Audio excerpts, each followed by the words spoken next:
The Complete Treatise on Gold. By unknown author. Chapter 1. Extracting the gold's virtue. All true chemists and philosophers write that common corporeal gold is of not much use in man's body if it is only ingested as such. For no metallic body can be of use if it is not previously dissolved and reduced to the prima materia. We have an example in corals. The virtue of corals is not in the stone or the body but in their red color. If the corals are to release their power, a separation must first occur through a dissolution, and the redness must be separated from the body.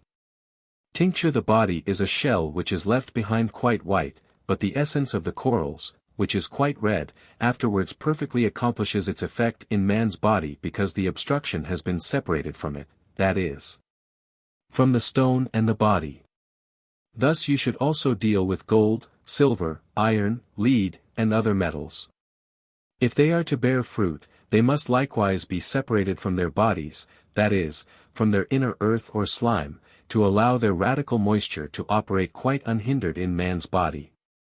Before, its power could not accomplish it, as the bodies were still held by their metallic slime and earth. Consequently, whoever wants to do something useful in medicine must see to it that he first dissolve and open his metallic body, then extract its soul and essence, and the work will then not result in no fruit. In his book De Preparationibus Medicamentorum Chymicorum, on the preparations of chemical medicaments, the author writes a short preface and thinks that all medicaments that come from the mineral family, apart from their legitimate preparation, are of no use, and so it is, and it is the truth. Nevertheless, the old Arab and Greek physicians used metals thus raw and praised them highly, especially in the Electuarius de Gemmis, Exhilarant Galeni, although some, yes, the majority, doubt that this writing is one of Galen's. According to him, the metals, especially gold, rejoice man's heart in his vital spirits, drive away melancholy, and thus arouse in man a good and desired condition. But as to give here my view as well, I am certain that raw metals, without prior preparation, help little or nothing at all. Our natural warmth is far too weak to be able to cook and prepare the metals in such a way that they can penetrate to the heart through the small veins and finally throughout the body, imparting their effect. Even so, some are convinced that metals are supposed to have been eaten and digested by chickens, just as Pliny wrote in his time that if a hen were fed with gold leaf, it would transform the gold into an essence in its stomach. And thus, if it were eaten, the chicken would bring man great strength and health. Some also believed that in our time and wrote wonders about it, how gold veins are supposed to have shown up in the chicken livers, which is ridiculous. I am surprised that it did not also lay golden eggs, like Aesop's hen. Then they would have become mighty rich people in a short time, especially if they had bred as many chickens as in Egypt, where they are hatched in a specially arranged oven, and 20,000 creep out all at once. They could have laid many eggs, thus producing several million gold for a poor man. Let anyone who wishes believe this, but experience has taught me differently. I have tried it at different times and very carefully attended to the chickens. But after several days of feeding the chickens with gold leaf, I found nothing but, salve honore, gilt muck. I had therefore spent my money very badly. I had the chickens slaughtered, wanting to know if the gold seed in them had perhaps grown so big that they could henceforth excrete nothing but gold. But less than nothing was to be found, while the chickens had eaten more than 2 ducats of gold. I felt sad because my art did not progress. This, however, I have seen. A chicken belonging to a count had swallowed a big pearl. When the chicken was cut open after several hours, the pearl was indeed found in the stomach, but its luster was all gone, as if it had been reverberated in the fire. This stands to reason, because pearls have not got the same fixation as metals, especially not as gold and silver, which are most indestructible. Experience proves that no element can destroy, and although some aquae chrysolii, gold waters, can corrode it and dissolve it into water, there is nevertheless no destruction. If the waters are again distilled off it, is left just as good as before. But if a pearl is thus dissolved, it can no longer be brought into its body, that is, become a pearl, although many chat of it, pretending one could thus make one big pearl from many small ones. True, a body, also one of mother of pearl, can be put together, but one cannot give it the right luster of pearls.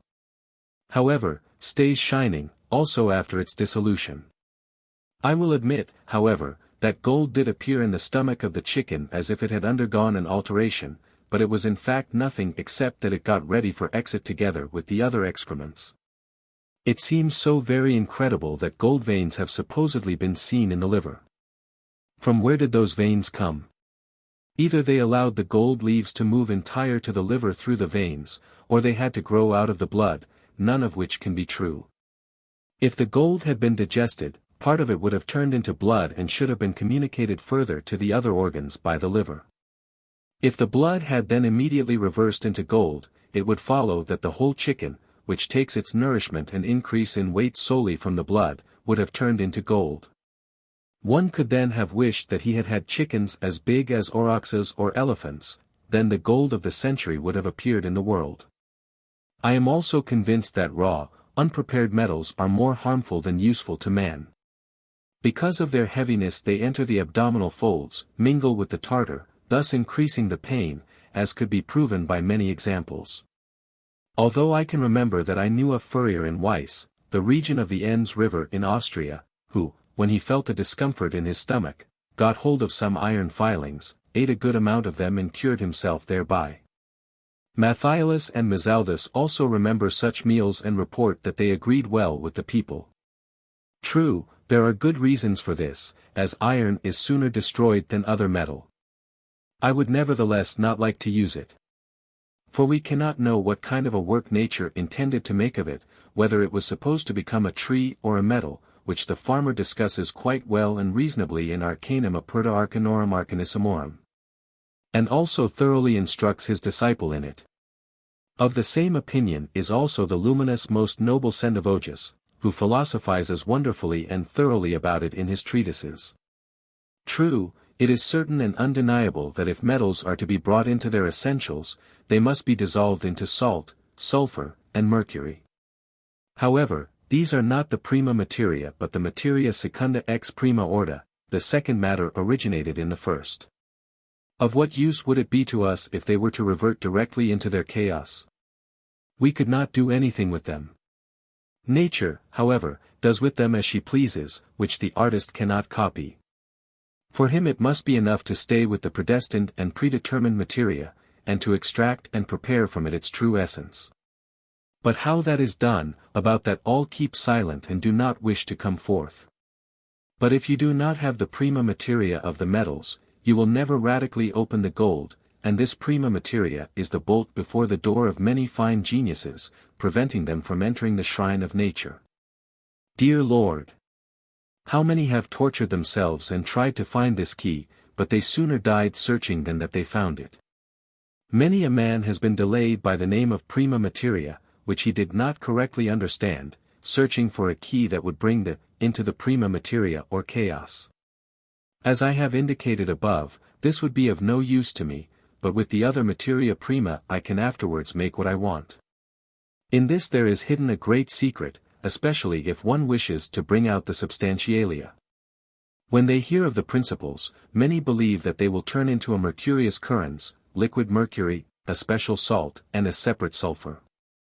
They take great pains to get the process for obtaining these principles, and do not save any expense. I have found a distinguished man who had in his possession a whole pound of liquid mercury but he achieved no more with it than that he prepared with it a precipitate. How much expense this had caused him is easy to guess, let alone how much labor was involved. He did believe that because he had the liquid mercury of the sun, he had already won the party and was on the right way according to the philosophers, as they declare unanimously that one has to prepare the mercury. This has led many of them astray into an eternal labyrinth, out of which they cannot find a way. They could not believe that this mercury also has its hypostatic principles.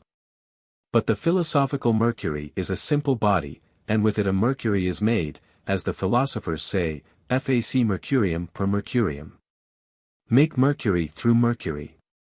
Yes, they say, our mercury is our gold, and our gold dissolves common gold. These are strange sayings, which appear absurd to Aristotelian philosophers and totally contrary to nature. Nevertheless, it is the pure truth, and it can be depicted by a coarse example by taking a vulgar, common, mercury, adding to it filed or granulated lead, and setting it to digest for some time. The lead will also turn into a mercury and pass with it through the leather. It can also be sublimated with it.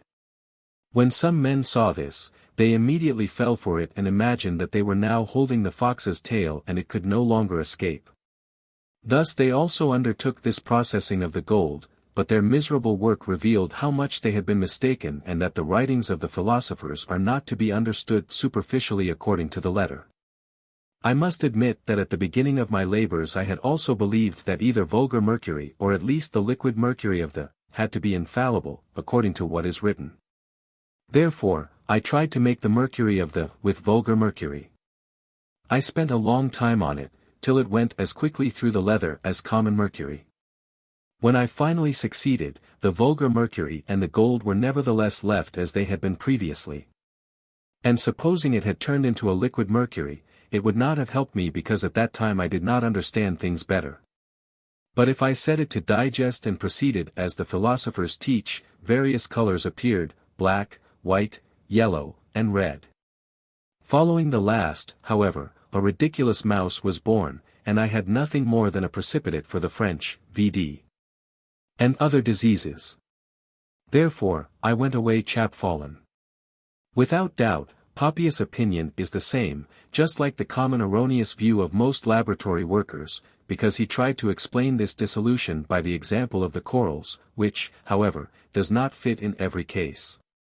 Tincture alicugus corporis extractio, the extraction of the tincture of a body, is something else than resolutio corporis in sua principia sive in prima materiam, the resolution of a body into its principles or into prima materia.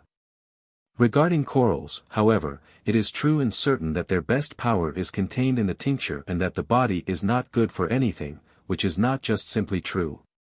I must admit that the chief virtue resides in the color or tincture, but it does not therefore follow that there is also nothing in the other bodies. The tincture of the corals is their least part. 1 pound yields but a little, and if we treat the work quite subtly, we can hardly obtain half a dram of the true tincture of essentials, as Mr. Laurenberg also writes in Animadversionibus and Nodus ad Aphorismus Angeli Sali, where we can read him further, and where he convincingly presents his views to Angelo Sali. I myself must applaud Mr. D. Laurenberg and admit that the tincture in precious stones and corals is so scanty that it makes me wonder that so little can be extracted. Therefore many believe that it is impossible for the art to extract a tincture, but they are mistaken. The tincture may well be extracted, but it is impossible to obtain it in great quantity. Consequently, we can infer what is to be thought of the tincture sold in pharmacies, where they have big vats full of it. It is nothing but a mere brandy, slightly colored during digestions or due to the acid with which the corals are dissolved and which is still contained in it. Yet a great fuss is made about it, whereby both the physician who does not know better and the patient are cheated. But the tincture of corals is such a beautiful ruby-red juice, and there is so little of it, that one beholds it with amazement. I myself have seen very little of it aside from what I observed in Kassel in the princely pharmacy and in Marburg with Dr. Johann Hartmann. A single grain of this tincture does more than a whole pound of the common. If our author's opinion were true, namely, that the body of corals is good for nothing and only deserves to be poured away, it would follow that the salt of corals and the magistery were of no use at all. Experience, however, has proven it to be quite different. I have learned in practice that if a magistery of corals is especially well prepared, it is a mighty tonic for the heart. If this only came from the tincture, there would be little hope in it. Although I must admit that the greatest power is in the tincture, one must not therefore throw the body away altogether, because it can be so beautifully prepared that it results in very great virtues. Its crystalline salt, with which was as a ruby. From the body I made the salt which was as clear and crystalline as diamonds can never be. When I had it in its last solution, I again added to it its own tincture, drew the superfluous liquid off per balneum until it looked quite dry. Now this crystalline salt turned as red as blood and as transparent as crystal, which was not only a special pleasure for my eyes but in addition made me happy, thinking this process could possibly also be applied to the higher metals. I am still of opinion that if the tincture were extracted with a proper menstruum, the body changed into a transparent one, and that tincture were again added to it, it might well turn into something. An experienced chemist could try it, perhaps his work would be a good investment. Consequently, the body of corals should not be completely rejected. I have extracted from the above-mentioned pound more than 4 lots of pure crystalline salt. Of course, a clumsy laboratory worker can handle it so badly that he spoils everything, and that afterwards nothing else can be prepared from it. For we find not a few of those inexperienced laboratory workers who spoil more than they bring to a good end, especially when they follow their own fantasies. What I am saying is not at all to be understood as if I esteemed and approved the prepared coral powder of the common apothecaries, much less praise and hold in high regard the powdered corals administered by the would-be intelligent females. They cannot do anything in medicine and are no better than if one had swallowed a handful of sand. They go to the stomach and out again through the behind. Only faith must do its best, or else nobody would believe that such red corals are a medicine. Experience, however, shows what good one can hope of them. Whoever wishes to scour his stomach and intestines with them, as dishes and pans are scrubbed, let him do it, but I do not want such a scrubbing. With the body of corals of which the tincture has already been extracted, a spiritus can be prepared which burns like a brandy and can be used for many things in medicine. But how to bring each into its added will be shown according to the author's instructions and illustrated by my own experience. Therefore, we will each time start with the text, or the preparation and its use, while I indicate my preparation in the note and observation, so that no one who wants to copy it will go wrong, and thus we are beginning with the oil of gold. How do you find this book? Any thoughts about the book or the author? Any suggestion for improvement? Please take a moment to share your thoughts in a comment. If you like it, share it with your friends who might enjoy it as well. Subscribe to keep in touch. Visit CompleteAudiobooks.com for more quality content. Chapter 2. Gold Oil. Fine gold, 2, 3, 4 lots, or as much as you like. It must first be poured 3 times through antimony, each time driving the antimony off on a cupel, as goldsmiths and refiners know how to do. Of that Basil of the Benedictine order says as follows: the grey wolf must eat the lion, which must be devoured by it 3 times, after first purifying itself and cleansing its eyes with the wolf's blood, so that they shine brightly. The wolf is the antimony, the lion, however, the pure gold. When now the gold has thus been purified, have it beaten thin like paper. Make of it round, rolled-up rolls that can be put into a separator. Pour on it aquam regis, king's water, that has previously been conjoined with the sublimated ammonia during distillation and rectification. This water must stand 2 fingers high above the gold. Now close the mouth of the retort, so that the spirits do not vanish. Set the glass in warm ashes and dissolve it in the balneum and gently distill the moisture off it. Then refine it strongly in the sand till the corrosive or sharpness has altogether gone over the head. The gold will be left at the bottom of the vessel like a brown powder or dust. This powder must afterwards be reverberated, closed, in a steady fire, day and night for 13 weeks. The heat must be such that the gold neither flows nor melts. In the heat the gold will stew in its own juice, so that it will thereafter in the second dissolution drop its earth and metallic slime. After that, take 1/3 of the subtle gold calx and pour its own water over it. It is a crystalline, transparent, mineral water, quite pure and delicate, which Paracelsus calls the green lion and basil, aquam solventum, dissolving water. Take 9 parts, everything closed in a phial, let it circulate for 3 weeks in a vapor fire, and the gold will turn into oil, leaving its slime and earth behind. Regarding this metallic earth, its virtue is to dry in surgery and also to heal, especially every fluid damage. This preparation is done according to the chemical and not to the common method.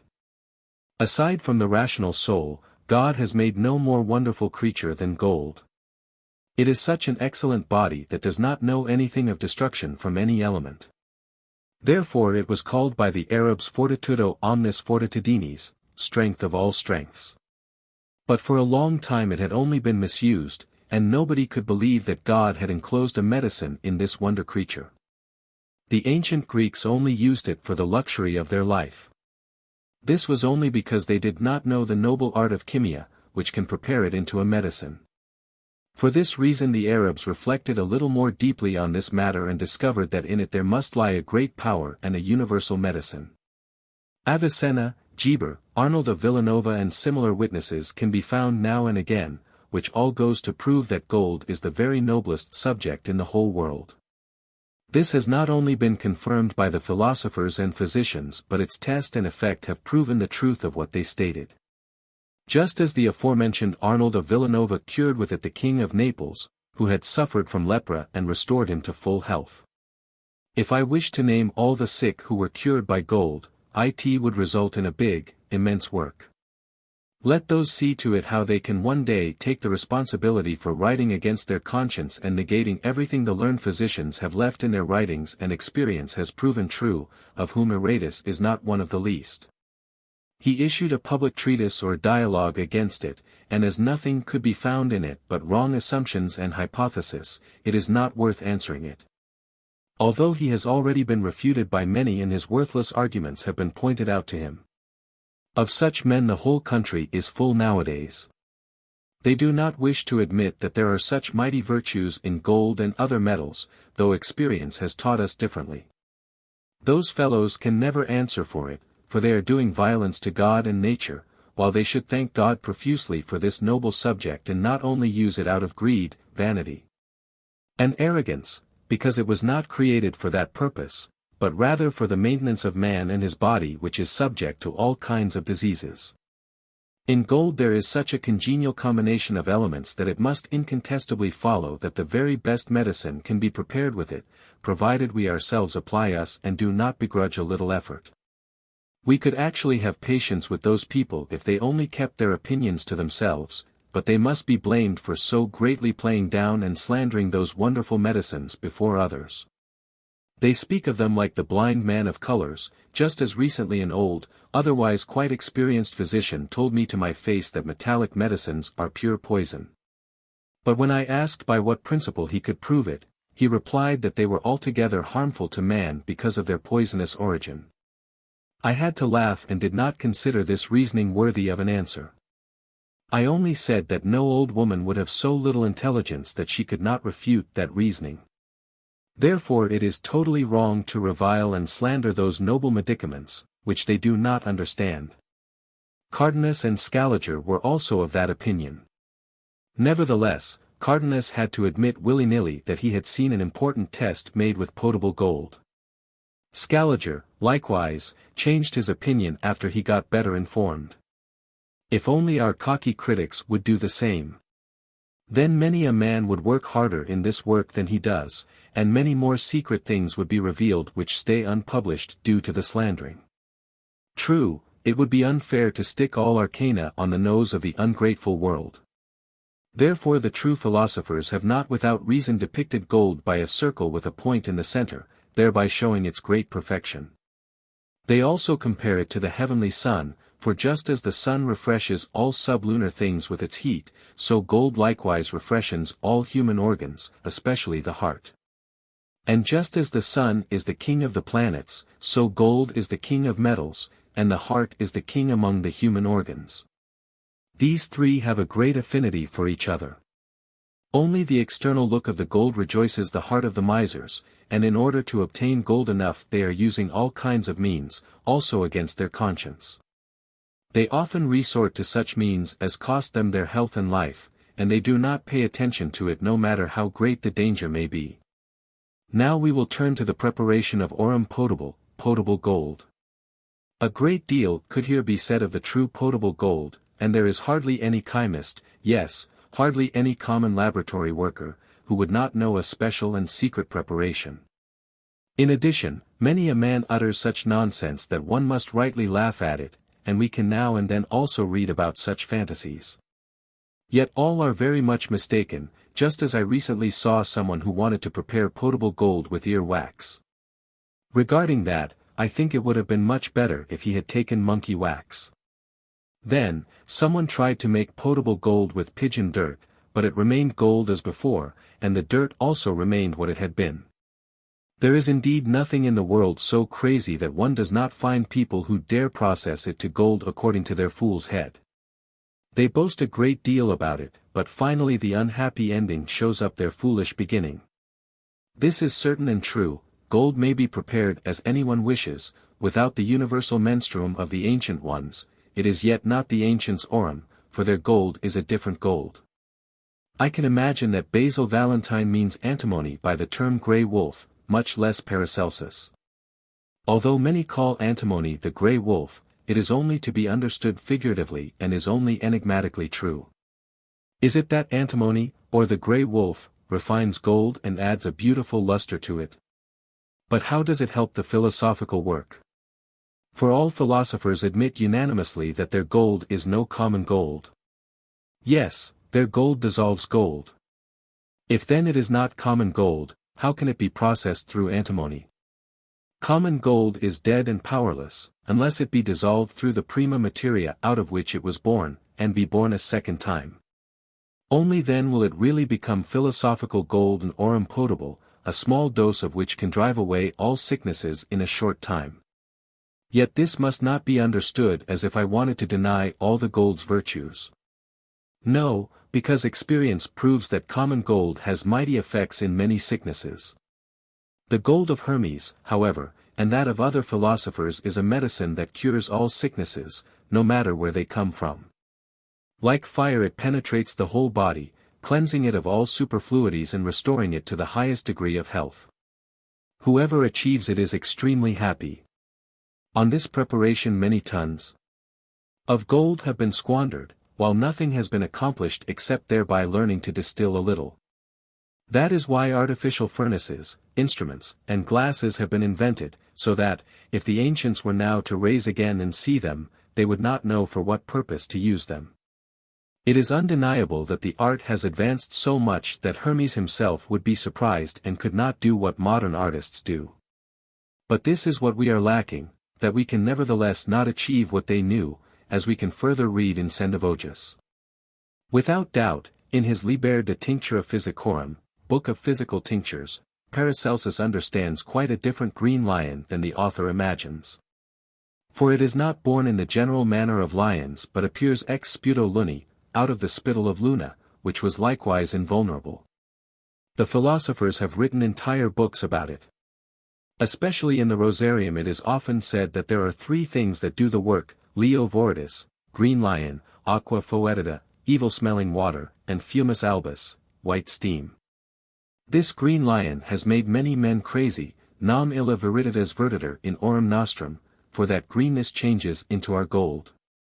So we hear clear enough that the green lion is quite another thing, but each interprets the philosopher's sayings according to his understanding. If we then ask what the philosophers really meant thereby, they stand there not knowing whether to say white or black. This lion quarrels with the dragon and is wounded and devoured by it, because of which the dragon must also burst. But when they putrefy together, a sweet medicine results, like that of Samson's lion, which can cure all diseases. It is regarding this lion that many wonderful and beautiful processes have been undertaken with gold, many dangerous sicknesses cured by it, but nevertheless it is also true that it is quite unlike the true philosophical gold. And that it cannot be compared with it at all. Even if the gold were prepared in such a way that it could never again be reduced into a body, which can be done. And many boast about it, although the proof is surely lacking. It is still only a particular medicament and no such a universal one as the true philosopher's potable gold should be.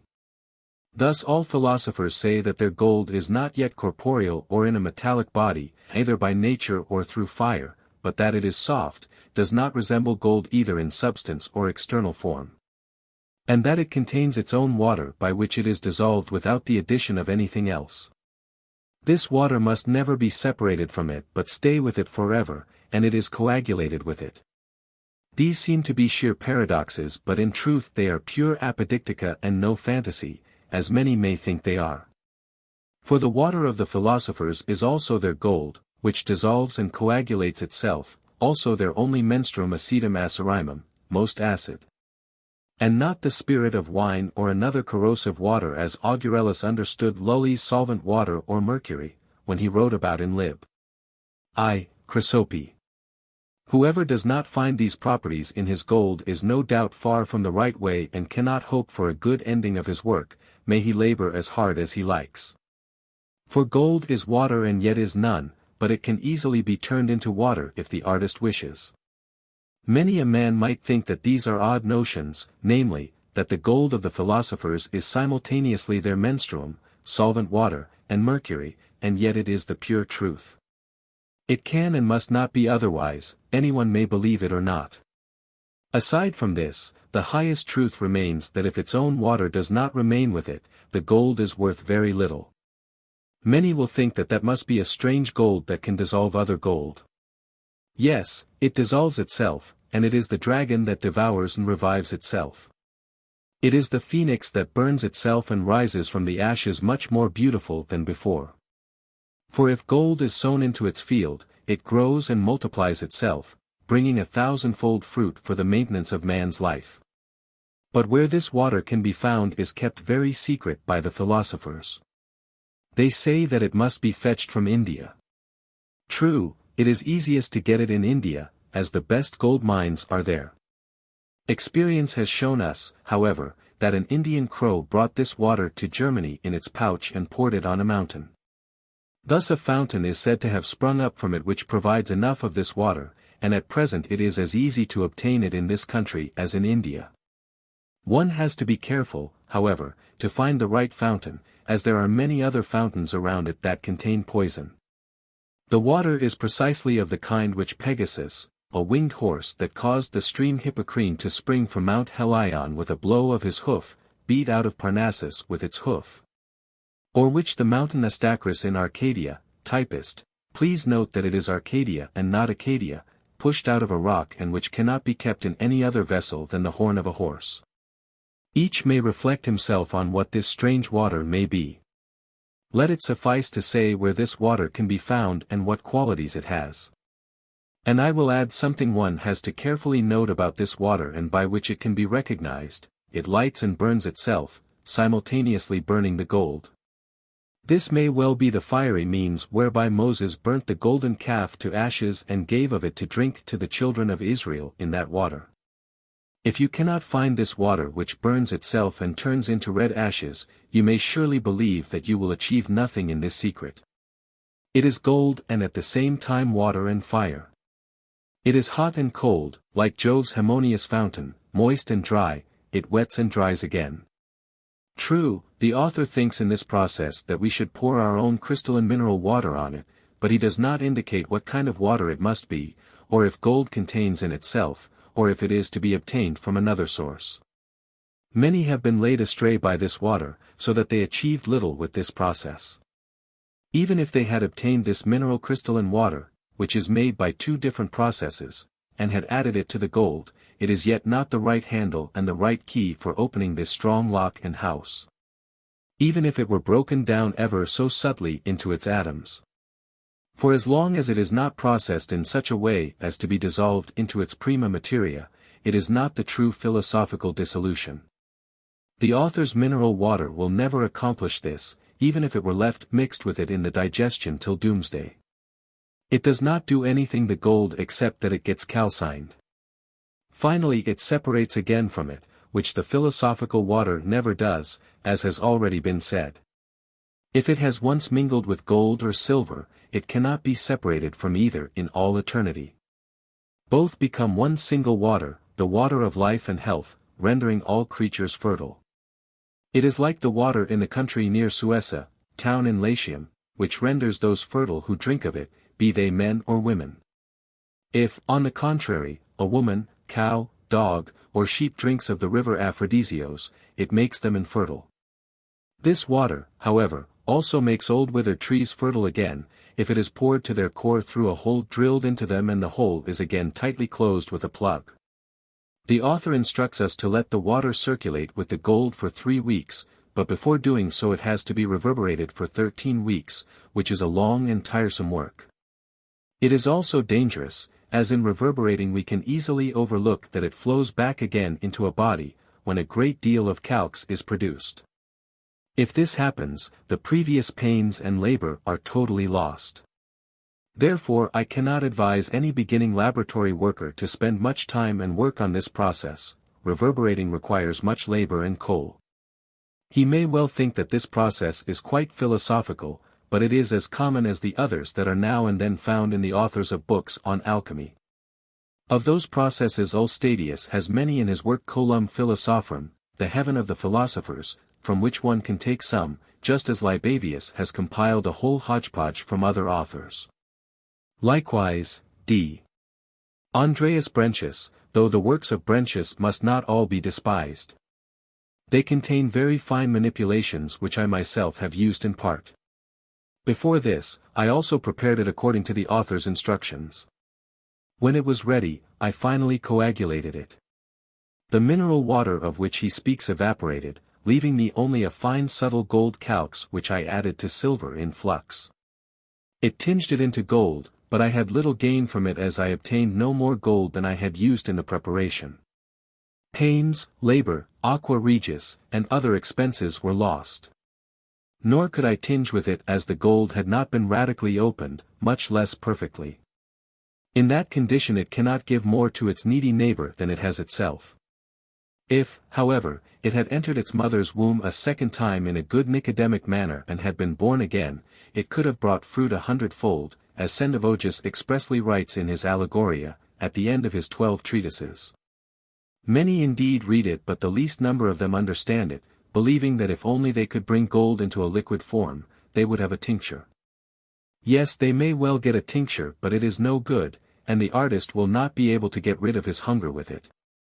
Yes, he will in addition be obliged to add of his own gold and lose it, and this work is not for any poor fellow, as one does not obtain a good medicine with it.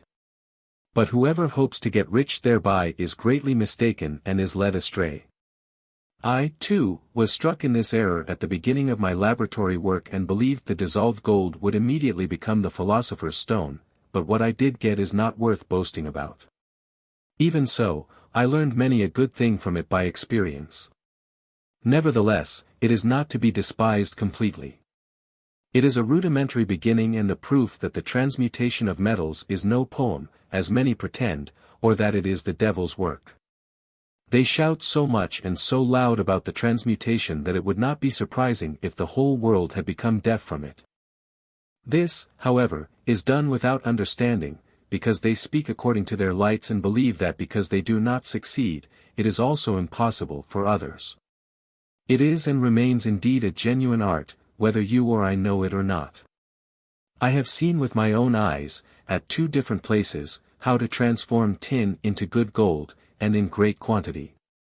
Once it was done by an Englishman in Salzburg, in my presence and that of a medical doctor. I myself took the gold to the mint and had ducats made of it.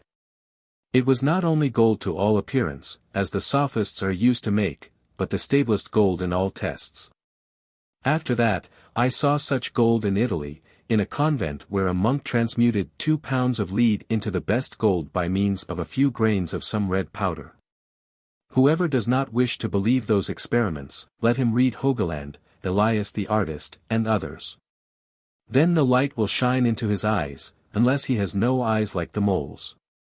It is customary to say, Manus nostrae oculati sunt, credent quod vident, our hands have eyes and believe what they see. If one also does not believe those, I do not know what advice to give, since Thomas says, if I see the marks of the nails, I will believe. So many people have seen it, and yet it is not believed.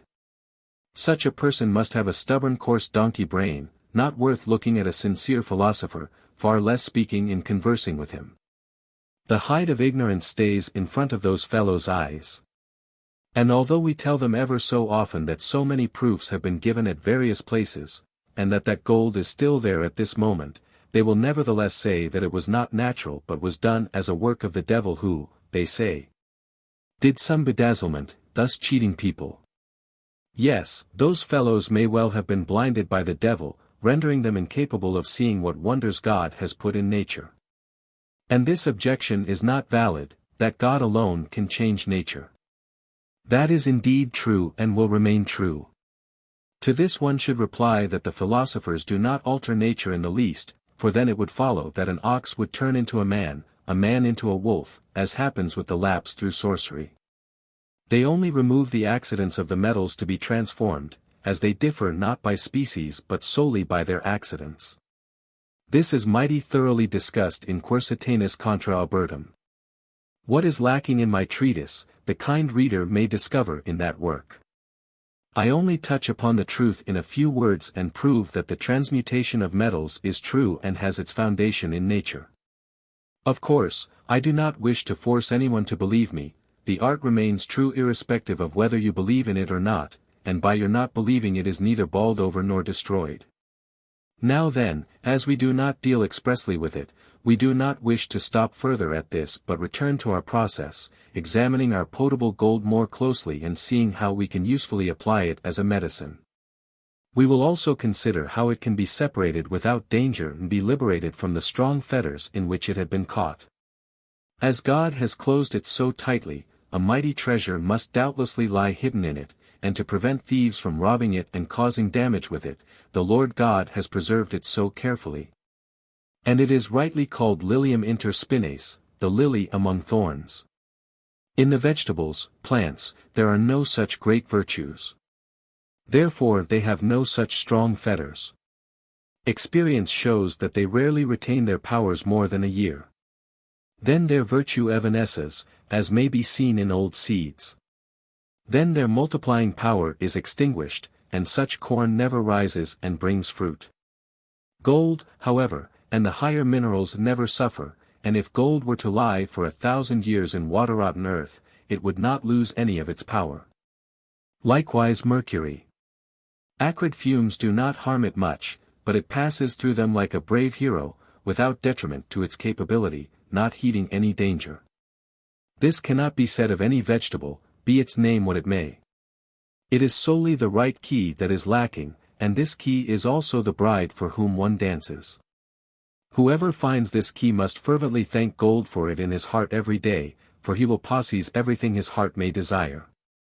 But returning to the author's crystalline mineral water, his key, it is prepared of vitriol and tartar, and with it he says he opens the firm fetters of gold. There is probably something to it, but it does not do the opening. It is far too weak, it cannot enter the chamber where the treasure is hidden but must stay outside.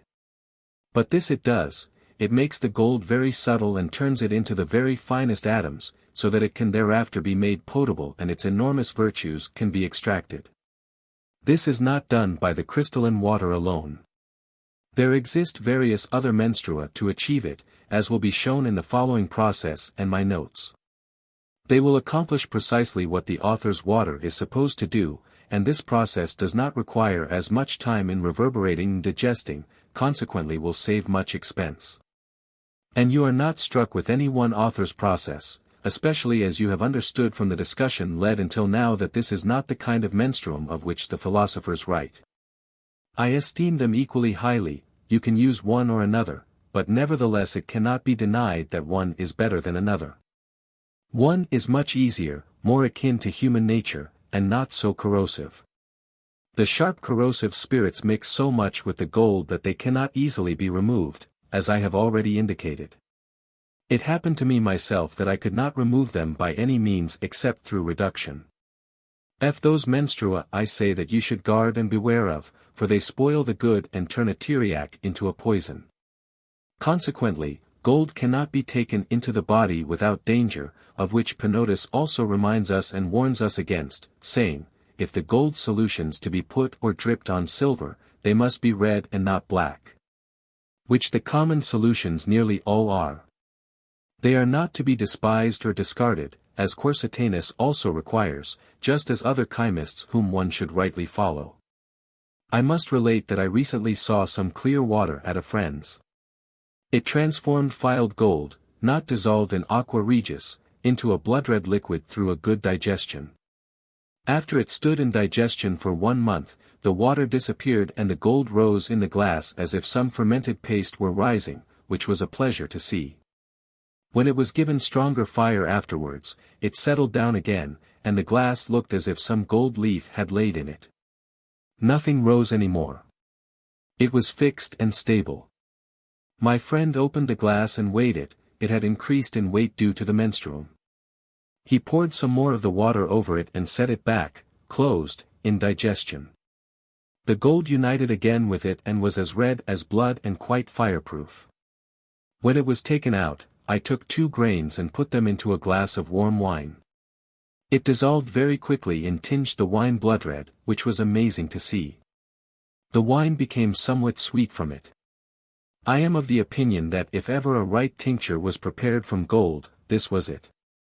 I can truthfully say that during my lifetime I have seen much regarding the preparation of potable gold, and have also experienced as much myself as any man of my age, but nothing more beautiful has come to my attention.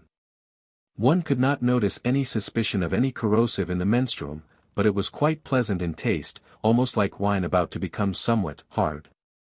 Gold melts in it like butter near a fire or in the hot sun. Nor did it leave any white earth in the solution, as the solutions for the magistery generally do. It was a thick, red liquid and finally a powder, at first brown red, the blood red. But whether it could do anything in the transmutation of metals, I cannot say, for I have not tried it, nor have I seen it tried. My friend only gave me a little of it, which I afterwards used for the sick, to my great astonishment, because it was especially effective in extremely serious and dangerous sicknesses. But what kind of water this was and of what it consisted, the practitioner did not tell me at the time. I can quite easily believe, however, that it must be made of a substance closely akin to gold. I have concluded so, because when I put just 1 drop of this water in a silver spoon, it soon resulted in a golden tincture, many hundred times more beautiful than the rubedo, redness, or sulfur of antimony. Although the latter also tinges silver, it is not quite pure but blackish yellow. This one, however, was as pure as if a goldsmith had gilded it, and yet the water was as clear and white as crystal. If, then, someone knew its prima materia, I believed, he would not be far from the universal menstruum, since it dissolves gold without any violence. This is a characteristic of a true philosophical menstruum, as Sendivogius and others attest to, for like associates with like.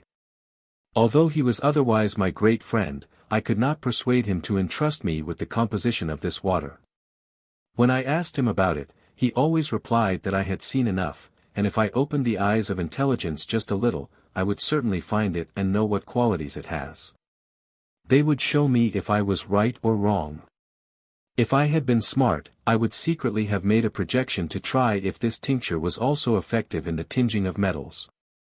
I would then have been sure that this was the true menstruum and philosophical mercury. But it is said, cogitations posterior sapientiores, or God did not want me to know it yet but wants to be ever implored for it. It looks as if it were a mean thing, but in truth it is the greatest secret of all nature. This I consider as sure potable gold, for nothing corrosive was used in its preparation but everything went on quite smoothly, and the solution and final coagulation were like blood. Of course, one can find some solutions that also turn out red, but the menstruum used is somewhat sharp. It is the reason why Angelus Sala was moved to state in his aphorisms that it is impossible to change gold into a liquid without a corrosive. This applies to the proceedings of the common laboratory workers. But it does not follow that it is impossible to find in nature a menstruum capable of dissolving gold without violence and suspicion of corrosion and reverting it into the prima materia. Because Angelus Sala did not know or believe, should it therefore not be true? It is not right of such a chymist simply to make such a statement, for if I and someone else do not know something, does it therefore follow that it does not exist in nature? Garcias of Hordes mentions in his Indian observations that the Indians have a water in which gold will soften, so that it can then be formed by hand into anything they wish. Afterwards it will again become hard as before, which is no small wonder. He does not say, however, if it is a natural water or one prepared artificially. Be that as it may, it would seem that it could not be a corrosive water, Otherwise the gold would not only become soft but it could in addition not be thus manipulated by hand. What will Sala reply now? I do not doubt that this water is prepared by art, but it is done from a substance that loves gold and has a special affinity for it, or else it could not achieve such a feat. Thus H.D. Laurenbergius also relates that he knows such a water that gently melts gold without any suspicion of corrosives, like ice in hot water. If then this is true, and there is no doubt it is, it must certainly follow that gold, without Sala's objection, can be opened and reduced into its prima materia without a corrosive. Whoever is endowed by God with so much good fortune that he can accomplish this, may well thank him and be happy that he has such a treasure which cannot be paid with any amount of gold, for no sickness can be so severe that he cannot cure it. And he will thus become a wonderworker through it. Aside from this unique water, nothing can be found that could accomplish this, no matter what it is called, be it spirit of salt or wine, it does not do it. But this should not be understood as if I wanted to reject all preparations of potable gold. Not at all. This writing is only to indicate that there are two dissolutions of gold. One is done quite gently and without violence through melting, whereby the gold is so much dissolved that it can never again be changed into a body. This is the philosophical, natural, and friendly dissolution. The other is done in various ways with different menstrua and calcinations, by mercury, sulfur, various salts, etc. It is called violent because gold is thereby not changed into the prima materia but only into extremely fine atoms, and through them gold can again be reduced. Yet, aside from the universal menstruum, there still exist other means to bring gold so far that it can never be smelted into another body. This has its special reasons, but it does not follow that gold has been changed into the true prima materia. Even so, a fine medicine has been made with it, as will be seen later in my notes. I consider it highly and have also often used it to great advantage in my practice. One must take care, however, not to be tempted by the multiple processes, thus achieving no more than a leprous gold calx and doing more harm than good. Those who do that would do much better to leave gold in peace. Although they know and have read that gold contains a powerful medicine, they do not know how to deal with it properly. If the shells can be removed and the core extracted, one has an arcanum with which nothing in nature can be compared. As has already been mentioned above, where it is written that gold is constituted in such a way that it cannot be destroyed by any element. But someone might here object, I hear much talk and discussion about it, and you only open your mouth wide but do not put anything into it, or you want to wash the pelt, but without wetting it. Therefore I cannot achieve a right preparation and am getting quite confused or even suspicious, for the process of Pop Pius is boring and obscure. And I cannot trust other processes, of which one can now and then find whole fodders, especially as I hear that the dissolution is so hard to handle. To this I reply, it is indeed true that many written things can be found in almost all books and that nevertheless hardly anybody can reach the desired goal, and that in the end effort, labor, and expenses are lost. As I have myself experienced not once but frequently. Thus I had at first put so much faith in Libavius that I believed his words were nothing but gospel truths. I worked according to the processes he had compiled but achieved nothing but the sowing of effort and the reaping of misfortune. Even when I burnt myself several times, I did not want to stop because I could not imagine that such a man could have written and published so many untested things, especially because he examined and severely censured other men's works. What I found to be true, however, is very little, and my Vulcan, fire, would in no way go along with such precepts. Therefore, I did not obtain enough to bring forth a louse. Of such writers there are more. They write either too obscurely or in a veiled manner, so that even Oedipus could not guess their meaning, or their processes have only sprung from their own brain and have never been tested. This has spoiled many a natural talent and scared it from working in the laboratory. It would be better if they stopped writing. So that the beginning laboratory worker and kind reader do not also waste work, time, and money, as I did, I will here indicate a process which I have worked with my own hands and also found good for my patients in many sicknesses. Just as in the following processes I will not present anything that I have not performed myself, assisted by my collaborators. I will honestly report what they accomplished in various diseases, hoping that young students about to begin their practice will be greatly served by it. I do not remember that similar book with such a method has seen the light of day, for in the practice one can see what a specific medicine can do. Now we will proceed with our process for making potable gold. Take some of the best purified gold, as much as you like, have a goldsmith laminate it very thin, the thinner the better. Cut it as big as a thaler, old coin like the dollar, the cut round pieces from a stag's antlers, as big and thick as half a thaler, take a cement can no wider than the pieces of antlers or half a thaler, so that only the pieces fit in. One can also make it of good clay, as one pleases. At the bottom of the can put 1 finger's width of sand or gypsum, which is better. On it put a piece of antlers, upon that a piece of your gold, above it again a piece of antlers, then again gold. Put everything layer upon layer, as the chemists say, till the can is full or till you have used all your gold. Again, put gypsum upon it till the can is quite full, close the can with good lute, let it dry, then set it in a medium strong cementing fire, at first very gentle, then finally so strong that the can will well glow for 1 hour or 4. Let it cool, open the can, and you will find the gold calcined almost flesh-colored. This work must be repeated 3 times. The gold will become quite soft and can be pounded and rubbed. Now mix it with calcined antlers and reverberate it on a cupel but not too strongly, for a whole day. The gold will turn almost the color of bricks. Then it is correctly and well calcined, and you may be sure that you cannot get a better calcination. It will become so subtle that it can easily be used in medicines for several sicknesses without any further preparation, for this calx is sweet and not contaminated by any corrosives. Upon this beautiful pure calx pour the following prepared menstruum.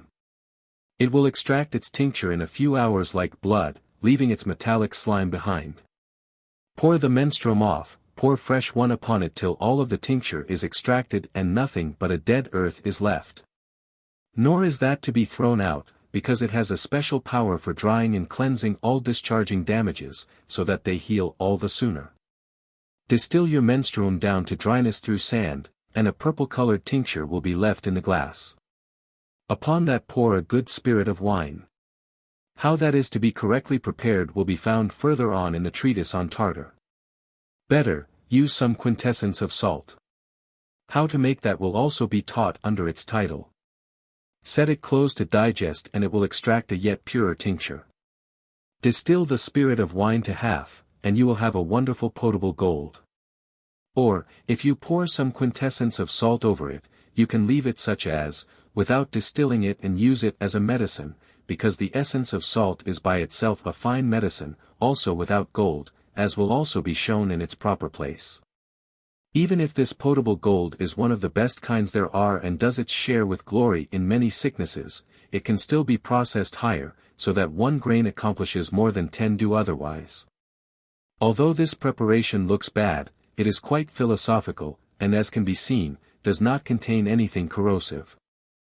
Neither salt, mercury, or sulfur is added to this calcination, and although it is said that the volatile salt of stag's antlers, carbonate of ammonia, calcines gold, it is true but is no harmful corrosive. By itself it is a wonderful poison-eliminating medicine, which can be taken into the body without harm or damage. In addition, it does not mix with gold in such a way as to stay with it, as the corrosive spirits are wont to do, which may be seen by its taste and weight, but the glowing disappears, leaving the gold behind pure and only calcined. I am of opinion that a better calcination cannot be found in the common works than this. Therefore a student may follow it quite assuredly, provided he knows just a little of how to deal with the fire, so as not to make it too hot and smelt the gold into a body. If he did, all his work and trouble would be lost. If he prevents the smelting, he has already won, and thereafter the subsequent work will proceed without trouble and hindrance. How this potable gold is to be heightened in its virtue, I will also show. Whoever cares, can do it, he will not regret it. Although it requires some time, it is yet a wonderful work and help in need. Therefore the physicians can see hereby how sincerely I am operating and that I do not hide the manipulations needed to obtain such a medicine or, as others do, withhold what is most necessary and keep silent about it. Take therefore 1 pound of the best purified live mercury. How it has to be prepared will subsequently also be indicated in its chapter. Pour over it 1 pound of the best rectified oil of vitriol, let it digest closed till the mercury is altogether dissolved. Distill the oil from it quite strongly and finally give it so much fire that it can sublimate up, then it will rise very white and crystalline. Some black feces will be left at the bottom of the glass. Pour those off as they are good for nothing, remove the sublimate, put it back in a retort and pour the oil of vitriol over it. Let it dissolve again, and when this is done, again distill the oil off it and sublimate the mercury. It will rise even more beautifully than before. You must repeat this work till the mercury appears bright, transparent, and clear as crystal. Then it is well prepared for this purpose. Now take 2 lots of it, and 1 lot of the previous liquid or potable gold, mix them well, enclose them together in a phial, set that in a vapor fire, and in 20 days, at most 25 days, it will turn quite black and look like melted pitch. Thereafter set it in ashes or sand, and it will become gray-white-yellow and finally red like blood and transparent like a ruby. Thus you will get a medicine like which there is none better in virtues, and it is a true panacea for use in almost all sicknesses, especially where strength is required. It does its effect without any discomfort and almost through imperceptible perspiration, as will be shown in the description of its operation. After the calcination of the gold, I thought of a special menstruum. Now I will also show you how it is to be prepared to make the work and the process perfect. It depends on the best manipulation, and this is what is to be done. Take a good amount of boy's urine, distill it to half, pour away what is left, and put the distillate again in a retort. Again distill it to half, and do this work 3 times. With the subtle spirit a beautiful, transparent, shining salt will rise. Rinse all the salt with the spirit out of the alembic, weigh this spirit, mix it with the same amount of the best spirit of wine, let it gently putrefy together for 8 days, then distill it, and you will have a wonderful menstruum for all metals, minerals, and precious stones. With this you can obtain the true tincture of gold. Do not believe that you will get a better and surer process in authors, though they talk a lot about it and every small shopkeeper praises his goods. Finally you will nevertheless discover for whose benefit their singing is. You must not ask or doubt if this process works or not. You have already heard from me that I do not want to write anything that my eyes have not seen or my hands have not worked, for I do not take these processes from mute books, as many have done. I wish to make a gift to and serve the studying youth with what Vulcan, fire, has given me. Writing is no art nowadays, but to invent processes and verify them in the fire is difficult, and it often happens that one must say, of that we could not think. If now there is one who does not learn anything by my labors, he will understand and learn it much less from other writings, let him be assured of that. We must now also explain how and for what this noble medicine is to be used, and how we can apply it to advantage. First, this potable gold is a special treasure and arcanum for keeping the human body from many sicknesses. It greatly strengthens the heart and all spirits. Administer 5 grains of it in water at room temperature. It goes through the body like smoke and preserves it, so that it can be kept from all possible sicknesses till the end of life. It is truly a great blessing of God not having to spend one's life on the sickbed. Wealthy people should have it specially prepared for them to assure them of good health in addition to their wealth. Of what use are riches and property to a man if he is sick, lame, and in bad health, and does not enjoy either food or drink? Truly, health is better than all wealth. Whoever despises those remedies despises God's goodness, for God has not only created money and properties for the sustenance of man but has also given the medicines, so that man might be better equipped for his profession. But I know many who would rather hang themselves than spend 100 thalers for their health, and they are living so miserably that they are of no use either to themselves or to others. I consider this a great punishment of God. For example, I have known some rich sows in this country who said that they would rather be sick than poor. Although they were rich enough, they did not get so much enjoyment from their wealth that they could eat one morsel with delight in a full quarter of a year, because of their sicknesses. Oh! May God preserve us from such hospital wealth. I would rather guard cows than lead such a miserable life with so many riches, since no man knows that he must finally leave all his belongings here, being unable to take anything along with him from this world. They must be fools, yes, maniacs, to have such thoughts. The body has indeed been created in the likeness of God. Although money and assets are also a great gift of God, the body is yet more than all that and has only been created for the purpose of being maintained and of serving our fellow man with it.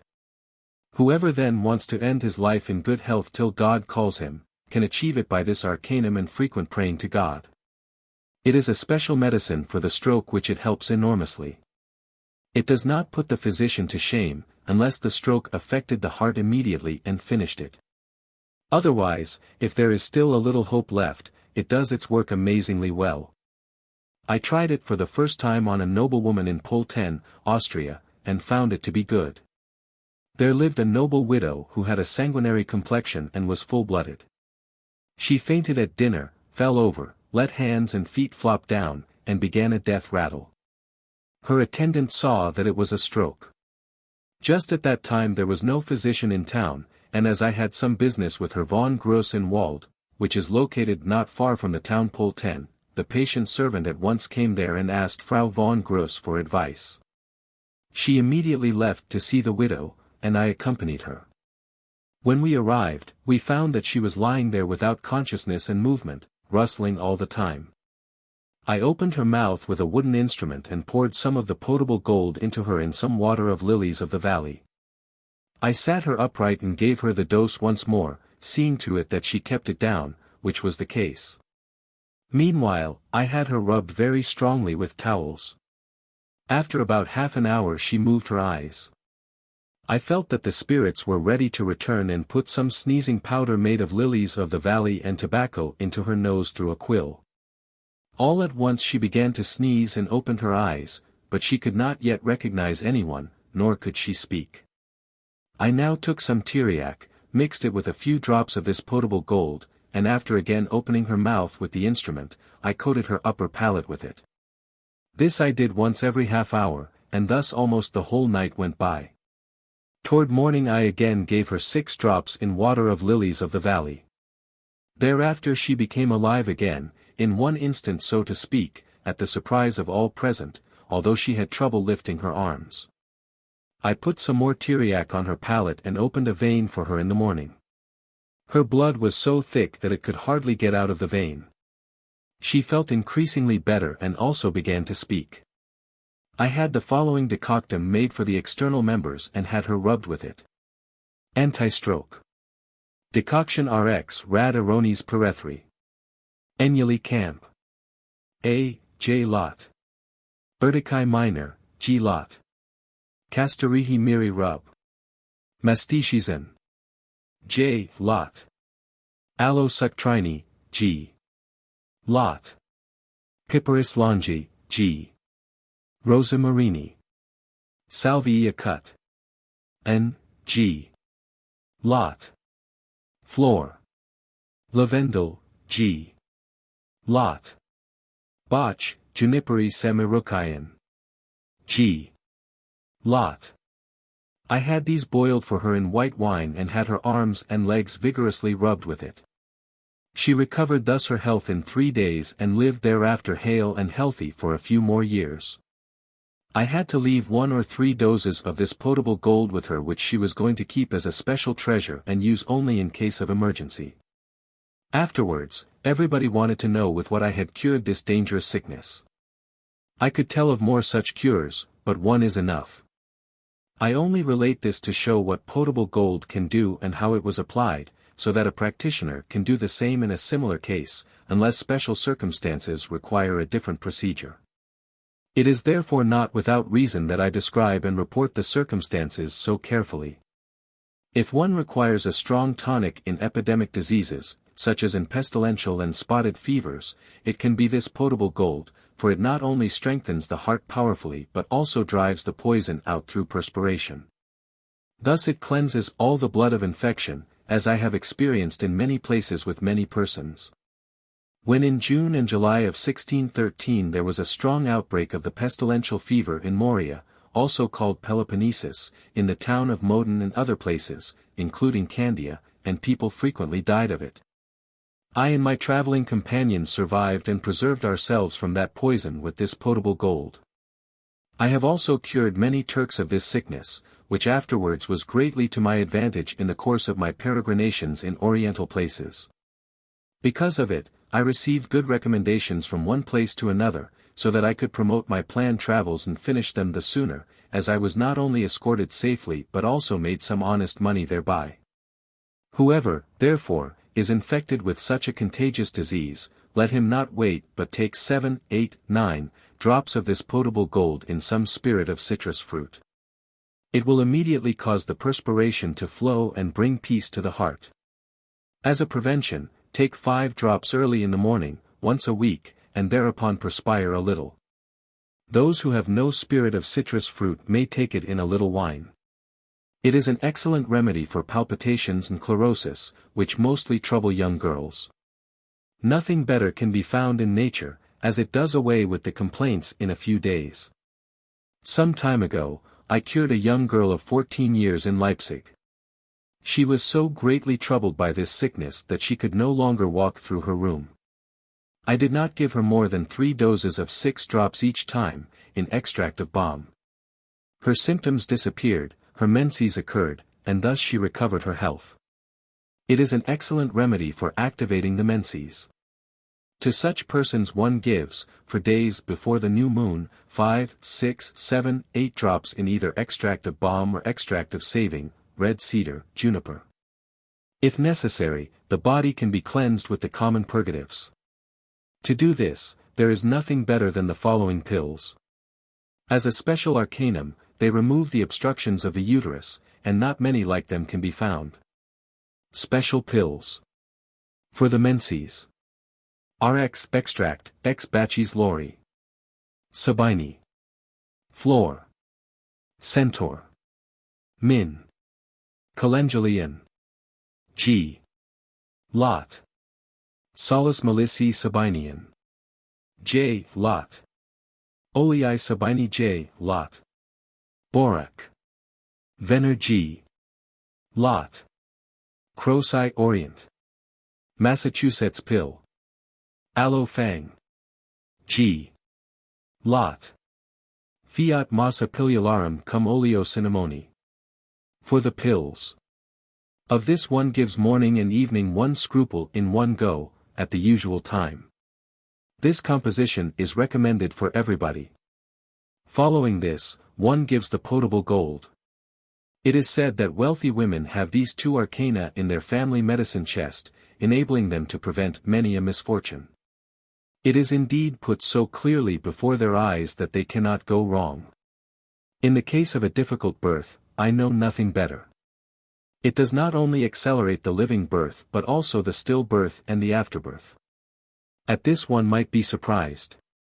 I saw it happen in 1612 with a countess in Styria.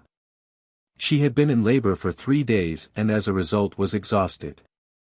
The child in her was dead, and everybody expected her to give up the ghost. Her husband did not spare any means. As I found myself about the same time at the inn of that locality and heard how everybody lamented and felt sorry for the countess, I opened my traveling medicine chest and sent her 10 drops by the innkeeper's wife. To be taken only in a little wine. As soon as she had taken it, she was in labor pains again, although they had already stopped completely. After about a quarter of an hour, the baby was born and the afterbirth followed. Thus the woman was kept alive. Her husband soon came to me at the inn, asking if I was the man who had sent something to drink to his wife. I said yes, and he asked me to do him the favor of driving home with him, as he wanted to show his gratitude to me. And as my advice was further required, I was ready to give it. I drove to his home with him and spent the night there. I was taken to the woman in childbed. She was so weak that she could not speak. I gave her 9 more drops in a little malvasia wine, and ordered her to be kept alone during the night, though care should be taken that she did not sleep too deeply. She rested very well and gently.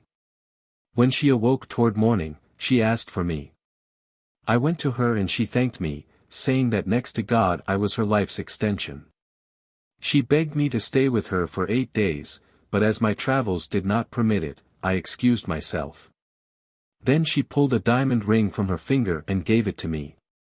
Her husband, with great thanks and joy, rewarded me very generously, and I stayed there for another half-day. The countess was feeling fine, and so I was graciously allowed to leave and also acquired, let there be no envious talk about it, a famous reputation. My name has become honorably known in all Austria, where physicians are somewhat more highly esteemed than in this country. For cancer it is a powerful remedy, as it takes it out from the center to the circumference, provided one does not wait too long before it spreads into all the veins and corrodes them. If it reaches that stage, we cannot hope for a cure, but if it has not got the upper hand, it can well be cured with this medicine. Thus, in 1619, I had as a patient a wealthy woman who had previously tried many things. I also tried for 3 months but it did not help her, nor did the remedies which had done much for others, they were all in vain. Therefore I proposed to make potable gold for her, as I knew no other remedy for her cure. She was glad that I could suggest yet another remedy and procured to this end 5 lots of fine gold. I prepared it according to the prescribed process and gave her 5 drops in a little warm wine 3 times a week. But she had to perspire a little after each time she drank it, as it is a diaphoreticum, perspiration-inducing, all by itself, even without any other means. When had taken the potable gold for some time, it greatly purified her blood, so that it became noticeable. The cancer did not eat further all around as it did when she used the other medicaments. It stood still and cleared up. Likewise, the woman's pain became less day after day. On the outside I only put sal saturni, salt of lead, in it. The pain stopped altogether, but the cancer did not disappear quite so fast. She, however, did not pay any attention to it but moved about as she pleased, taking care of her household as before. She had no further complaints to the end of her life and lived after this cure for 6 more years. She was a woman 46 years of age. This cure should be well remembered, for most physicians consider cancer incurable. But why is it considered incurable? Not because of actual malice or a defect in the medicine, but only because of the physician's laziness. They do not wish to prepare those medicines, as will be shown further in another place. In the same year, in Leipzig, I cured a wealthy man of his dizzy spells. He could not safely go down a stair without someone walking next to him and holding him firmly to prevent him from falling.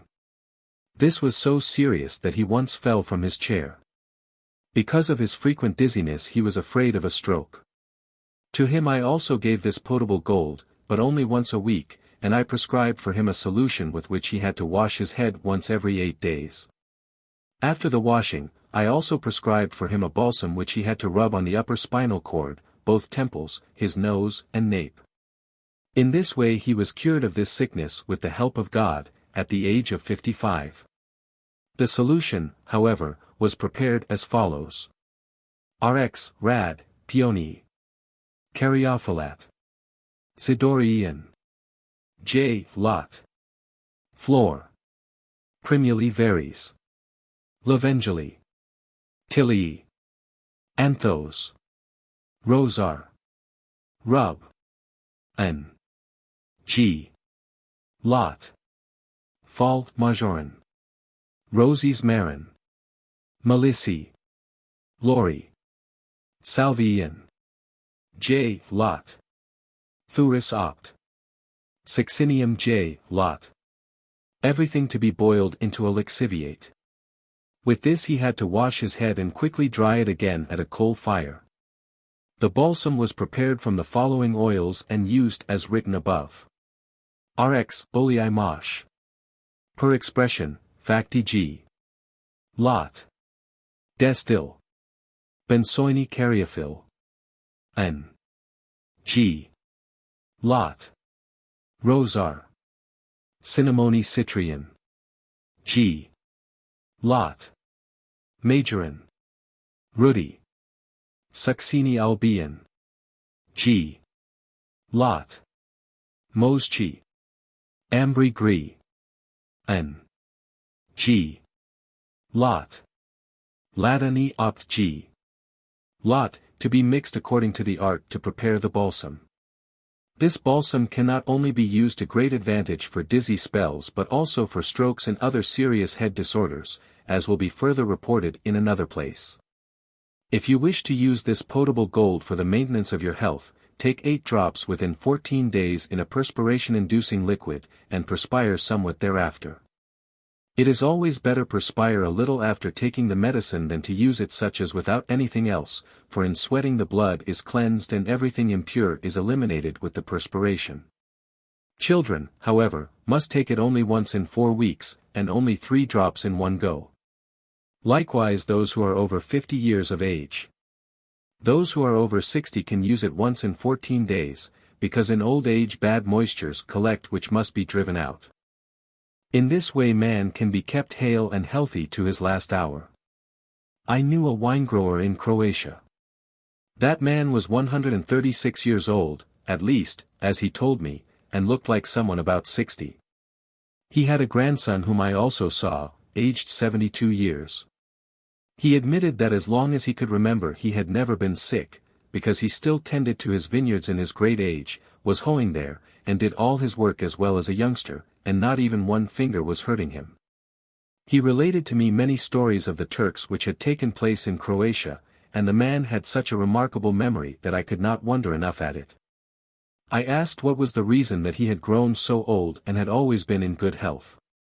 He told me he had some earth which he dug up on a special mountain, that he was taking a pinch of it every morning in a tablespoon of brandy, and that had kept him so long, in addition to God. He showed it to me. It was red as blood and like grease and stuck on one's fingers. I took it to be sealed or Lemnian earth or solar fat, Axungia solis, as there were various mines in the same locality.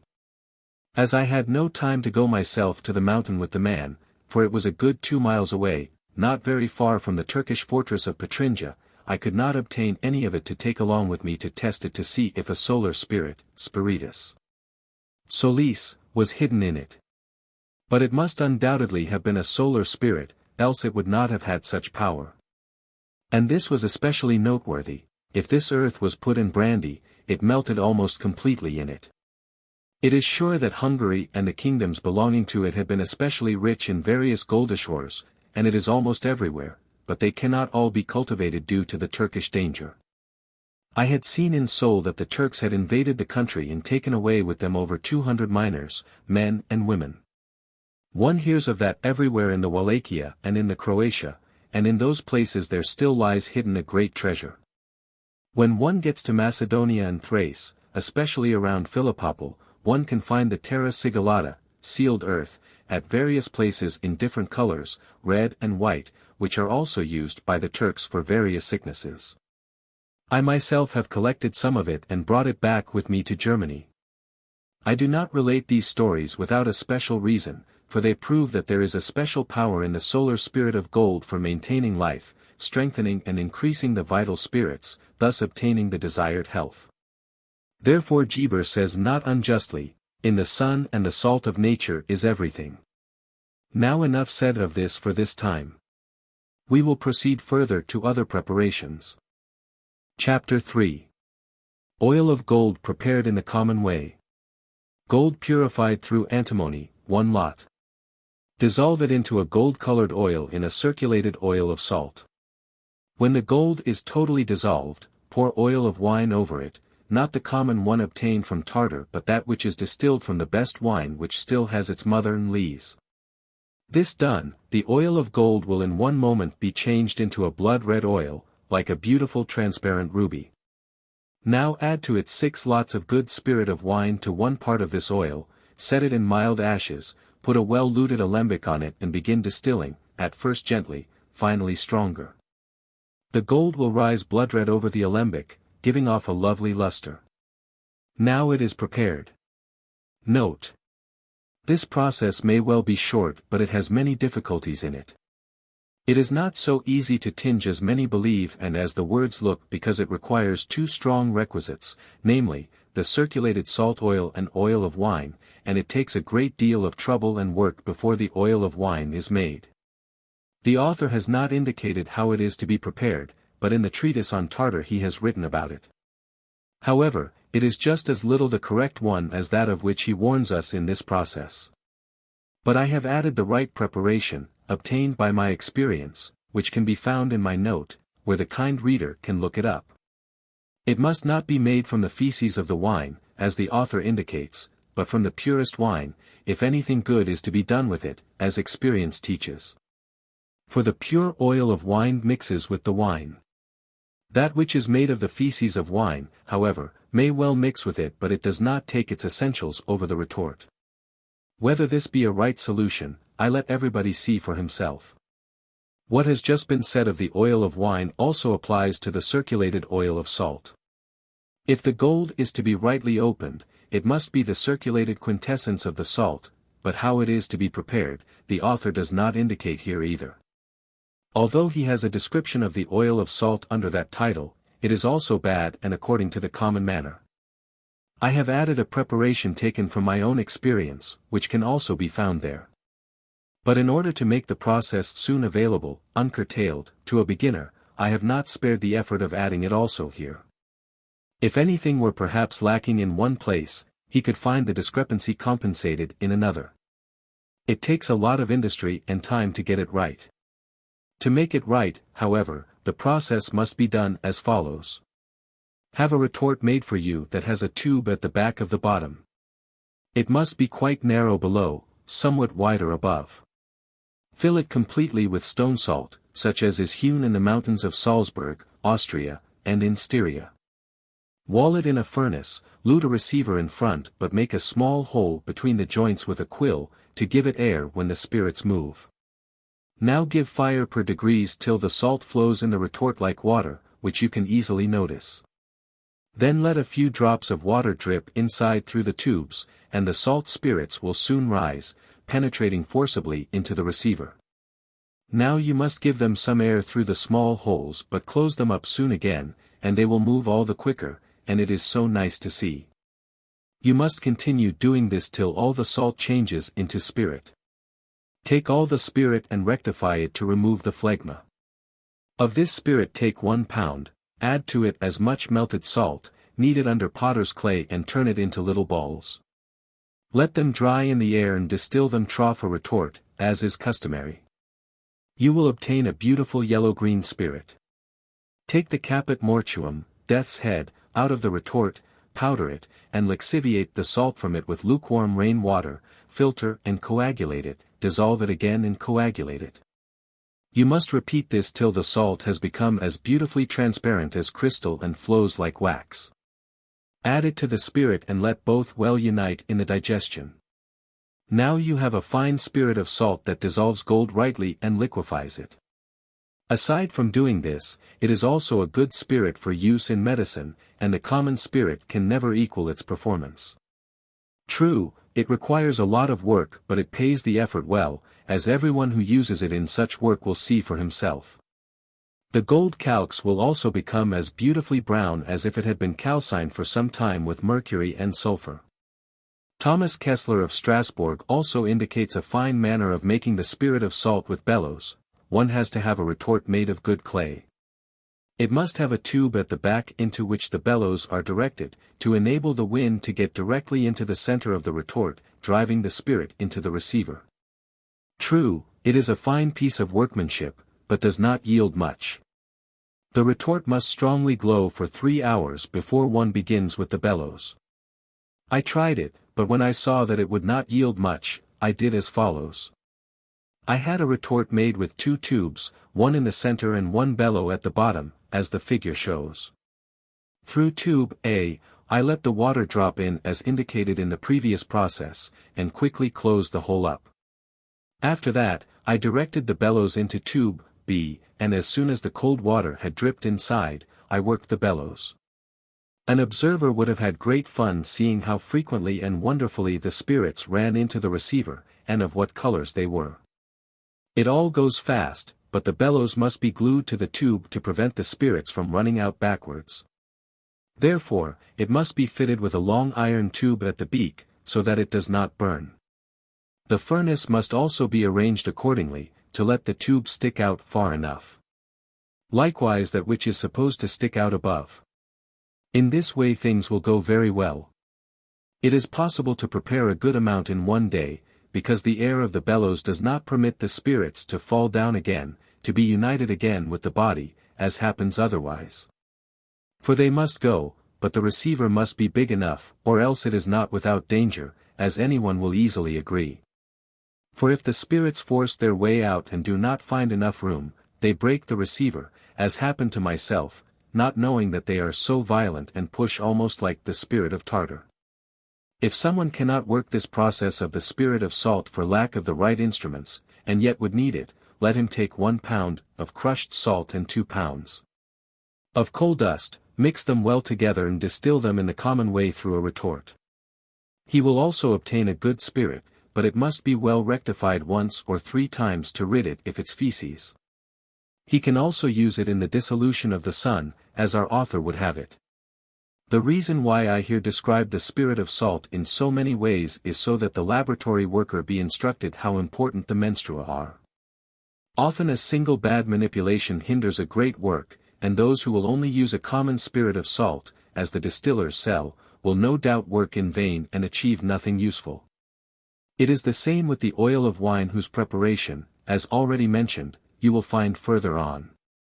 The better the wine, the more wonderful the oil will be. You can use Spanish wine and will obtain all the more, as experience has taught me. But his you must take careful note of, if you have distilled once, you must repeat it once or several times. Then you will get a good medicament, for the often repeated process turns the work into a subtle medicine.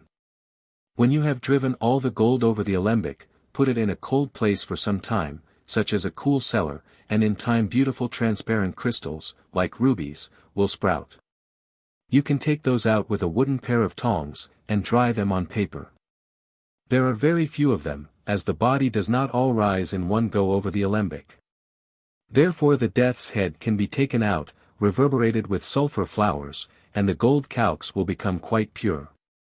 Pour again some spirit of salt and oil of wine over that, and proceed as before. The entire body will finally rise over the alembic. More will be reported on this at another place when we will deal with other preparations. These crystals still have another advantage. Take 1 part of them, add 3 parts of mercury of Saturn optim. Purified, set it together in sand in a phial and give it a graduated fire. Mercury will precipitate in a short time, and it will not only result in a fine medicine but also in a sample of gold, so that you can see with your own eyes that the mercury of lead can thereby be turned into gold. It can either be melted with borax or melted and assayed by the cupel with lead.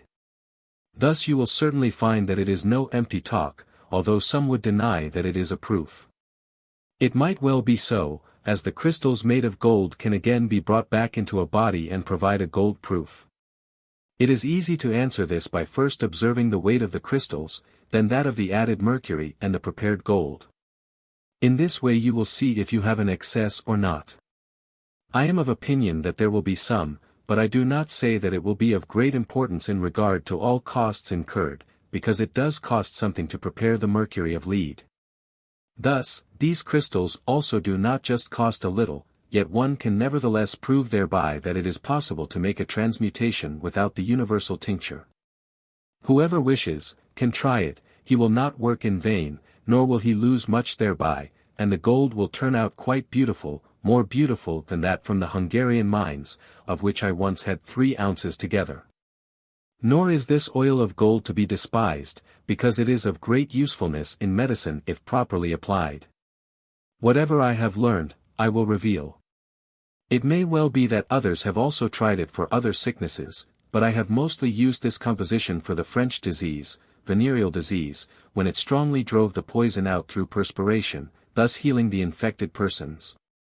First I tried it on a scholar who had a training school not far from Vienna, in Austria.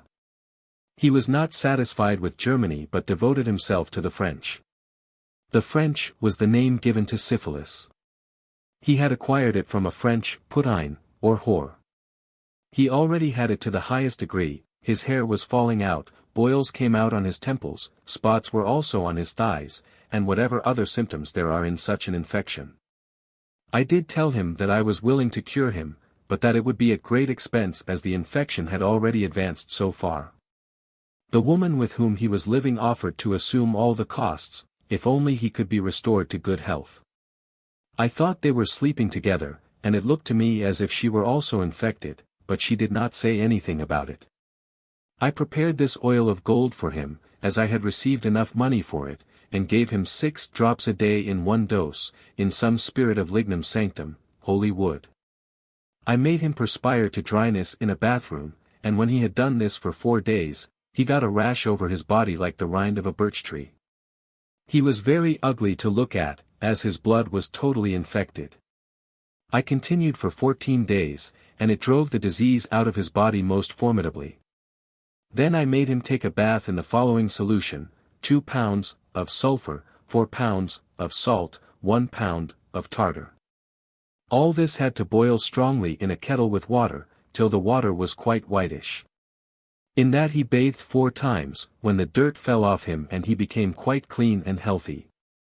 When children contract smallpox or the measles, they cannot be helped by any better remedy than this oil of gold, giving them once, twice, or 3 times each time 4 drops in a tablespoon of lentil broth.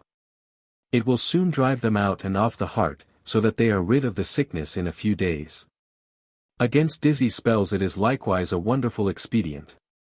With it I cured 2 wealthy persons in a short time, one a man, the other a woman, both belonging to the nobility of Thuringia. I did not give them more than 6 drops in a spoonful of swallow water, continuing thus for 14 days. Externally, I had their temples rubbed with snake grease.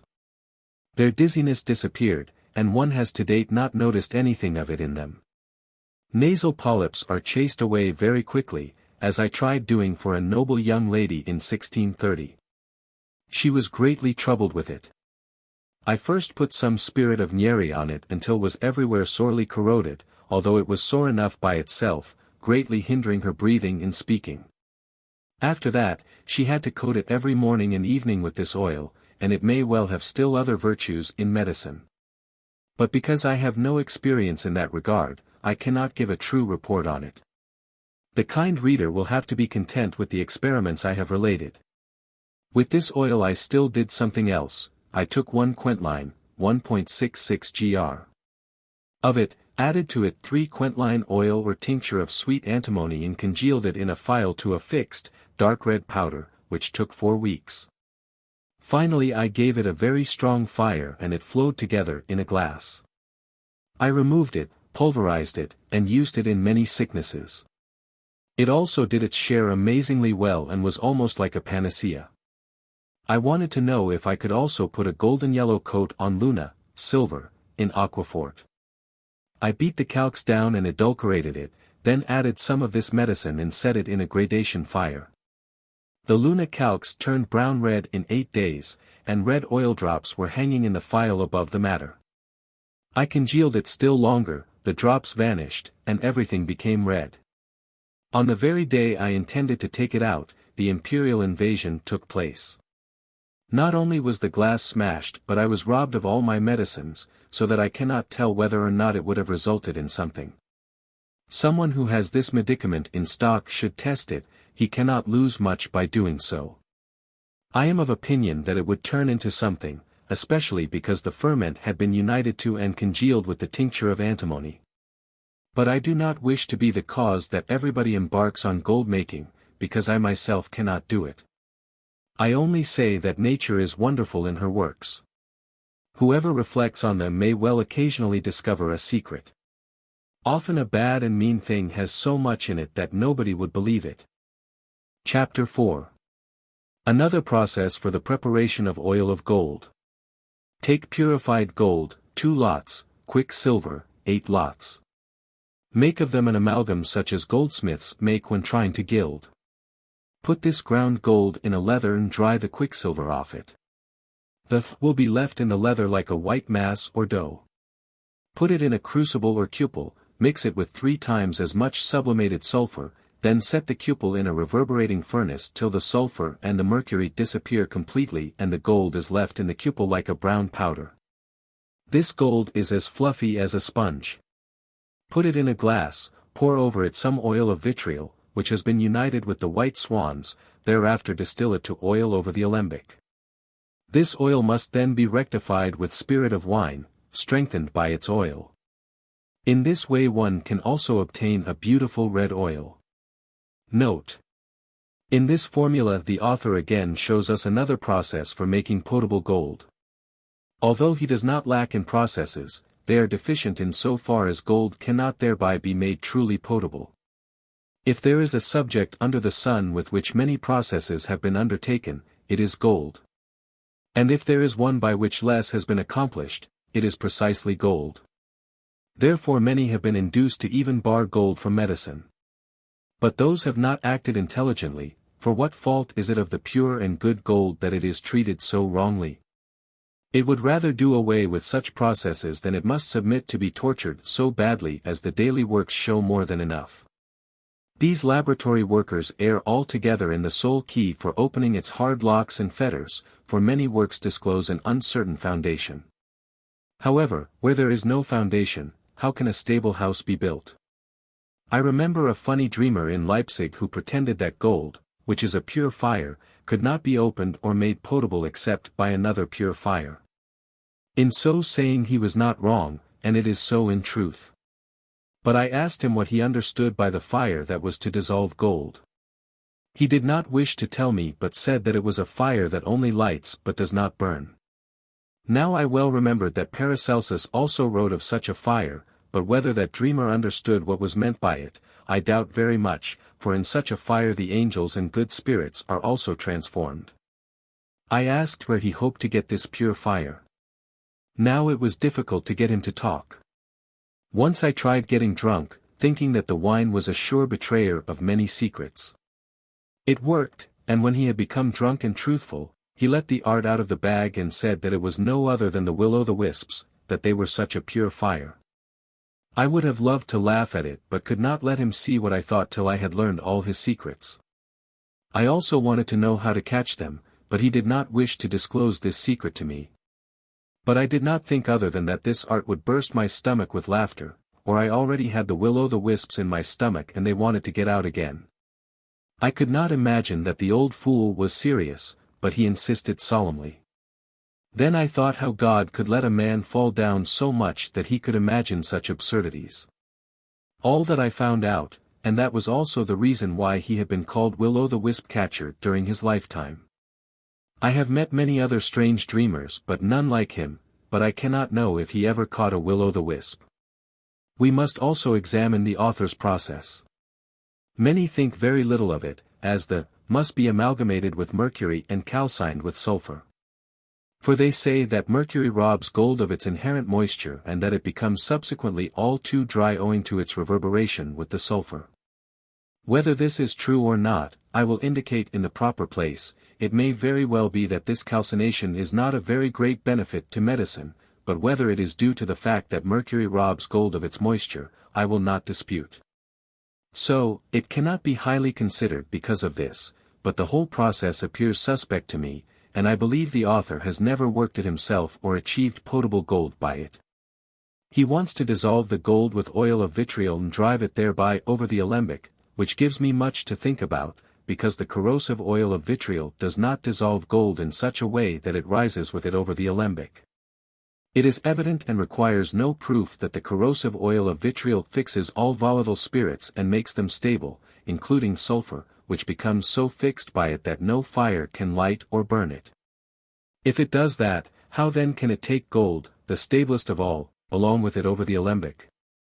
Here it is not important that some object and say that gold can be worked so far with other corrosive spirits that it rises into the alembic. Why should the spirit of vitriol not do the same? But the answer is easy to find. One corrosive spirit is not like another. I am here speaking of the corrosive spirit of vitriol and not of its sweet arcanum, of which something will also be said later. For I am well aware that from vitriol a menstruum can be prepared that can dissolve and take over the alembic not only gold but all other metals and precious stones. To do this, however, is not everybody's doing and ability, and it requires an experienced and learned philosopher and not a common laboratory worker. The process also takes quite some time, and the white swan must also be present, as the menstruum is useless without it. But what kind of swan this is, neither Basil nor Paracelsus has expressly stated, although Basil speaks about the swan.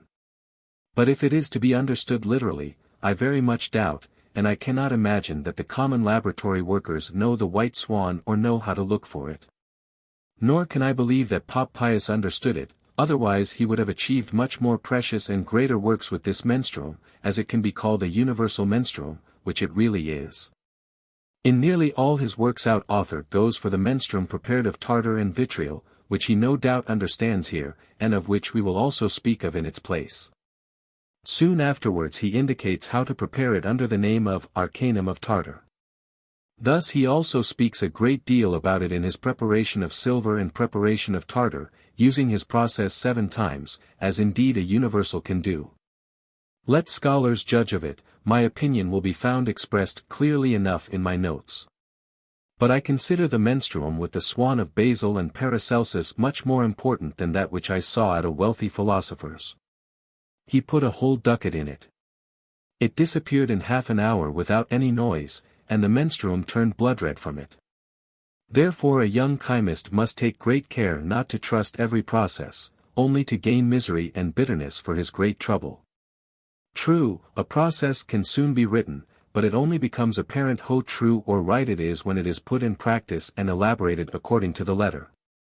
If any man were to verify his writings and processes, of which he smears together big volumes, oh, how badly he would fare, and he would finally be obliged to say that his writings had only been the thoughts of his brain, and that he had imagined that they would also succeed in the fire. Shortly before, I thought that many do not speak highly of the calcination with mercury and do not wish to adapt it for medicines, such as those which are prepared with the power of the fire. Like the aquae regis and the spirits of the salts of ammonia. I will therefore indicate here a fine method, for although gold must be calcined if one wants to make something important of it, suitable for all works, dissolutions, and extractions. It must be done as follows. Have a fine crucible made of the kind that the glaziers have. It must not be too big or too small. Set it in the glass furnace at a constant heat and let it stay in a continuous flux. It must be placed in such a way that it can frequently or constantly be stirred with an iron wire. Let it stand in that heat for 14 days, and you will find a beautiful gold calx within that time. It melts easily in almost every menstruum and can afterwards be worked as you like. Little is lost of the gold. I have sent 3 lots of gold to the glassworks, and when the calx came back, not more than half a quintline had been lost. It was so delicate that no laboratory worker could have made it subtler or clearer, of a somewhat blackish-brown color. Such a calcination can easily be done. The glazier gets a good tip and does it, leaving the stirring to boys who are doing it day and night. And a thaler goes a long way. There are other ways of calcination. I have seen a gentleman in Austria calcine gold in a constant fire, but the fire was made of pure sulfur. After 4 weeks, for that is how long he left the gold in the fire, it was so soft that it could be ground into a fine flour between one's fingers. But because this calcination is not suitable for everything, I will not recommend it. Each will see which kind of calcination he should use for his work. Before reporting the above, I had indicated that which is done with stag's antlers. It is not only suitable for all works, but there is no suspicion of a corrosive in it. Likewise, the above calcination in the glass furnace can also well be used. I have read about more than 100 calcinations of the sun, but when they were examined they are nearly all cast over one last and issue from one foundation, either through dissolving waters or through fumigations or cementations. Through minerals, also through lead, because the fumes of lead also calcine gold, rendering it so soft that it can easily be reduced to a powder. I would not want to use it for medicines, however, as lead fumes are poisonous and contain arsenic. Some assert that gold can be calcined with the salt of rainwater, May dew, or hail. If it is put in it while in flux, it is supposed to turn into a delicate powder which can afterwards melt in any kind of liquid. If that were so, it would indeed be a fine thing, and I would myself think highly of it, as it would be quite a handy means.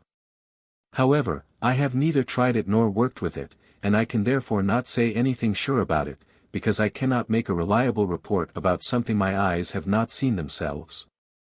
Once someone came to me who said that he calcined gold with the salt of rainwater, May dew, or hail for all his works. I do not wish to contradict it, as they contain anyhow a great secret for many sicknesses.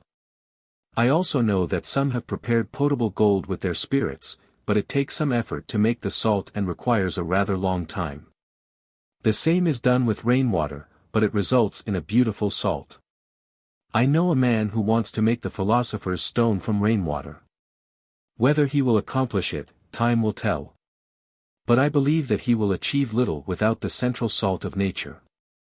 It is probably true that water is a receiver for all celestial influxes, though it is questionable that it can be specified upon metals from its general condition. I am leaving to every man his will and ideas. They will show him what he can do with it. On the essence of the sun and the arcanum of sulfur of gold. If one takes what is beaten thin / opens it as it should / then pours into it drop by drop / mutator which grows beautifully on the rind / of that an oil arises of itself / take note of what I am telling you about it / the gold then settles again / slowly drips away until at last / the effervescence stops of itself / put a long alembic on / and strongly distill everything again / till no more juice comes off it / then pound it to a fine powder / and pour it into warm water / to dissolve the sharpness / stir it with a wooden spoon / pour it off / and pour fresh one over it / so that nothing corrosive is left / gold calx should be left brown and subtle / but if there is much of it / repeat the work again / just as before / the more often this is repeated / the more subtle and beautiful it becomes / nor has it any grain or luster / but that has been completely destroyed / that one has also to take note of / when you believe that everything has been poured off / dry it quite gently / or else it will quickly ignite / bursting the oven at short notice / everything above and below / that happens as fast as lightning / therefore use common sense and intelligence in this / something else I wish to relate / if you cannot get any oil of mutratar / take common herbs / prepare them into a fine salt / dissolve it into an oil / use it as indicated above / when the gold has been prepared / I give you this additional information / 12 letters, the number 14 / 5 syllables and also 6 vowels / rectify this very finely / and pour the gold calx into it / set it in digestion well closed / then leave it for several days / the solvent will become beautiful and red / this essence will help you in case of need. Note.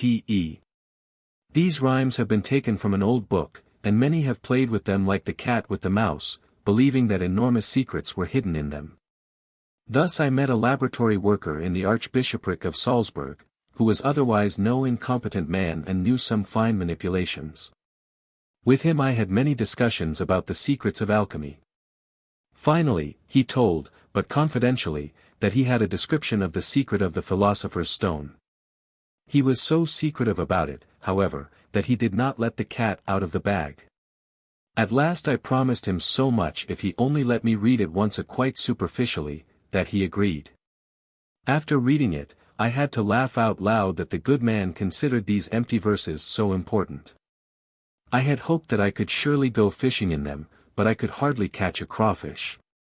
I told him that there was nothing secret in these lines, that it was only the fulminating gold, or leaf gold, aurum fulminans, known to all alchemists, that was indicated in them.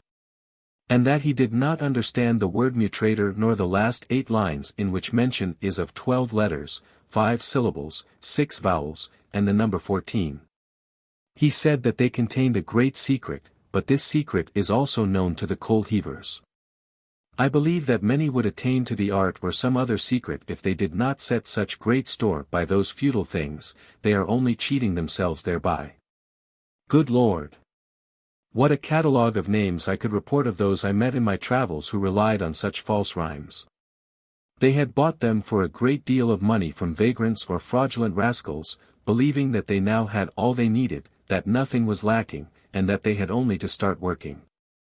But at the end they were shouting, "The thief has cheated me." And I have seen more than 3 gallows full of such vagrants who peddled such rhymes. When they came to me with them, I questioned them. They failed lamentably, bringing forth many excuses. They pretended not to understand such high matters themselves but had found the verses in some old vault or cloister where many distinguished alchemists had lived many years ago, to which they could swear magnificently. Whoever is not careful is easily caught in their thieves' net, for one's inquisitiveness is strongly prodded after such a mendacious discovery, especially as they can affirm it with so many oaths. They also say that they have seen such a large quantity of man-made gold, yes, that they themselves had seen it being made, and they use whatever more bacon they can find to bait the trap. What man would not listen with delight to those sirens who sing so beautifully that it makes you forget food and drink, like the companions of Ulysses? Oh, you frivolous fellows, how will you one day answer for it that you attract so much money into your pockets with your thieving finger? I knew a gentleman in thieving who had been given 5,000 thalers to a vagrant for such a process. When I became acquainted with him soon afterwards, he trusted me so much that he let me read it. After reading it, I told him that I had that process and poem 4 years ago and that it contained nothing but fantasy and nonsense. The good man was greatly startled, and when I explained one thing and another to him, also telling him that precisely the word mutator and the 12 syllables were in that process just as in these rhymes, he became even more startled and recognized the futility of this process. Although he said that he was going to write to the swindler, wherever he was, I have not heard any further, but I believe he did not say much to this fraud but preferred to keep quiet. It may also be that the swindler used a false name, as those fellows normally do. Nor do I doubt that our author himself thought little of it, because he gave it the title, On the Essence of the Sun and the Arcanum of Sulphur. I must confess that there is no more stupid and bad process than this among all those dealing with gold. If the spirit of wine were to lie on it for 100 years, it would not extract the right essence or sulphur from it, as experience shows more than enough. It is easy to write such things, but experience tells how true the writing is and what the process can do when it is tested. But so that beginners may not be misled by such poetry, I will explain here briefly what is said in it. Many a man might think that it is all seraphic wisdom, while it is nothing but an operation for acquiring fulminating gold. The explanation is as follows: laminated gold has to be dissolved in aqua regis. When it is dissolved, the oil of tartar, for mutator is tartarum, the letters have only been transposed, has to be poured in drop by drop. A strong roaring and effervescence will arise, but the drops must be put in only one after another because of the fast ebullition. When the fermentation has stopped and everything is calm, the liquid has to be distilled off. It can also be just poured down while the gold precipitates. Some powder is left. Warm water has to be poured on that to remove the sharpness. If the gold were not altogether dissolved softly and subtly, the process has to be repeated from the beginning. Then it has to be dried gently, only in the room or in the air but not in the sun, or else it would quickly ignite, breaking everything it meets, as I once experienced in Austria. I had 8 lots of this gold calx and wanted to dry it in the room on a copper cover in a stove. I had hardly left the room, as I wanted to go to dinner, when a rumbling arose in the room to startle everybody in the house. We did not know what it was. When I had opened the door of the room to leave, the gold ignited and broke the tiled stove into 1,000 pieces, also shattering the railing around the stove. Thus I sustained a great loss, as I did not retrieve 1 pfennig, small German coin, of these 8 lots of gold. If sulfur flowers are mixed with the gold, however, and they are again cemented and burnt, it loses all fulminating, which is quite surprising. What is even more surprising, the fulminating is due to the tartar, and if after the gold has fermented, a good amount of oil of tartar is poured on it, it does away with in the same way, no matter how strong the heat is that one applies. Many will not believe this, and yet it is the truth. Many might say that it is against nature, because 2 contrary or different operations cannot be done simultaneously in one subject. If you have no oil of tartar at hand, the verses tell you to burn grapevine to ash and make salt of it. Then let it flow to oil in the cellar, and use it in the same way. This also works, it also precipitates the gold, but vinewood is often harder to obtain in many places than tartar. Nor are you always tied to these salts, others also precipitate gold, such as the salt of pine trees or ashes of fir trees, and there is more ash from firs than from vines. In addition, there exist other means for precipitating the dissolved gold in aqua regis than the salt of tartar, although Angela Sala, in his aphorismi, does not believe it. But experience is the teacher of fools. But is it true that gold receives so much power to explode from these salts, someone might ask, not unreasonably. I say no, although the striking power does not properly stem from the tartar, for I have at various times precipitated gold with fir ashes. It did not explode, although the fire was rather strong. This has to be ascribed to the spirits which ignite the sulfur of the gold, making it explode so violently. This exploding occurs contrary to common sense, because other powder fulminates ahead or above itself, while this one kicks backwards and below itself. And with such force that 1 quintline of that fulminating gold has more force than 8 lots of common gunpowder. The sulfur of iron does the same as gold, but aside from that, no sulfur of any metal does, no matter how it is prepared. That is why many would like to conclude that these 2 metals must have a great kinship between themselves. They believe that the sulfur of iron is as good as the sulfur of gold, which is quite wrong, however. In all eternity, the sulfur of iron will not become a sulfur of the sun, irrespective of how the preparation is carried out. The sulfur of iron remains what it is and cannot resist the power of Saturn, lead, even if it is a valiant hero. Nevertheless, it must concede victory to this old gentleman. Now we will finish with the paraphrasing of the rhymes. When everything has thus been prepared and the calx of gold has been achieved, one is supposed to pour on it some spirit of wine, that is 5 syllables, 6 vowels, 12 letters, together the number 14. These words have mislaid many a man, believing that they contained a high arcanum, and the true philosophical menstruum were thereby revealed. But it is not so and is only blah blah and humbug, which is no arcanum, much less the universal menstruum. This is the reason that many believe that the spirit of wine must be the true philosophical menstruum and that they spend a great deal of time acquiring it. Well then, with this spirit of wine one was supposed to extract the tincture of gold, and this was supposed to be the essence of the sun which could help in case of need. Let those believe it who want to, I for my part cannot believe it. Nor do I let myself be persuaded, because I am quite certain that the spirit of wine does not extract any essence out of this fulminating gold.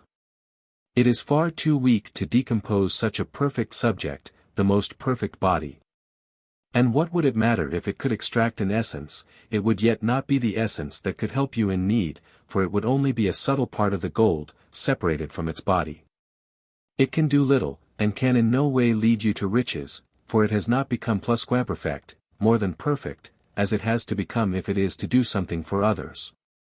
Gold does not have its powers from it, it has no more than it requires for its own perfection.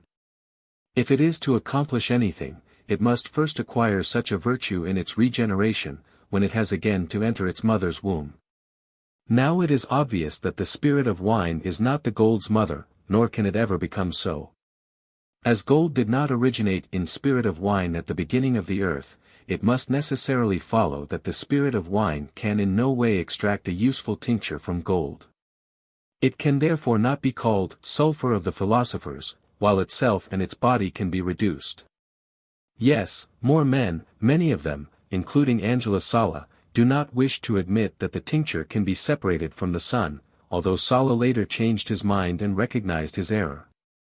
One cannot deny that the color should not separate from the body, that the body stays behind as silver, and in the reduction it is not again a body of the sun but fixed silver that is left, which acquires another sulfur in antimony and copper, turning into gold again.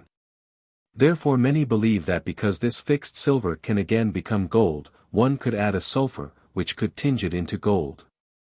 This is true, provided one has the right philosophical tincture, or the silver is made so fixed that it can pass all gold tests through cement, antimony, and quartz. Otherwise it is impossible that anything useful can result thereby. But how this is done remains to be reported, because the philosophers keep it very secret. Some time ago, I saw at a philosopher's in Italy a lump of several pounds of silver, which stood all tests. All it was lacking was the right color, which he could give it very easily. He frankly admitted that by his skill he could make 100 weight of silver fixed within 3 months, provided he had just one partner. But how he did it, I was not told. True, many process makers and braggarts write exceedingly big volumes about it, but in truth they are nothing deceit and processes that can never be brought to perfection. Hardly one hair curler can be found who does not pretend to know how to make fixed silver, and yet, with all their art they are such poor wretches that one could take pity on them. One may well say here, physician, help thyself. And if they did not occasionally meet an imprudent beginner, hardly conversant with the writings of the philosophers, who gave them bread for some time, for God's sake, they would have starved a long time ago and the world would have got rid of them many years ago. I knew one of this sort in Erfurt. He convinced some good credulous people that he could fix all thalers in a short time and finally transmute them into the best gold, and that it would not cost much at all. These good people imagined that they would soon become great gentlemen, and accepted the artist. He built various kinds of ovens, put up a pair of bellows, and set up an entire goldsmith's workshop. First, he tried with a small sample of 3 lots of silver. He cemented these and juggled about with them till he thought that the time had come to ensnare the birds. But it was nothing but the white body of the sun from which the tincture had been extracted. He put it into the cementing box as if it were only common silver. When now everybody was eagerly looking forward to the issue, and the day had been set, which he first selected in the calendar to make sure there was a lucky aspect of the sun and moon, when the monkeys were supposed to come out of the box. Everything happened in a solemn and devout manner. He pulled the boxes out of the fire and when they had cooled, he told his sponsors to open them themselves, so that they could see that he was dealing with them honestly and sincerely. Furthermore, he said, he was going away for 1 or 2 days, they should meanwhile have the fixed silver tested to see if it could pass all assays. This was done. The silver passed all examinations and was found to be good, but the color was lacking, and the people did not know what to do. The artist, however, stayed away for 8 days, and they were greatly looking forward to his return. They were very sorry and worried that their teacher in the art would not return at all, because he was being tested. Yet they were full of good hope nevertheless, as he had left behind his supellectulum, which was not that important. Meanwhile, they told their intimate friends of this feat and promised to accept them also into their society when the artist returned. Their friends were likewise interested in the new art and consented to put up a sum of thalers. The artist returned after 1 week. There was great joy, and a wonderful meal was prepared. They were very happy indeed, especially when he asked how the silver passed the test, if it had also stood the gold assays. Everything was confirmed with delight, and each wanted to be the artist's next client. Then he told them that he would in future also turn this fixed silver into gold, and he began making arrangements for it, which was easy to do. Now their mood became even more jubilant, and they were wondering where they might perhaps find a kingdom to buy. There would be no shortage of gold. They now concluded a deal and decided, seeing that a great work did not take more time than a little one, to invest 500 marks. The instruments were arranged and the work was begun. In the meantime, the artist saw his advantage. He changed the cementing boxes, took the silver out, yes, even out of town. Nevertheless, the alleged work is given fire. On a Saturday night, the artist pretends to go to confession, and the good people are supposed to watch the work for some time, to make sure that nothing goes wrong. He left, looking for a father confessor in a foreign country. As he was staying away a long time, the good people were eagerly waiting for him with their meal, but because he had promised the father confessor not to eat anything that evening, he did not come back to table. They were surprised at it but did not think anything bad of it, thinking he would come after the sermon and communion. He, however, was taking a really long way. Now the company suspected that something was not right. They decided to let the fire go out and take a look at the work. It took place the following Monday.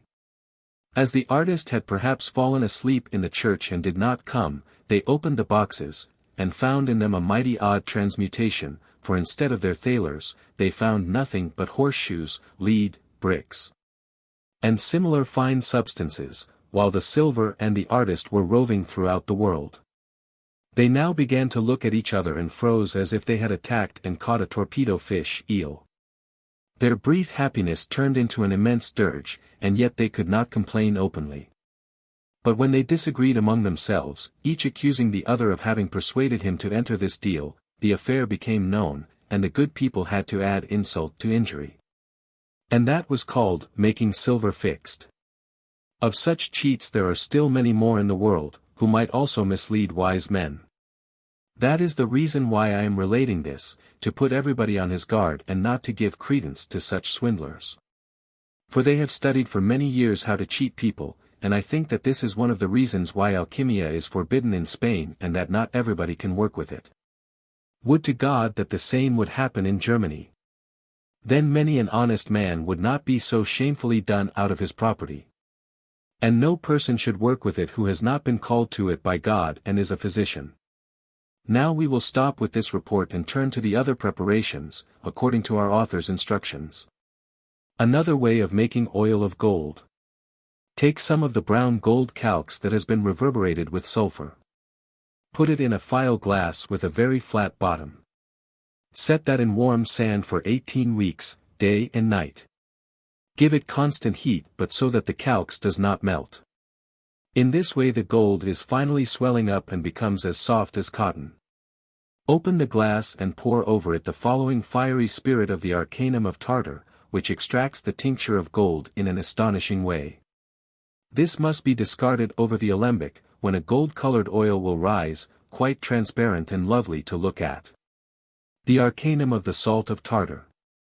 Take the magistery of vitriol, which is quite clear, transparent and crystalline. Dissolve in it the vegetable salt, then distill the phlegms gently off it. Thereafter dissolve it in distilled rainwater till it loses all its feces and gets rid of its slime. Now coagulate it to dryness. Pour the vegetable blood, or the vegetable fire over it, then distill it over the alembic. First the spirit will come out, then the fiery spirit, and this is the arcanum for this work. Note. The author presents another way of making oil of gold. It differs little from the first, except that the menstruum for the extraction is taken from vitriolic tartar, with the addition of brandy. The process is probably fine and can be made, although I have not tried it for gold. I have, however, done it for silver and found it to be true according to the letter. But the reverberation is a very tiresome work, as 18 weeks is a long time and much coal has to be used. In addition, this fire must be well regulated or else the substance will easily melt and revert into a body. Then all effort and work are lost. This long time is required to allow the calx to become all the subtler, but one can achieve this just as well in a shorter time. In the manner indicated, potable gold cannot be prepared in less than half a year. The patient could die 100 times before getting his medicine. I would advise, the alchemists, to use the gold calx which I taught in the previous process, or that obtained with stag's antlers. It can melt and be extracted in almost every liquid, even if one does not use the tartarized arcanum as a menstruum. The gold calx can in any case soon be made volatile. Within 2 days I can volatilize it so much that it rises entirely into the alembic, even flies away. One may well be surprised that such a fixed body can be so far destroyed that it can fly away without wings like Mercury, and yet can also be made fixed again with a little effort. I know how to make a spirit that destroys gold so much in a few hours that it flies with the spirit out of the glass into the air, if the glass is not tightly closed. Nobody knows where it goes, and it vanishes entirely, so that not one grain is left in the glass. When I mentioned this one day at a princely table, the prince did not want to believe it and asked me to show it to him in practice. When I did this in a short time, because I already had a supply of the spirit, he was quite surprised and said that he had had many laboratory workers, but none had gone so far. Furthermore, he said that if he knew how to make this spirit, he would not doubt the preparation of the philosopher's stone. But he was wrong, because this spirit had not been the universal spirit, as the philosophers want it to be, but had been made from other minerals, and was corrosive. Therefore it could not and should not be an ingredient and medium for attaining this high work. Although it could not be used for this purpose, nor had I prepared it to this end, it was yet a wonder that it could volatilize the gold so fast without further preparation. And if nothing was added to it, it did not let the gold drop away. Even if one tried 10 times to separate it.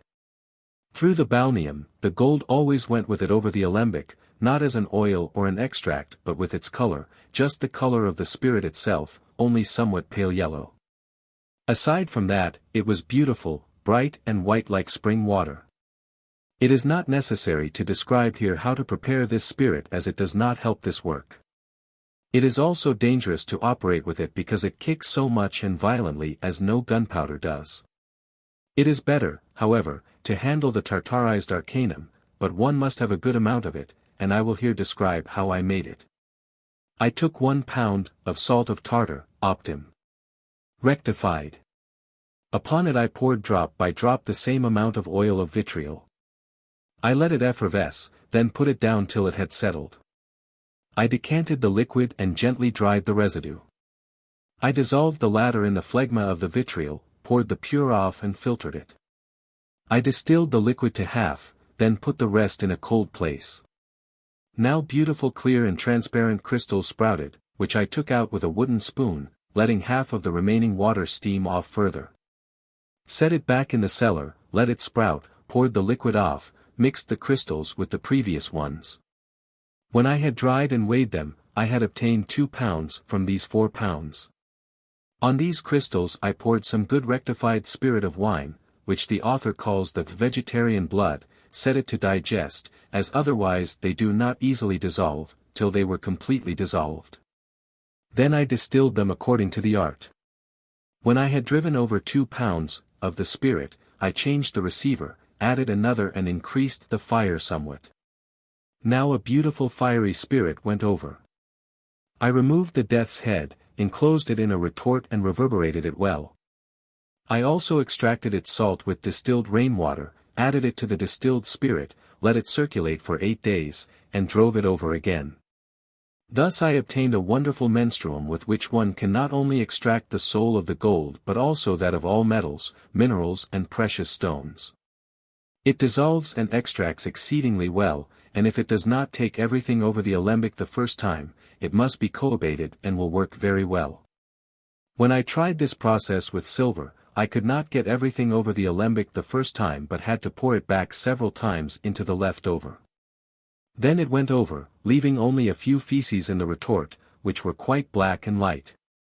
I am of opinion that one has to proceed in the same way with gold, as its body is even more fixed and compact than the body of silver, and the cohabations achieve much good, which could otherwise not be done.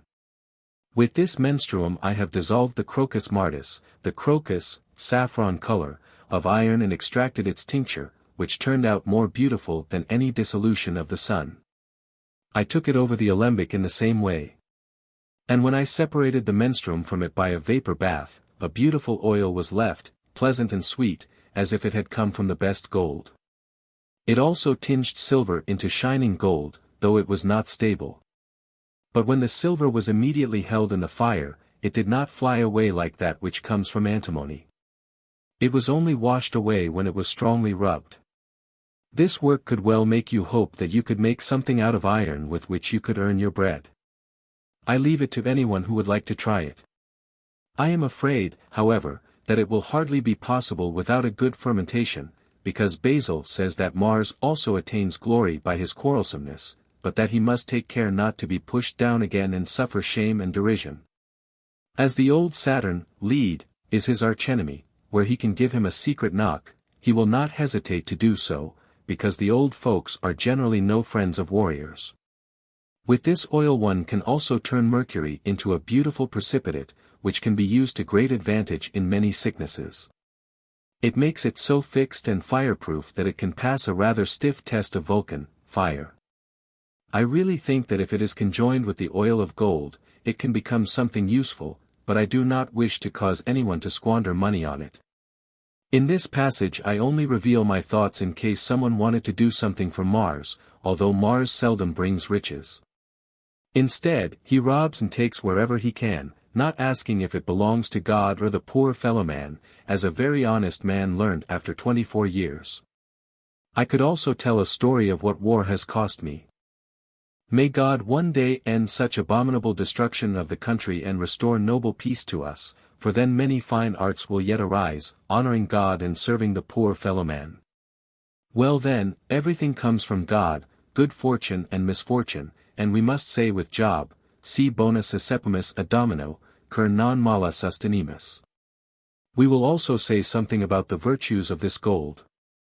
The author, Pop Pius, however, does not mention them, doubtlessly because it does precisely what has been said of the other preparations, to which I will also refer to the kind reader. He will easily notice when this gold oil is to be used. Not only will he learn the doses but also see from my comments in what cases I use them. It cannot be contradicted that gold can in general heal all sicknesses, as all the books of Hermetic physicians testify. And whoever will read the history of cases cured by the potable gold of Anthony of London will find astounding things in them, observed and cured both by himself and others who had the potable gold brought to them from faraway countries. Of that a whole treatise has been written and printed in Hamburg. Even so there are some who do not think much of it, saying that this solution is not philosophical, etc. I will not discuss this here, while no one knows yet for sure by what means he dissolves the gold, even if there are several descriptions available, pretending to indicate the process. I believe, however, that he did not make his secret public to the extent that the sparrows could whistle it from the rooftops, for he would be a bad fencer who did not keep one stroke for himself. One thing is sure, it is no small science to know how to process gold correctly so as to turn it into a medicine without a corrosive. What to think of potable gold that is supposed to be strengthened with the blood of Venus, copper, and Mars, iron, is not difficult to decide. I consider it nonsense, because the sulfur of iron and copper is not the sulfur of gold.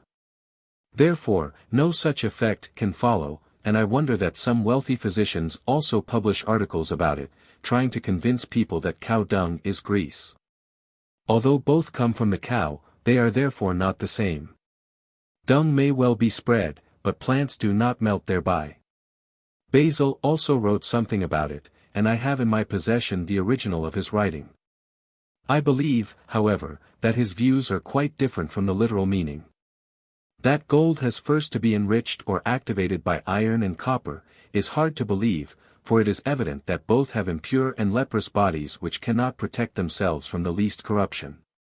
If their blood were so pure that the sun's blood were thereby raised to a higher degree, it would follow that they themselves could first keep themselves from corruption and destruction. Indeed, it is said, medis, cura typsum, physician, heal thyself. If now it is true that each thing has its own seed, and must have its own seed if it is to be an autonomous body, it must necessarily follow that gold must have a special seed, copper and iron other special seeds. Even so, it cannot be denied that the seed of metals is identical as far as their remote potentiality is concerned, and that it refined by cooking. Nevertheless, digestion produces a ripe fruit and seed different from the others, and the artist will never be able to cook gold from copper, even if he were doing it till doomsday. Well, as this does not belong here, I will not deal with it at the present but wait for another opportunity. I am only relating it so that no one should be misled into thinking that gold can be increased in virtue by the lesser metals. The contrary can rather be proven, namely, that the pure blood of gold is infected by the impure and leprous iron and copper. Then it is quite useless to medicine. Therefore one has to be very careful about such potable gold and not to believe what anybody fancies, but he must diligently read the writings of the philosophers and reflect upon them with special care, even if they are only understood according to the letter. Chapter 5. How to prepare the quintessence of gold. Take some of the brown calx reverberated with sulfur, 3 or 4 lots. Mix it with the crystalline coagulated dry water, 6 lots. This water does not dissolve the metal in the common way but separates the good from the bad. It destroys the bad and the coarse, turning it into earth dust and slime, while increasing the good in its nature. This conjunction done, very carefully close the glass with lute, then set it in a gradation fire in sand for 8 weeks, day and night. In steady heat, but only so much that the calx does not melt and shows just a slight brown glow. In that steady heat the crystalline water will open the gold completely, turning it into dust and ashes. When now the gold has all turned into ashes, give it a stronger fire for 3 weeks. Then take it out, open the glass and pour it over these ashes the vinegar of nature, which the philosophers call nature's fire. The vinegar will soon revivify the ash, extract its soul, beat the earth and feces down and leave them at the bottom of the glass. You can do the same with silver and other metals. In this way metals can be totally anatomized and decomposed, bringing them into their crystalline and essential form. Whoever wants to follow nature further, may add to this essence of gold the essence of antimony, which may be quite sweet and transparent, nicely smelling and tasting, and also penetrating. This essence will soon be tinged and attract the tincture of the gold. Enclose the latter in a glass and set it in warm ashes. It will turn into a red transparent glass or salt, quite stable and fixed in the fire, quite transparent. It might well be called the arcanum of gold. It is also possible to add the essence of vitriol instead of the essence of antimony and coagulate further, as just said.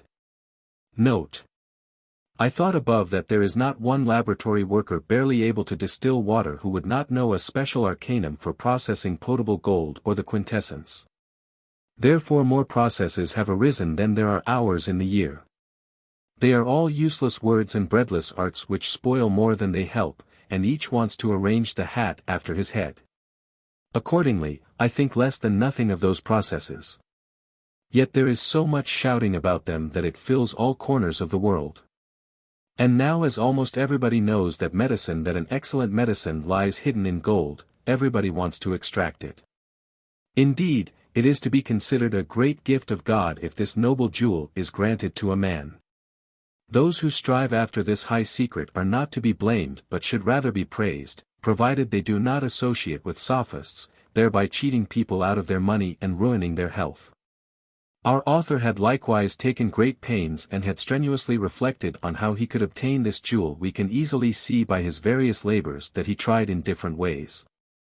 Among others, he also indicated this process on how to prepare the quintessence of gold. As I see it, however, this is not a quintessence but only a wearisome calcination and extraction with the arcanum of tartar or vitriolized tartar. With this salt he does nearly all his works, believing that he has quite rightly proceeded according to the views of the philosophers, which I cannot believe. Because the crystalline dry water of the philosophers and the arcanum of nature are different from what the author thinks. The latter decompose gold, so that it can never again be brought into a body, unless it is done by projection. But according to the processes of our author, gold can again be reverted into a body with little effort, and this crystalline water and out author's vinegar of nature cannot do much that it would completely discard its covers and stand there naked. In addition, One is said to decompose the body, the other, to extract it, which is against all philosophers. They always say that calcining, sublimating, fixing, etc., are all one work, and that it is done in a closed vessel and furnace. If this is true, as it is indeed, it must follow that the author never understood the views of the philosophers, much less prepared nature's vinegar and making potable gold thereby. This process can therefore not be a quintessence of, no matter how often he insists that we must follow nature. This would nevertheless be a good teacher if he also showed the way of nature, in which one should certainly walk. Nature does not lead us astray, provided we do not digress from her. She gives us the natural bodies and spirits in which the art must work, prepare, purify and ready them, to become that which the art had intended to make of them at the start. But at the same time she shows us, as if pointing with a finger, where we should direct our eyes, that is, to her work, as she operates in her workshop, and not as the misleading alchemists require in their false books. Ever boasting of high matters. I am not speaking of the books of the philosophers, however, although they are obscure and cannot be understood at the beginning. Therefore Bokasser says in the Tuba, Kalongenimes erit Liebenturk. Patientia frutter in traumite justo hujus artis meabit, etc. It is a good warning. It is the same with the vinegar of nature. Nature has already prepared it. We must not make it under any circumstances but only take it out of her vinegar jar. It is vinegar against nature, sweet, pleasantly tasting and crystal clear. Therefore it does not wet the hand and is called the most acid vinegar, acetum acerrimum, by the philosophers, which are strange words. This vinegar correctly decomposes gold into its principles, simultaneously extracting its tincture. Our author's process is unable to do this, and it is nothing but a preparation of the body for turning it into a liquid. It differs very little from the other preparations, because for a quintessence all three principles must be well purified. Here, the tincture and the sulfur are indeed purified, but where are the other two, salt and mercury? Mercury, which appears in the form of a beautiful clear water, must likewise be brought to the highest degree of purity. The salt also must be sublimated into a transparency, like diamonds or rubies. Then a quintessence can follow. All this can be accomplished by the vinegar of nature alone, without decanting or distilling. The common man will not believe this, because he calcines gold himself, dissolves and extracts it himself, thus believing that he can produce a quintessence.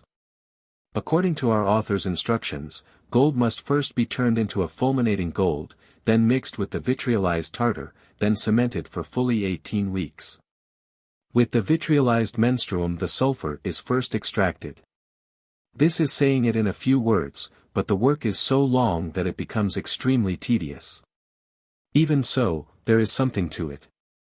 This process is good enough to work after it, but you have to remember that it does not result in a quintessence, as our author believes. But whoever wants to obtain a fine essence in a short time, may work as follows. I took the calcined gold and poured on it the secret spirit of vitriol. It dissolved the gold within 24 hours and extracted an essence like a ruby, leaving a white body like fixed silver.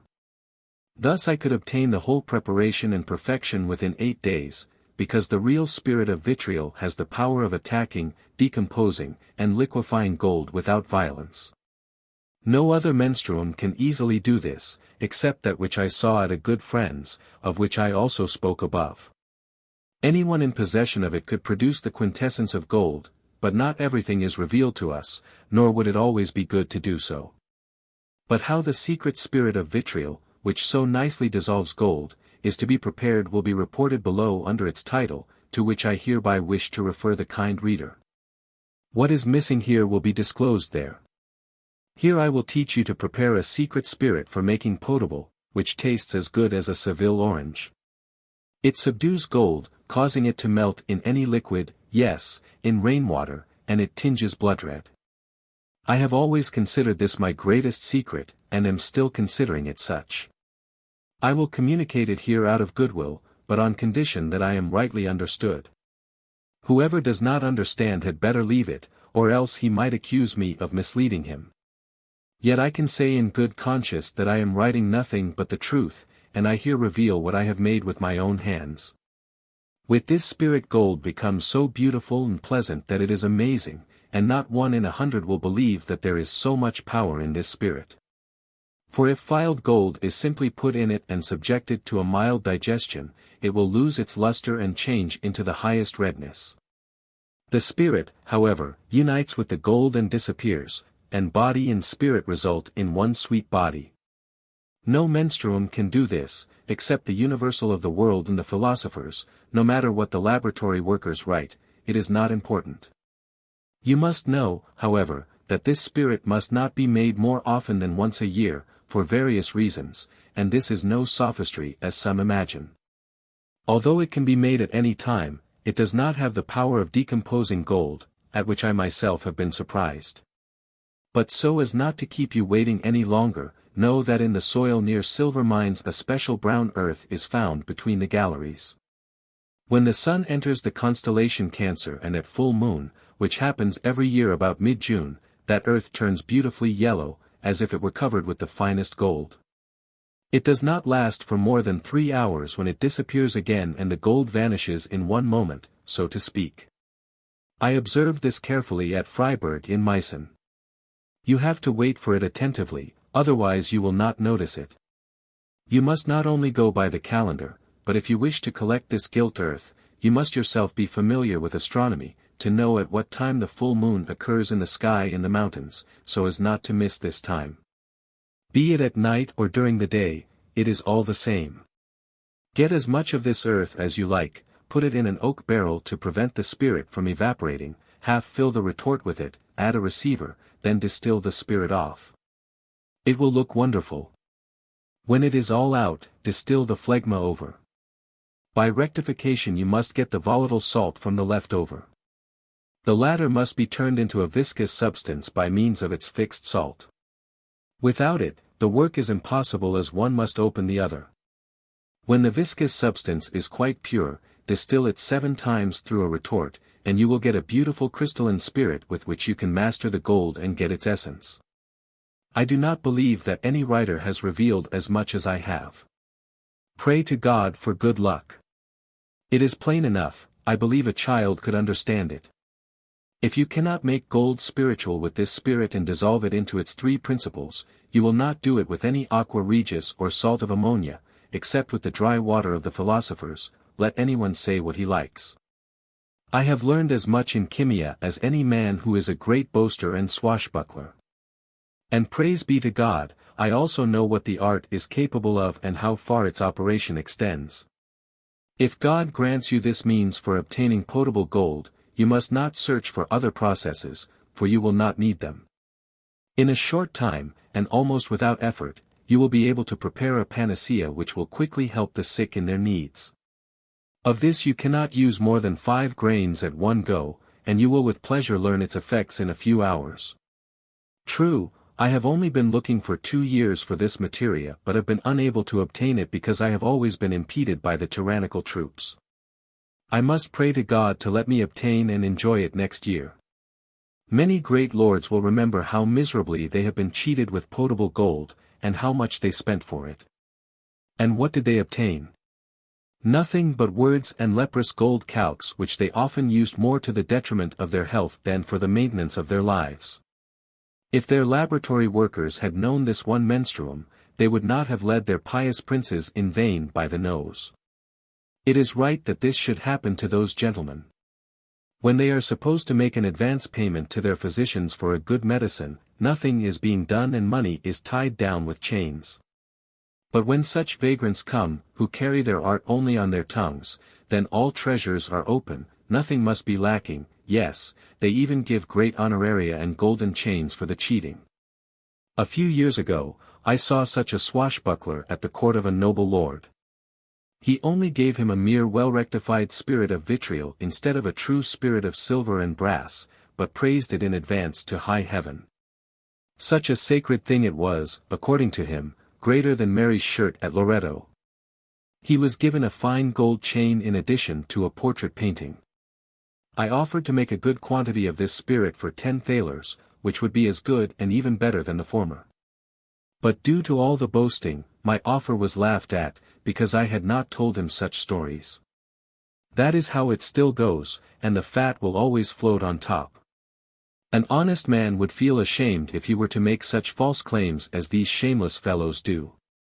Likewise, I also saw a vagrant on Austria who carried a small travel apothecary along with him. He spoke wonders of what arcana it contained, and convinced people so much of it that he made a great deal of money. When he had exhausted his supply, he had it filled again by a laboratory worker called Johann Spangenberg, paying 9 thalers for it. When I arrived on the scene, he became quite scared. Nevertheless, this had been for him the right owl to catch birds, and he was indeed quite successful. When he noticed, however, that his tricks were about to become common knowledge, he moved away with his prey, after rather thoroughly emptying the purses of some counts and lords, whom he ripped off properly. The same happened recently at a noble court where a laboratory worker had gone through more than 40,000 thalers.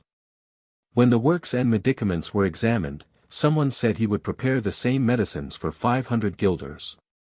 This caused the prince to become suspicious, and thereafter he did not spend any more money on laboratory works. This is the reason why the praiseworthy art of chemia reaps great contempt throughout the world through such men. Now we will no longer stop at those cheats but consider and examine the author's process further. The author also advises us to add the essence of the sun to the essence of antimony and to coagulate them together. That is correct, but one has to take care that the essence of antimony or vitriol be quite sweet and red. Otherwise there will be a failure. How to prepare them will be shown in their place.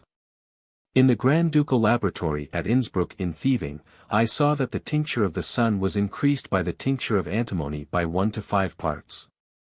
After 4 days in digestion, various colors could be seen, and I was very surprised that during this time a flower appeared in the center, like gold. It did not change, but all around it there was something like a rainbow. Now the laboratory worker removed it from the fire and opened the glass. When the air touched it, all the colors in the center disappeared and only a muddy red liquid was left. This caused everybody to be startled. We put it back and coagulated it to a red powder. After that, we took it out and put some of it on a red-hot silver plate. It was fixed and did not smoke. Now the laboratory worker took 1 lot of silver calx, 1 quintline of this tincture, and mixed them together with a pestle. The silver calx turned totally black. He put it into a phial, set that to digest, as it turned even blacker than before and flowed together like a lump of pitch. As I continued my traveling farther from there, I could not wait for the final result, but I heard from the director of the chemical laboratory that he tried to refine the silver enough to make stable gold of it. Whether he succeeded in doing so and the gold stood the test, I cannot say for sure. All experienced chymists believe that antimony contains the seeds and flowers of all metals, which we may well believe. As this oil had been fermented with the tincture of the sun, one may well suppose that something came out of it. I wish I could have stayed long enough to see the result, but I took some of the tincture or essence along with me in my travels, to test what it could do for diseases. After this, I visited someone belonging to the aristocracy, not far from Trient. He had a beautiful laboratory, a good laboratory worker, and he himself was a learned man with whom I saw many wonderful things. At that time I made sweet oil of vitriol, which was as red as blood and sweet as sugar. Something will also be said about that further on. I prepared this oil of gold for him and let it coagulate, which was done in a short time. It turned into a stone, transparent like glass. With it he cemented silver once or 3 times, then melted it with a rather strong fire, and everything flowed together into one mass. He distilled that on a cupel and obtained a white body which he put in separation water, aqua fortis. The laminae turned brown red and did not melt but decreased in weight. After they had laid in it for some time, he removed them and melted them. They registered half a point on the needle, and no separation water would attack them. Now he prepared a refining water of the following ingredients and put this body in it, thinly laminated. It refined from day to day until it was as beautiful as the best ducat gold. Some black powder was left in the glass which afterwards, when melted, gave a white body. The graduation, refining, water was made as follows. Antimoniae in UNC. J. Vitrioli ad flavdinum calcinati unth. Sulphuris vivi UNC. J. Voridis aries IJ. Lot. Solus gemma UNC. J. Arsenici IIJ. Lot. Mercurii sublimat. Theage. Lot.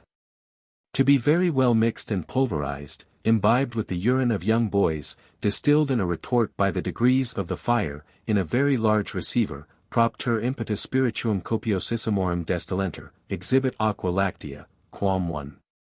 Purga, vel injection luni, vel cohobation. He loyally informed me of this process, but I never tried it. Therefore I will not say too much about it. However, I saw that the silver obtained the most beautiful colors of the sun, though it is not true that this water fixed the silver. It was the preceding tincture that did it, the water only provided the color. If silver is fixed, it can be enormously refined by this water. I have, however, forgotten what the gain was. I suppose that the work had not been done without any gain, as both ingredients, and, are wonderful fixers, and a great virtue is hidden in them. Thus, probably no sickness can resist this medicament. We must now return again to our potable gold and speak about its virtues, especially about what I learned by experience and practice, and what is generally not found in other authors. Above, at the beginning of this note, I mentioned that I had not prepared this essence according to the author's process. I did it in my practice and have noted what I have thus learned. However, so as not to deviate from my method of reporting, I show in each of the author's works what I have seen regarding it and what I have discovered about it in my practice, also for what it is used. As I have already above referred to several case histories which recommend potable gold, I will here only relate 2 or 3 additional ones which would be difficult to find elsewhere. To show what wonderful virtues and effects God has put in this subject. In Gmunden, Austria, in the region of the Enns, I had a patient who belonged to the aristocracy. He had such a discharge in his eyes as I had never seen in my life. It swelled his eyes to make them look like chicken eggs, and they were as red as blood.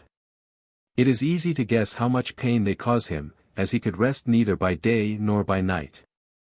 After he had suffered for quite some time and had also consulted many physicians about it, he told me of his great pain and begged me to help him for God's sake. I accepted him and wanted to see what I could do for him. Seeing that his whole sickness consisted in such a strong, heavy discharge, I first ordered an enema for him, to be administered for several consecutive days. Rx rad bzionii. Polypotage. Assyrian. J. Lot. Herb. Calaminthi.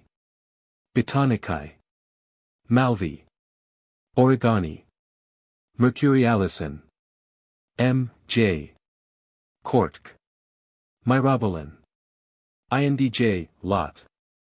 To be cooked in a sufficient quantity of bouillon, and tecto vase ad casum partis tertii, cola and rec colaturi unc.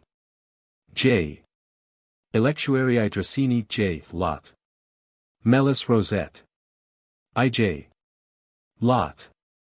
Solus gemme J. Lot. Olei olivar. IIJ. Lot, everything to be mixed for the enema. This enema removed much bad moisture from him.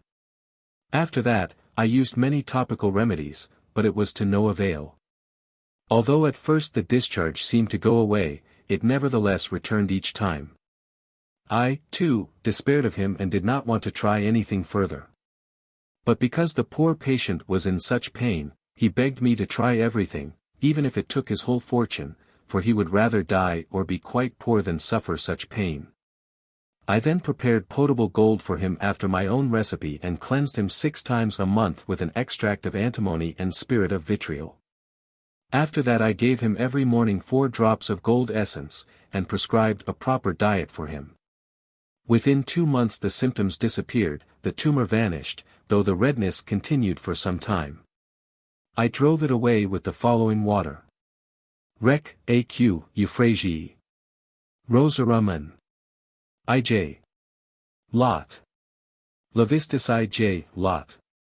Acidi antimonii J. Lot. Sacchari crystallini V. Quentline. Could be, V. Quent. Crossi J. Scrup. Miss. With this he had to wash his eyes several times a day. The redness disappeared completely, and he got a fresh and healthy face again. When I sailed from Limassol, Cyprus, to Tripolis, Syria, and we had rather bad weather for several days, the upper sail above the round top had one day to be quickly removed. A boatsman, who was a Moor, wanted to run quickly from the ladder inside the ship. He missed his step, and when he was only halfway down, fell on an anchor that was lying in the ship, ready to draw up a rope. He had fallen on the ribs of his left side, which became quite swollen. He threw up much blood and was lying there whining like a dog.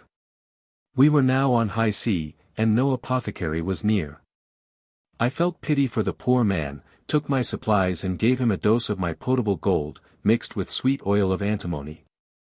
He continued throwing up the whole night, but the pain subsided a little. The following day I gave him another dose, again another night. The throwing up disappeared and so did the pain, though there was much swelling. God granted us the good fortune to arrive in Tripolis on the 4th day, when I gave him a purgative prepared from mercury, which drove a mass of black matter from him. The following day I gave him the purgative again, after which he became hale and healthy and thanked me profusely through an interpreter. I encountered this man again in Alexandria. He helped me in every possible way on the boat and praised my help with many words in front of his co-workers. At Crane, at the Corinthian border between Kamenik and a mountain castle called Quintessence, which belonged to the Counts of Thurn, there was an inn in a village where I was lodging, waiting for an opportunity to travel to Gliswertz in Dalmatia, which was a mighty fortress, and Ragusa. My landlady was in bed, she was sick. I spoke with her, she spoke Wendyish, I Polish. These two languages understand each other fairly well, just as Slavonic is quite common in that country. I asked her what was the matter with her. She showed me her stomach. It was as swollen as I had never seen the like in my life. It was hard as stone but did not hurt her very much. However, she could not walk because of the huge swelling and weight. She said she had this trouble for over 2 years. She had spent a great deal of money on it, but nothing could help her. I asked how much she would give me if I restored her health. She was very happy about my concern and wanted to give me all she owned. Her husband offered the same. I began purging her with the mercury all by itself. The preparation of this mercury will be discussed later on. At first, it accomplished very little, eliminating mostly some yellow water. I gave it again the following day, also the 3rd day. Then it operated properly and eliminated so much white, yellow, and black slime from her that it was astonishing. Externally, I had her stomach rubbed 3 times a day with warm urine. Now the swelling began to get soft. As I saw her strength was low, I did not want to attack her further with purging. In the meantime, an opportunity to travel to Zing arose. I therefore left her some of the potable gold coagulated with oil of antimony and prescribed that she should take 4 grains in a bit of Malvasian wine every day. The innkeeper had a fine mule which he presented to me. I took it with me, rode with it over mountains and valleys, and it agreed very well with me. When I returned after 4 weeks and wanted to continue with my other planned journey, I found my landlady walking about in her room. Her stomach had decreased by a good yard. I myself was surprised at it. I purged her twice more and gave her more of the gold left, and told the innkeeper to get word to me in Venice or Padua how all this would end.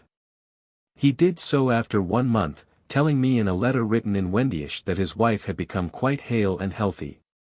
He had also arranged for 20 ducats to be paid to me by a merchant by the name of Simon Cagnoli, which the latter also did. I sold the mule in Treviso for 60 sequins. Thus I obtained some money, and the woman recovered her health. I myself had not believed at the beginning that it was possible to cure such a sickness in so short a time. But praise and thanks be to God who has put such miracles in nature and commanded the physician to operate with them. This case history is quite remarkable, and among 1,000 patients there may well not be another like it. If there is, a student has now received good directives for treating it. The physicians Vivum, Andragasius, and Spigelius, etc., to whom I also communicated this medicament, were also quite surprised at it. I will tell yet another case history in close by relating what I did in Ischl, in the region of the Enns, for a boy, 14 years of age. He had fallen from a ladder and became mute as a result thereof. He was the only son of wealthy parents. For the parents this misfortune was a great cross, as one may well imagine. They had sent to Salzburg, Weiss, and Linz, wherever they knew of a physician, looking for help. They had sent the boy to Baden, to the warm thermal baths, but it did not help. He remained mute as before, and nobody thought he could be cured. What was surprising was that he did not feel any pain. Finally, his father came to Gmunden, into the house where I was living. At table he related how his son had arrived at such a great misfortune and said that he would give 1,000 ducats to get help.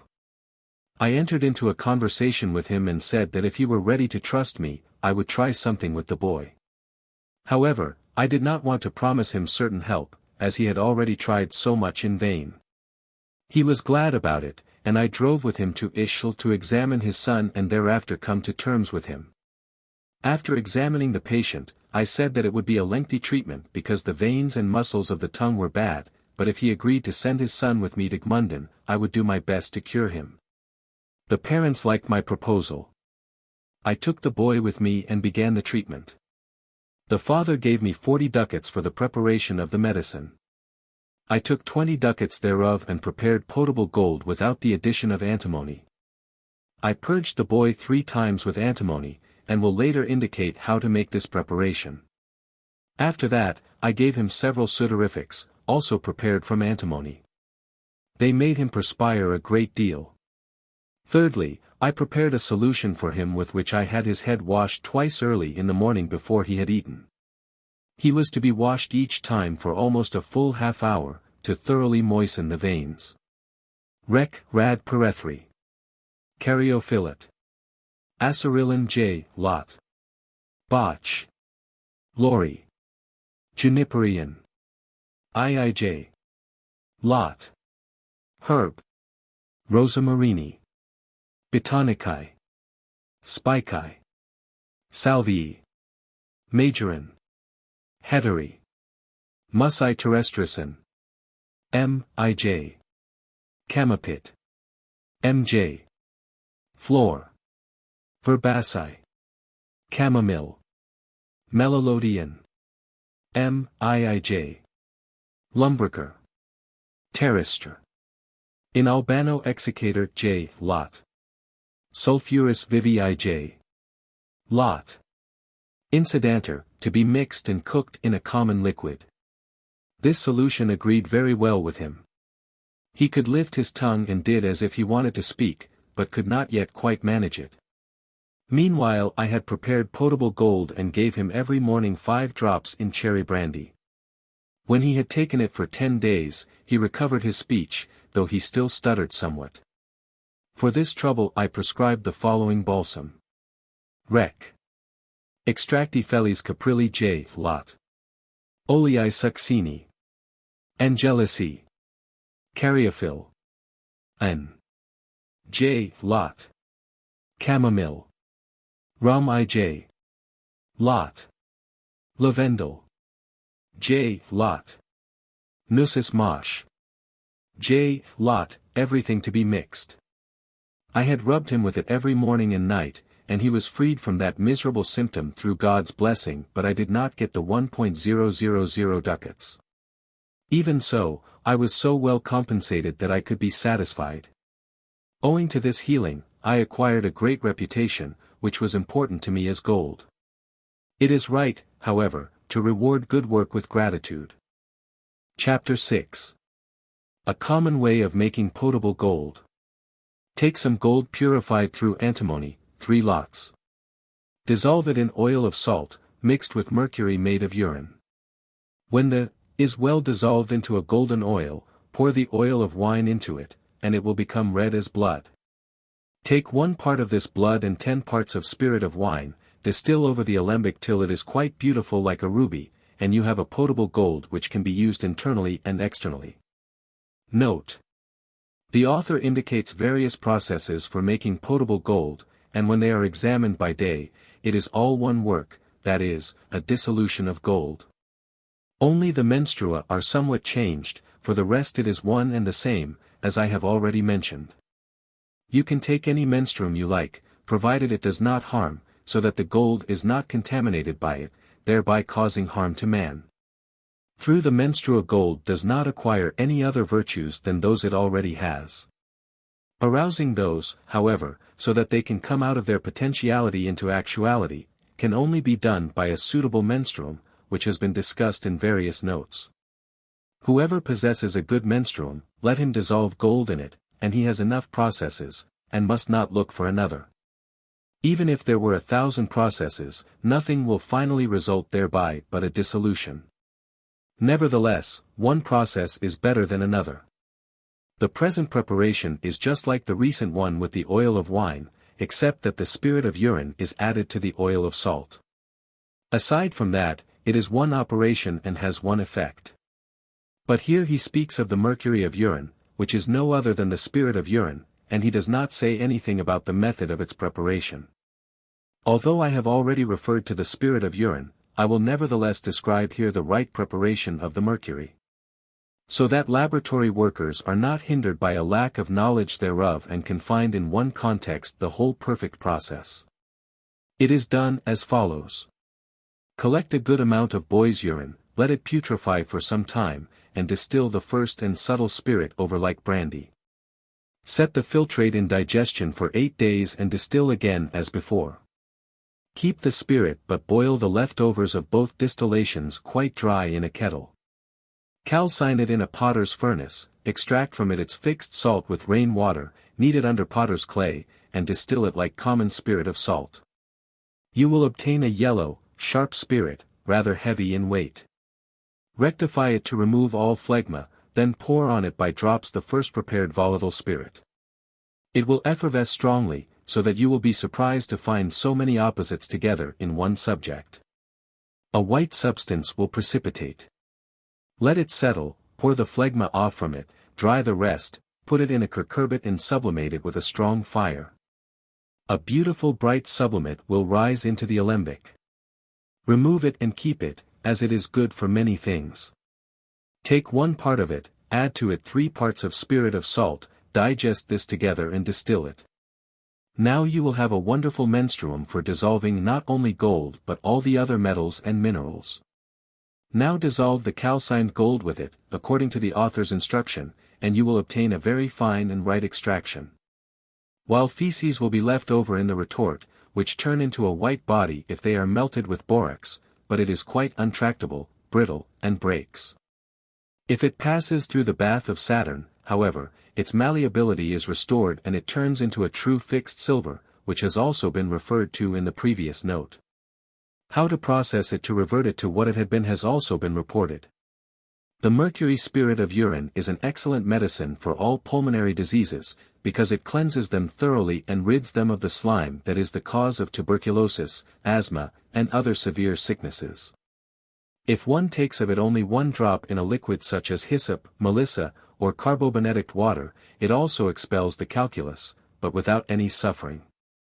It dissolves it, as the calculus is salty tartar. The spiritual tartar looks for it and masters it. Being a spirit, it penetrates and liquefies it, forcing it to pass together with it through the urethra and bladder. I could tell many examples of this, how I cured persons of high and low ranks with it, but of that more will be said in its place. Everyone who has a house apothecary should keep it ready, for it is not only useful for the aforementioned diseases but for many others. Taken in camphorated spirit of wine at the time of the plague, it drives the poison out with great force through perspiration and urine. It resists all corruption, from which this disease actually stems, and all medicines for this infection should really be tinged with this spiritus, which should be carefully remembered. It is a great pity that hardly any apothecary exists where such a wonderful medicine can be found, to which one could resort in case of need. I am afraid it will also mean preaching to deaf ears. If the brain sinks down either through beating or falling, people generally become insane. A wonderful experiment can now be made with this spirit. Of this medicine give every morning half a scruple in water of blue violets, and you will see with surprise how soon it will show its effect. When in winter the external members, hands and feet, freeze, put some spirit of urine over them with a sponge or cloth. It extracts the frost in a few hours and prevents the member from rotting or developing a tumor. Chapter 7. How the purging is to be prepared. Take 4 lots of quicksilver, 1 lot of fine gold, make an amalgam with them, such as goldsmiths do when they wish to gild. Thereafter, enclose the amalgam in a glass, let it stand for 32 days in a gentle heat, such as a vapor fire. After that, 3 days in warm ashes. In this time the body of the will have completely mixed with the quicksilver. Now pour the oil of vitriol over it, standing 1 finger's width over the materia. Set the glass in warm sand till the moisture has evaporated, then leave it in the same heat till it turns into a beautiful red precipitate. Note: in this process and title the author indicates how the gold is to be prepared so that it may purge and turn into a fine precipitate, which also takes place. But if I take a good look at the preparation, it is rather a mercury than a purging gold. This must be achieved by the mercury, as mercury can also do this without the addition of gold, if it is precipitated with spirit of vitriol or other means, of which more will be said later on. It becomes more sudorific than cathartic, as its effect shows. But when I look at the composition, I find that there is 4 times as much mercury as gold.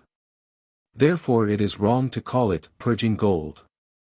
This process is not at all new or of particular importance, for this preparation can be found in many authors, and I had previously seen it in many laboratories, though under the title of purging mercury. More can be read about this and looked up in Penotus, Buinus, Quercetanus, Harmanus, and other chymists, who prepare this medicine in a shorter time. The author believes that gold would turn altogether into a mercury which could in turn again be reduced into gold. But he is mistaken. Gold stays gold, even if it went through the leather with mercury, as the goldsmiths also know.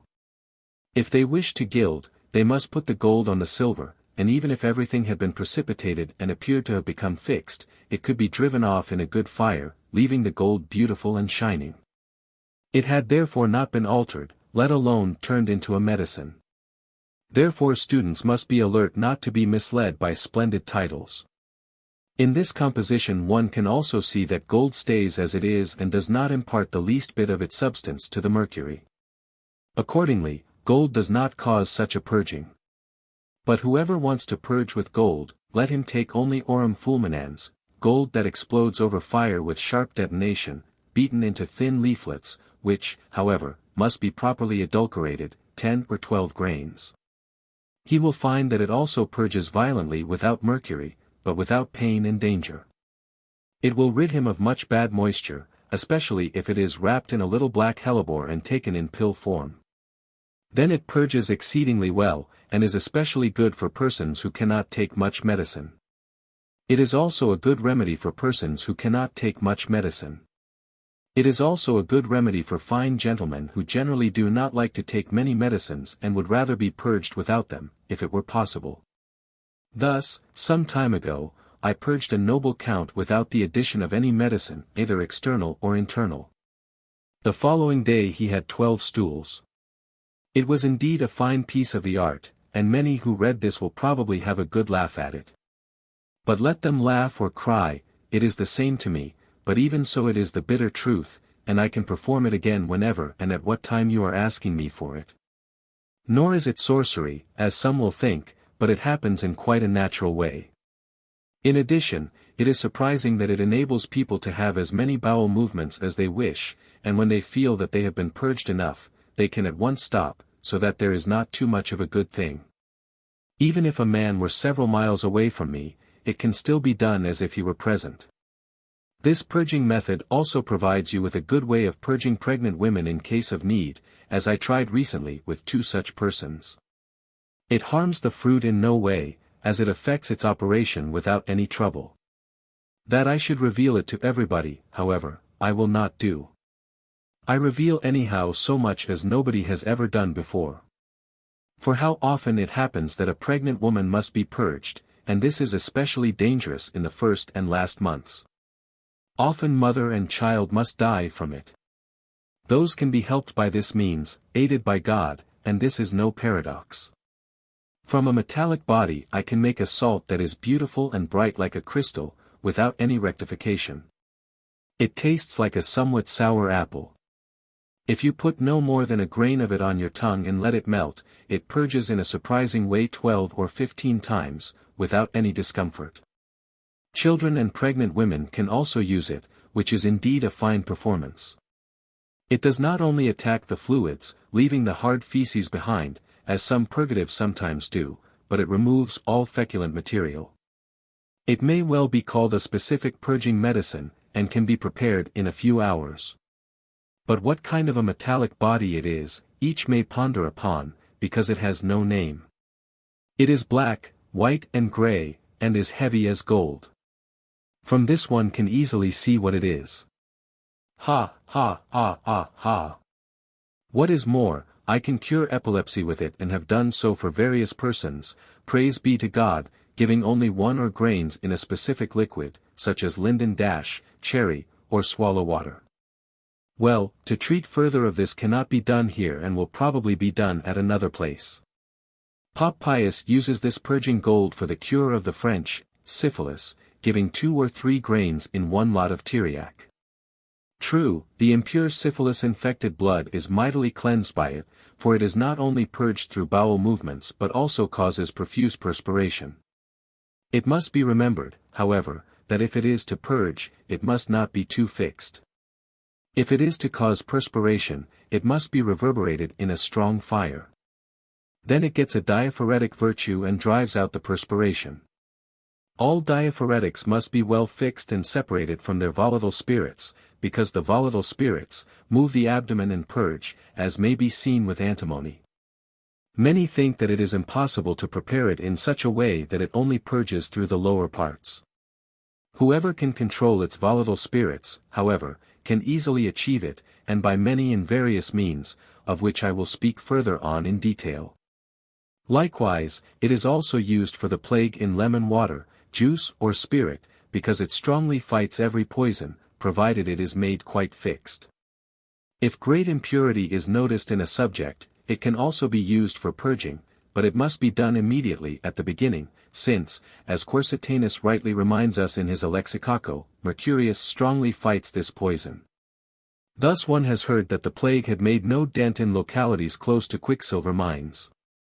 This is the reason why quicksilver is put around people's neck as a temporary amulet against the plague.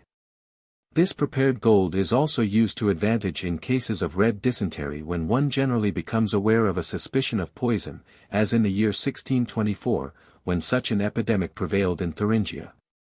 If you administer 2, 3, or 4 grains in quince juice, it does much good, no matter through what channel it accomplishes its operation, for nature knows well how to eliminate her excrements. In jaundice, it does its share very well and can easily be administered by putting 5 grains into lavender water for 3 consecutive days. It not only drives away jaundice but all other sicknesses that have specific colors, and there is no better remedy. In surgery, this gold is quite a healing medicine, for it provides a good foundation in all corrupted parts, cleanses them and promotes their healing. A surgeon may well rely on it. It eliminates everything impure without pain and corrosion, and does not let any accident become harmful. It heals all wounds in a short time, no matter what they are, because mercury is a mighty incarnativum, better than all medicines, and barbers should use it instead of the common corrosive precipitate which is harmful and causes much pain. This one, however, operates quite without pain and does not cause any inflammation. Where there are especially deep holes, it heals them quickly, in particular if it is mixed with the other medicines. Chapter 8. How to prepare diaphoretic gold. Take some of the brown gold calx, calcined quite subtly like sponge or cotton wool, as has been mentioned several times before. It has to be calcined in a steady fire for 13 or 18 weeks. This calx must be put in a phial glass and frequently moistened with mercurial oil. When there are 2 lots of the calx, pour 1 quintline of mercurial oil upon it all at once, then mix these well together, close the glass and set it in warm sand for 3 days. When the calx has again become fixed and dry, open the glass and give it again 2 quintline of mercurial oil. The glass must be closed again and put for 1 or 6 days in the sand till it is again fixed and dry. This must be done a 3rd time and continued till 4 lots of mercurial oil have been imbibed into the gold calx. Finally, it has to be given a strong fire to turn it into a stable red powder. When this work has been completed, you have the right diaphoretic gold. Note: this preparation of diaphoretic gold is likewise more a preparation of mercury than gold, as the whole composition proves, because the oil of mercury, which is otherwise quite volatile, is tied with the gold and made stable in the fire.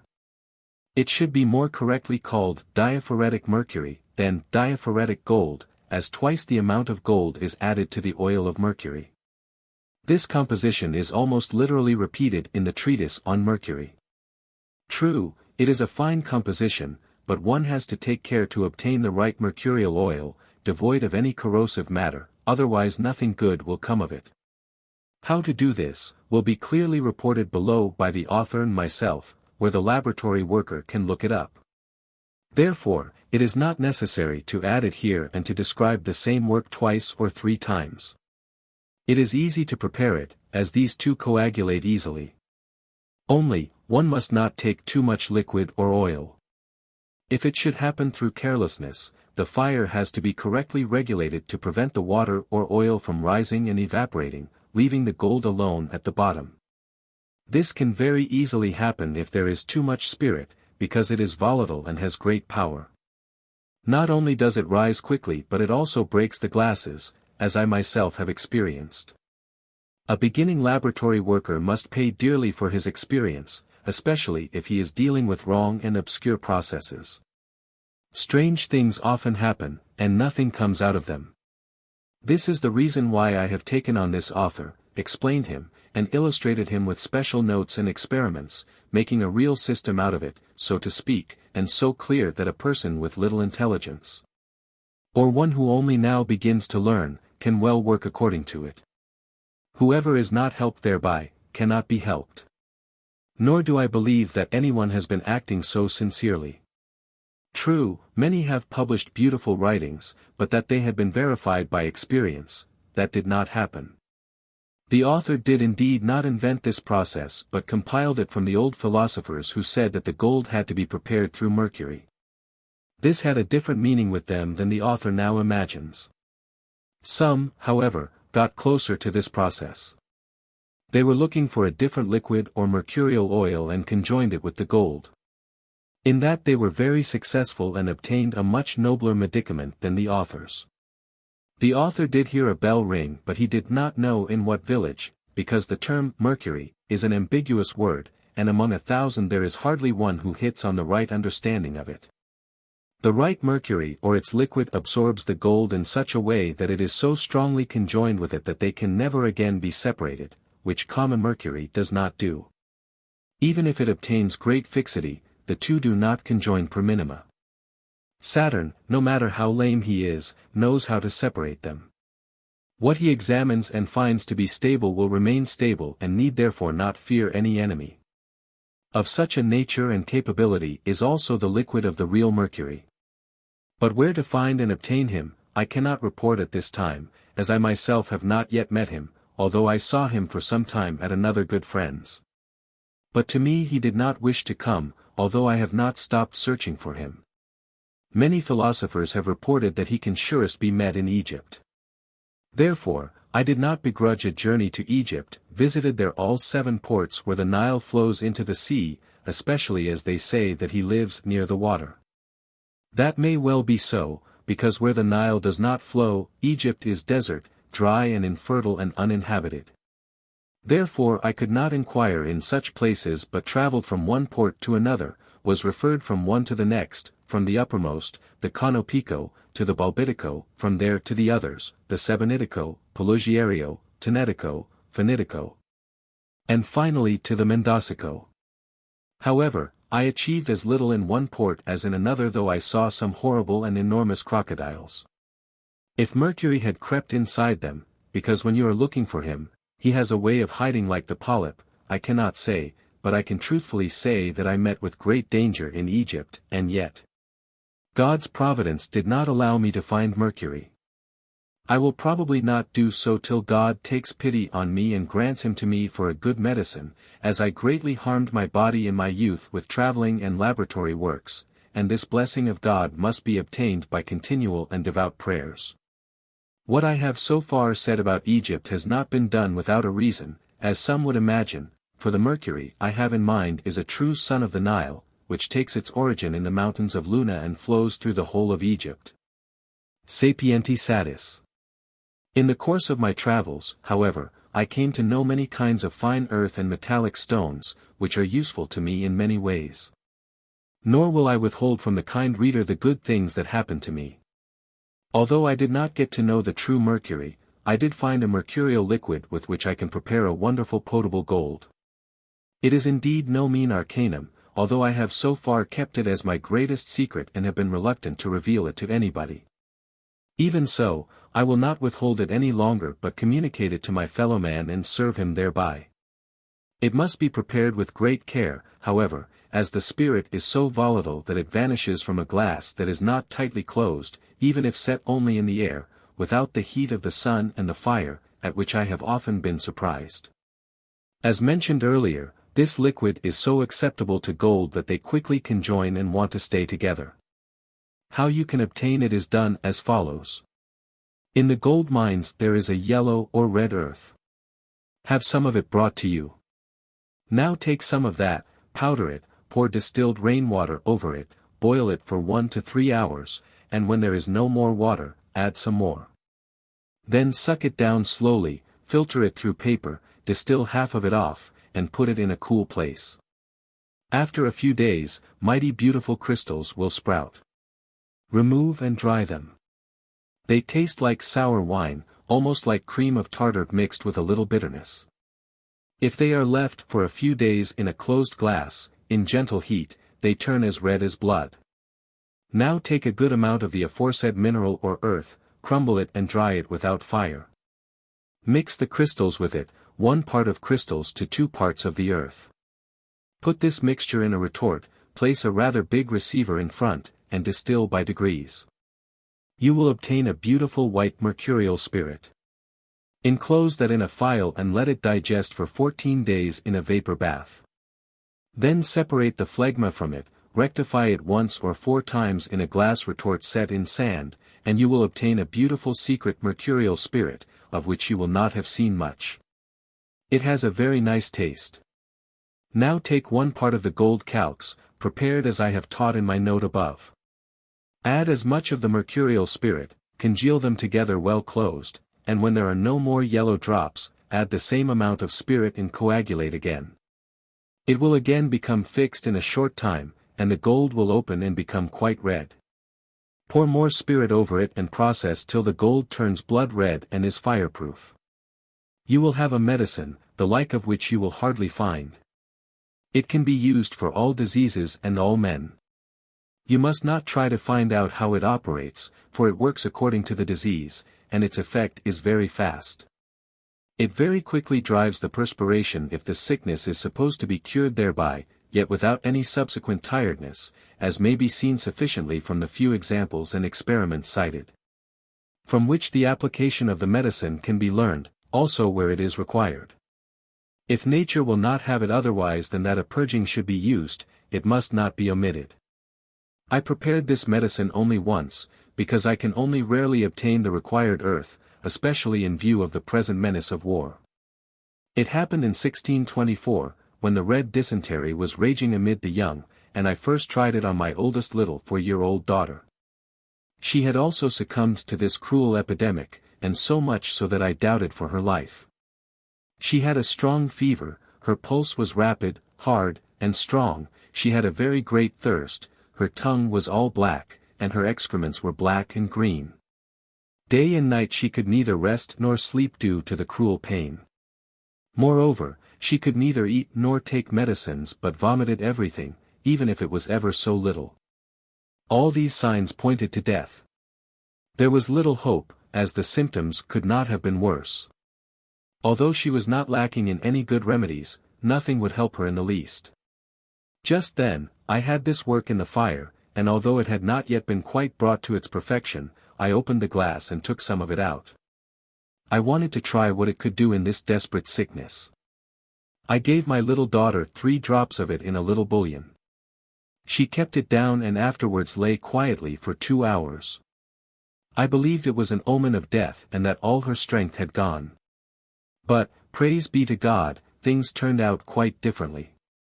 After 2 hours, she again had a bowel movement, but not with such pain as before, at which I was very happy.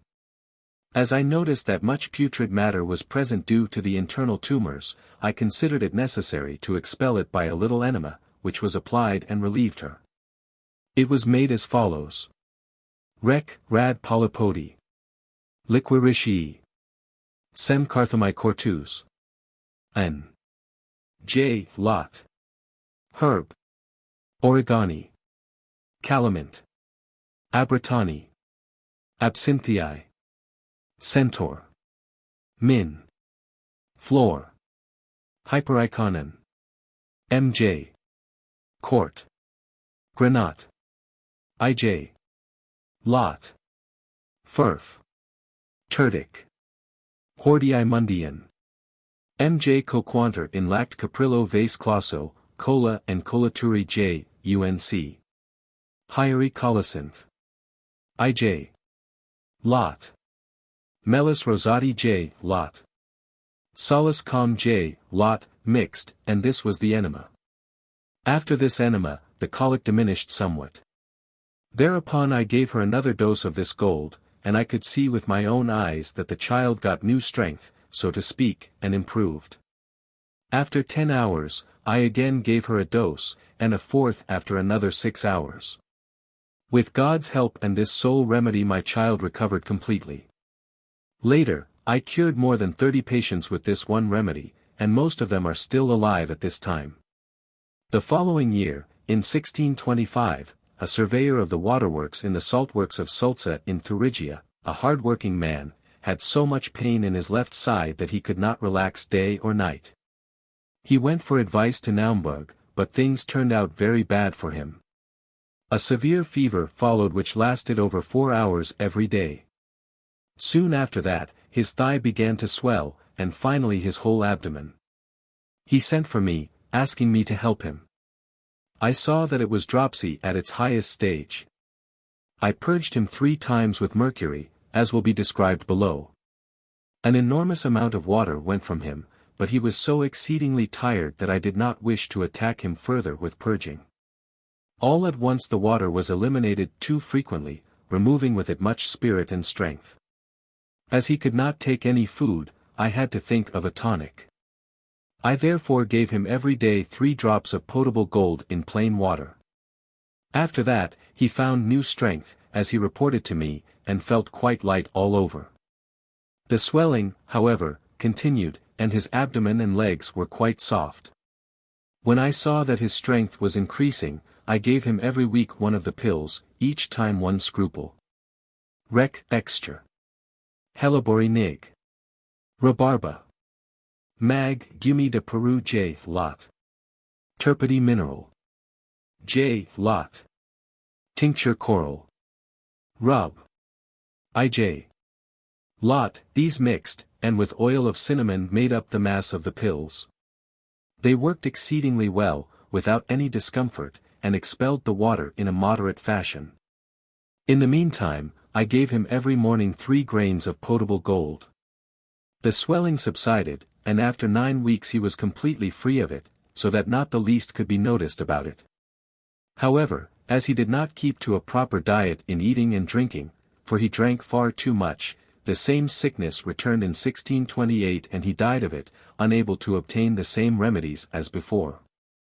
I believe that if he had them, especially at the beginning, he could have been cured once more. This is a great experiment, and a physician may certainly rely on it. I know for sure that he will earn praise and honor by it and be able to do away with the common saying. Hydrops, quart anna medicorum scandala plana. One requires the right means at the right time, and will see that nature is not so powerless that she cannot cure dropsy. She has enough remedies, if only we were not so lazy, and were searching for them among her subjects, and were preparing them. Everything depends on these two things provided God's blessing is added, for without it we cannot accomplish anything. That same year, there was a school teacher not far from Sulza, called Riensdorf. He was in bed with just this sickness. His thighs had sprung open, and much water ran out of them.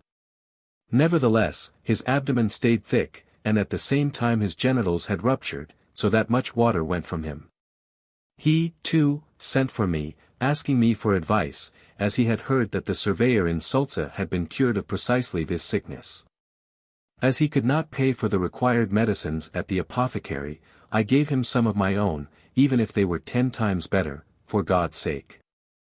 When I saw that he had become rather weak, I sent him 4 doses of this potable gold. He had to take it in cinnamon water on 4 consecutive days. After that, I gave him the aforementioned pills, each time half a scruple. They acted as a very mild laxative and eliminated much water from him. The swelling disappeared completely.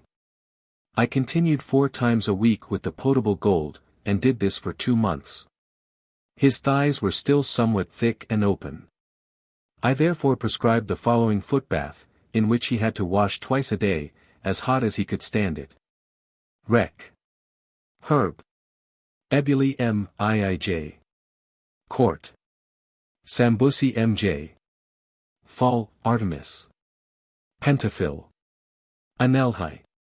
Flor hypericon. Rosar. Rub. N. M.J. Sulf. Vivi. Aluminous Roki and J. Lot. Murii naturalis, enough to boil these herbs in it. They had to boil for several hours, then be poured off and let cool. After this, he had to have iron slag made red hot and poured over by this water till it was only just so hot that he could stand it. In it he had to bathe his thighs. They became small and lithe and began to heal. When he had used this footbath several times, I also gave him some iron oil to put on his ulcers. Everything healed in a short while, and he was completely restored. For the quartan fever it is a good remedy. In the same year, I cured 3 patients of it, a man and a woman of the aristocracy, and a young girl, all 3 in Thuringia. The nobleman had this fever for 19 weeks, and his feet began to swell. What he was using for it was of no avail. At first, I did not want to take him on, seeing that he was already swelling up and that he was losing his appetite, the longer the more. Nevertheless I agreed to try my art because of his insisting. I had the following pills prepared for him and gave them to him 4 times at a go, with 1 day's rest in between. Before purging him, I gave him the arcanum or tincture of tartar, and it will be described below under its title. When he had used it for 7 consecutive days, one could notice a change in the urine. Before, it was yellow, murky and thick, now it was altogether black. I thought that now was the right time to resort to the melancholy humor or tartar, and began with it. The first day, I gave him 1 scruple, although that did not do much.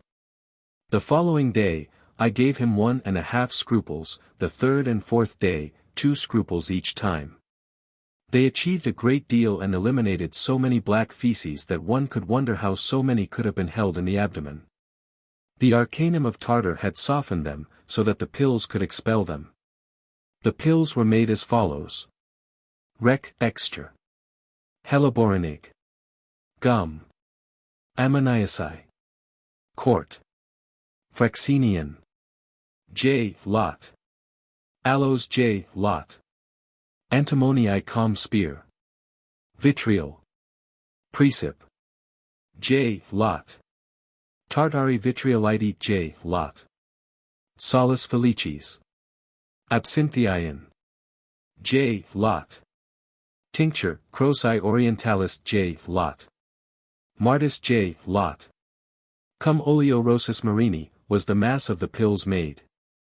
After this treatment, the fever would not subside but the paroxysm was not as strong as before.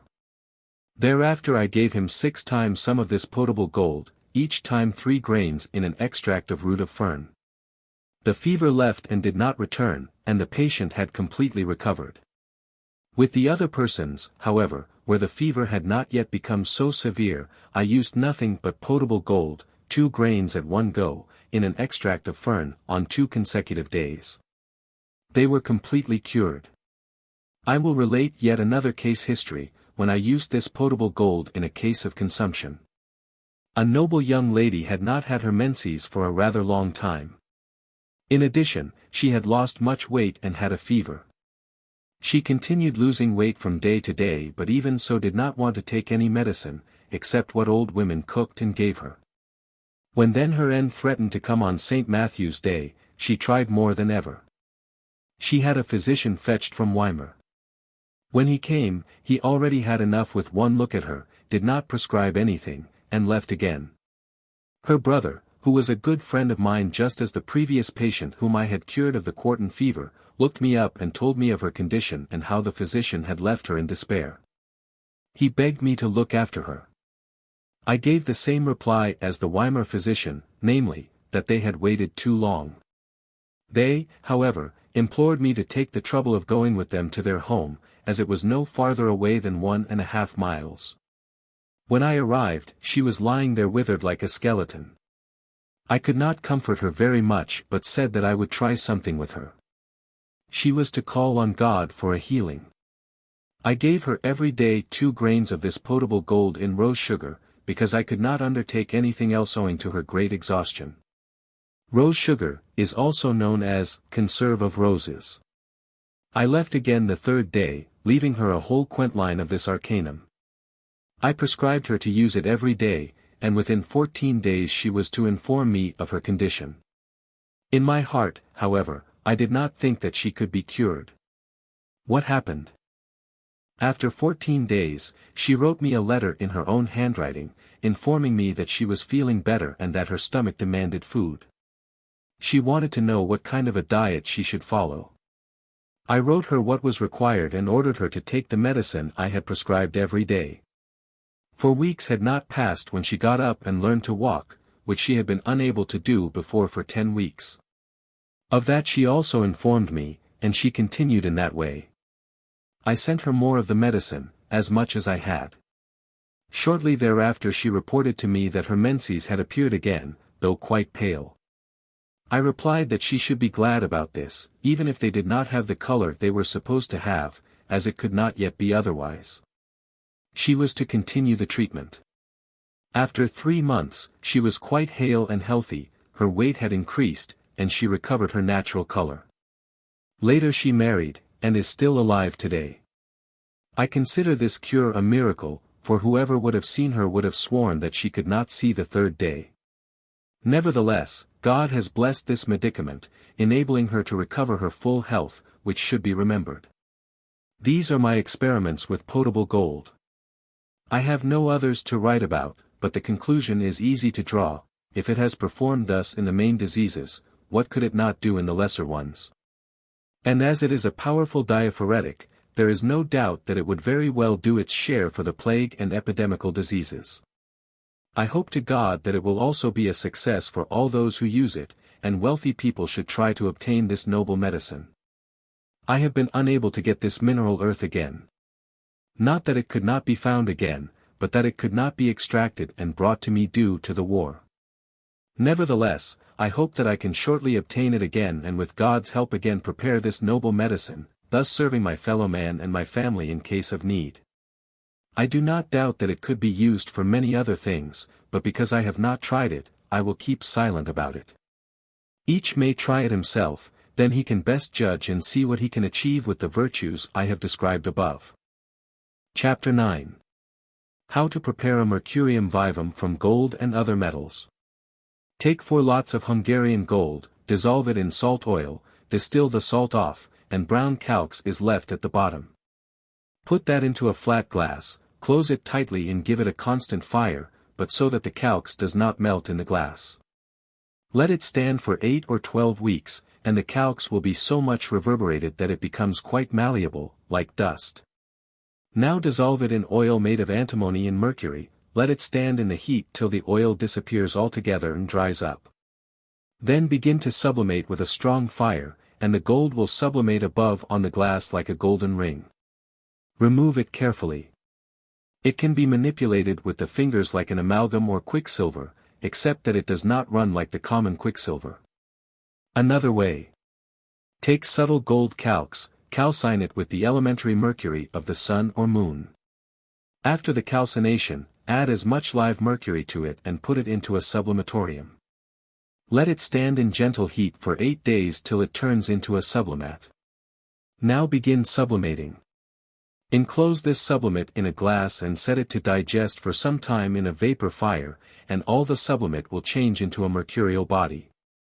If now sulfur is added to this quicksilver of gold in the right proportion or weight, and mercury is thus prepared with the philosophical fire, you have an excellent medicine for healing lepra, for it cleanses the corrupt impure blood, expels the dirt of the whole body through perspiration, and rejuvenates it somewhat. Note: almost the whole world is singing of the mercury of the sun and other metals, and there is no laboratory worker who does not speak of this mercury.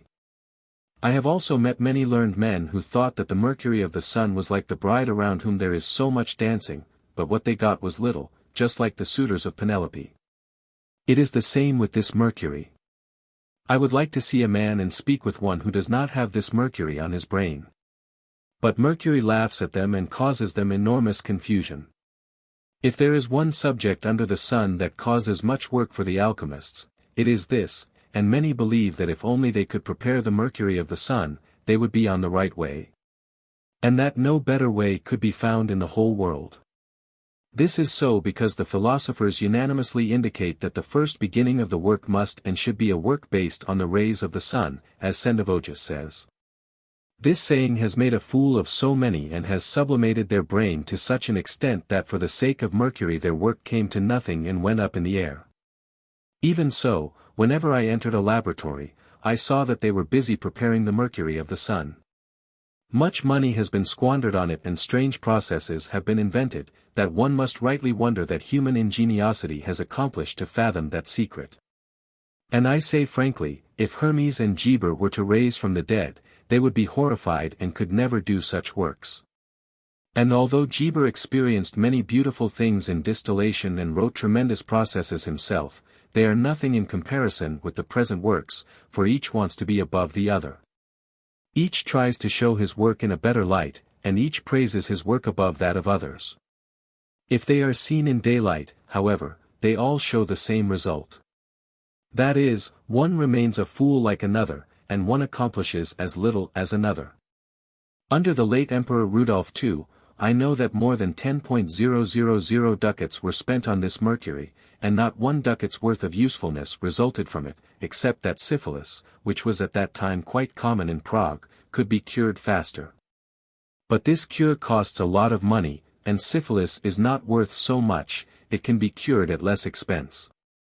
I have seen how a laboratory worker had a large quantity in a glass and wanted to congeal it.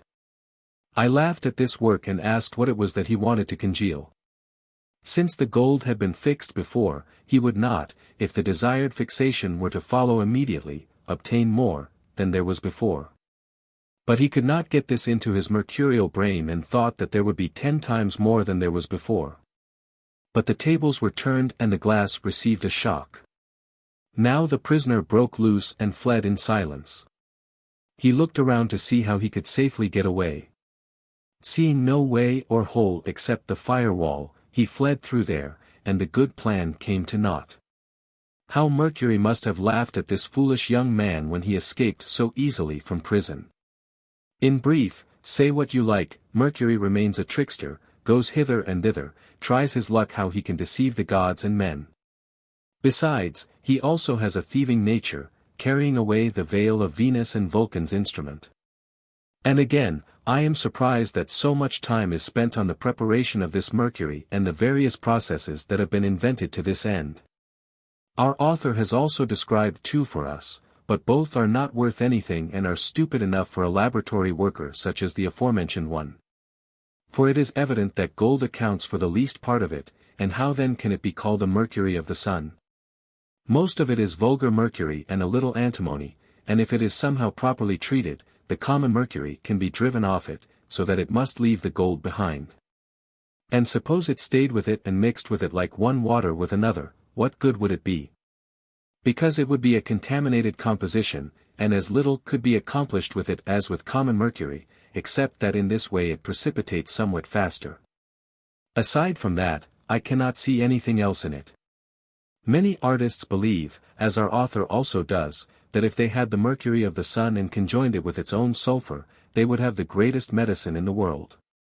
Let him believe that who wants, I for my person cannot believe it. Experience has often proven that in that form the mercury of the sun does not accept its own tincture or sulfur. If things went as the author wants, and supposing that it accepted them immediately, there would nevertheless be a separation in the right examination. Translator's note: Agricola speaks about the mercury of the sun, gold, yet the sign in the margin refers to silver. Likewise in para 2 above. The sign should be gold. I have seen that Herr Hasselmeyer had almost a whole pound of mercury of the sun. He also added its sulfur, which was blood red, but it did not accept that tincture, although he had kept it long enough in the fire. Bernard Pinotus also testifies that he did not succeed in doing it. There are reasons why it does not accept the sulfur. When the body is changed into a running mercury, there is no separation of the sulfur and the salt, but everything is simultaneously transformed into a mercury. Consequently, it already contains all that it needs and cannot absorb more. That is also the reason why it rejects any additional sulfur, and the substance is totally transformed without a separation. Of what use is it then to add a superfluous amount of it? Nature does not absorb more than is her due. The rest is all time, effort and expense for nothing.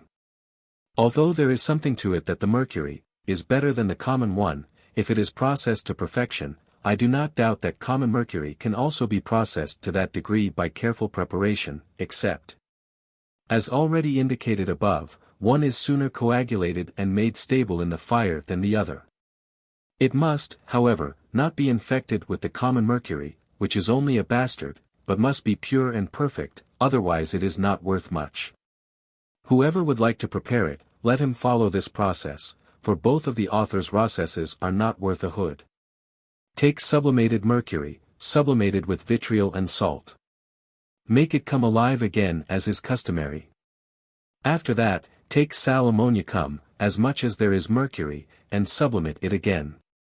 When this is done, remove it from the head of the alembic.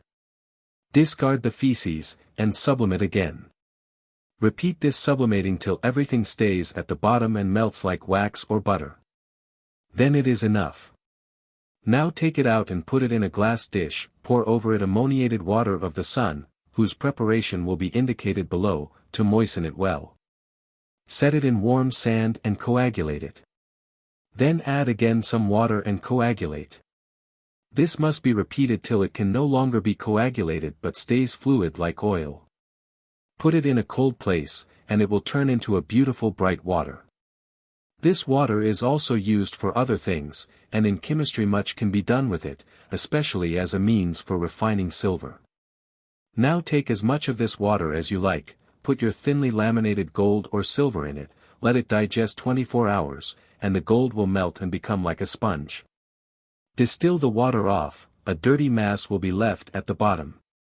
Pour warm rainwater on it and mix it well with your fingers. The whole body will turn into a beautiful running mercury. By this process the mercury of any body can be made pure and uncontaminated.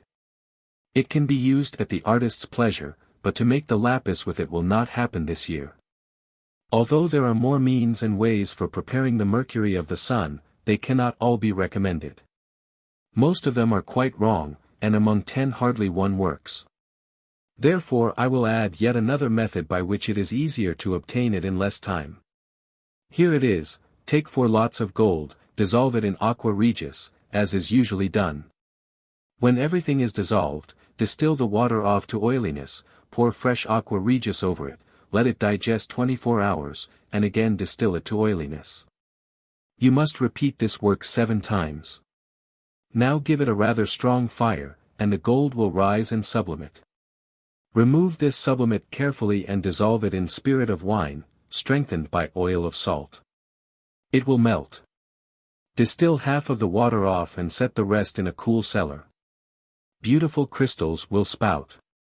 Remove them, add to them 2 lots of salt of urine, salt of alkali, salt of tartar, sublimate of ammonia, each 1½ lots, let them putrefy together for 14 days.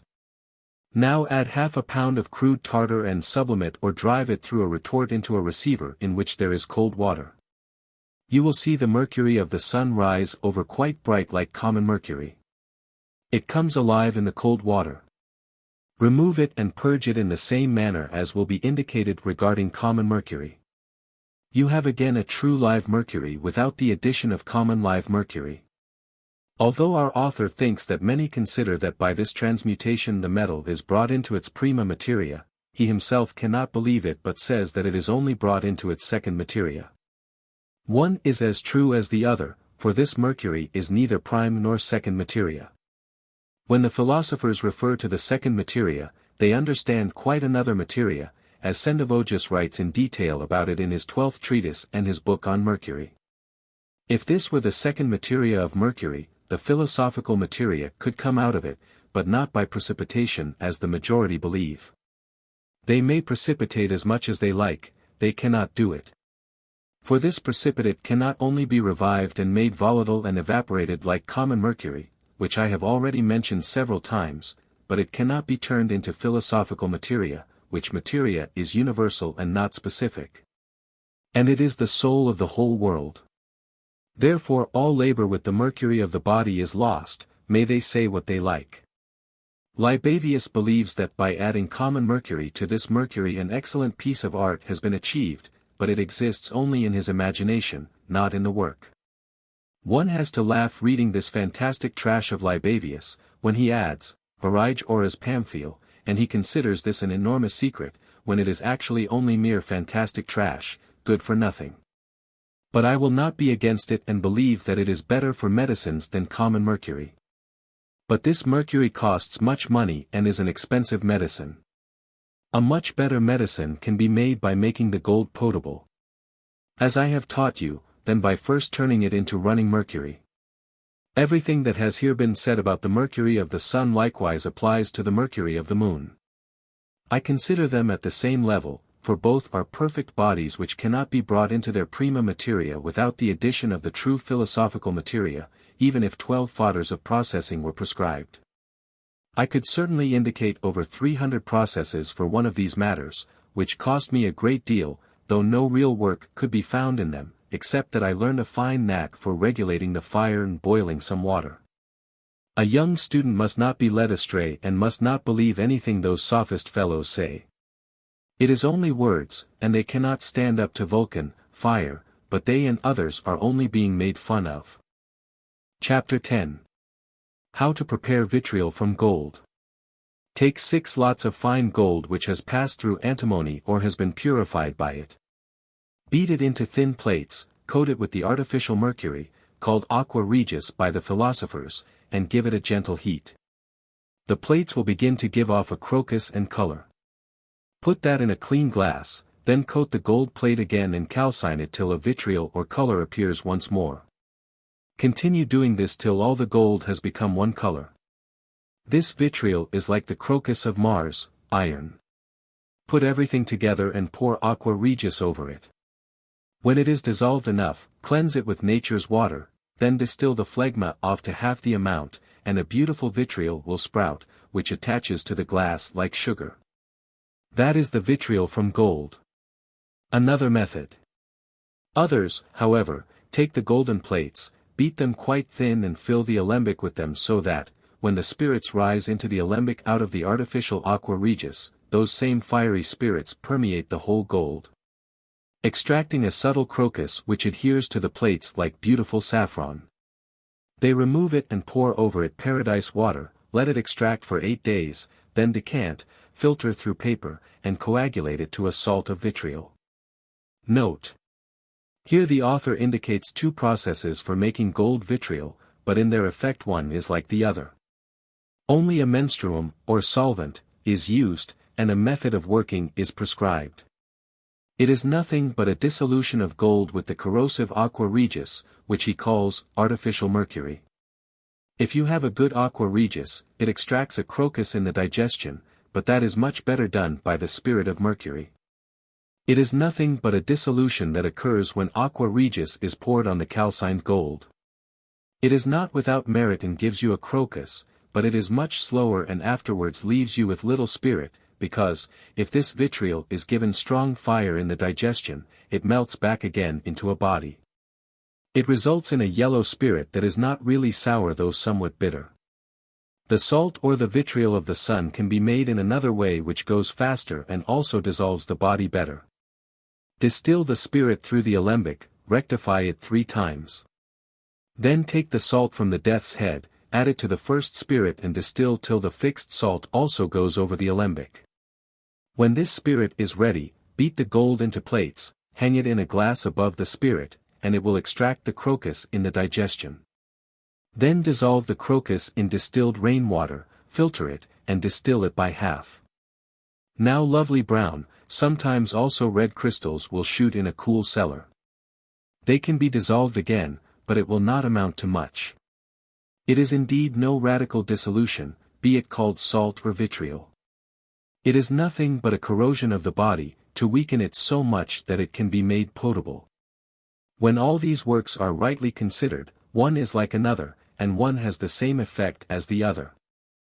I have already several times reminded the reader in my notes that if one has a right dissolution of the gold, of those I have mentioned I consider only 2 as the principal ones, it is sufficient. And there is no need to worry greatly about the others. Care has only to be taken to choose that which is not too corrosive, so that one does not administer poison instead of a tyriac. You may call it by any name you wish, it is finally nevertheless leprous calx. Thus the author's vitriol is nothing else, for it is only corroded by aqua regis, and nothing concerning the art can be learned from it, although the aqua regis is called a mercury, and rainwater paradise water.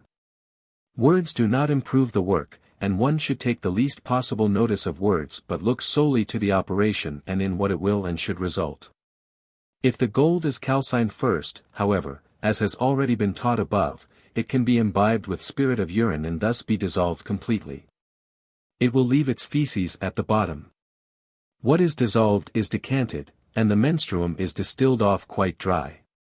Now pour on some more spirit of urine, proceeding as has been said before, and this must be repeated 3 or 4 times. Then pour distilled rainwater, or better, distilled may dew over it.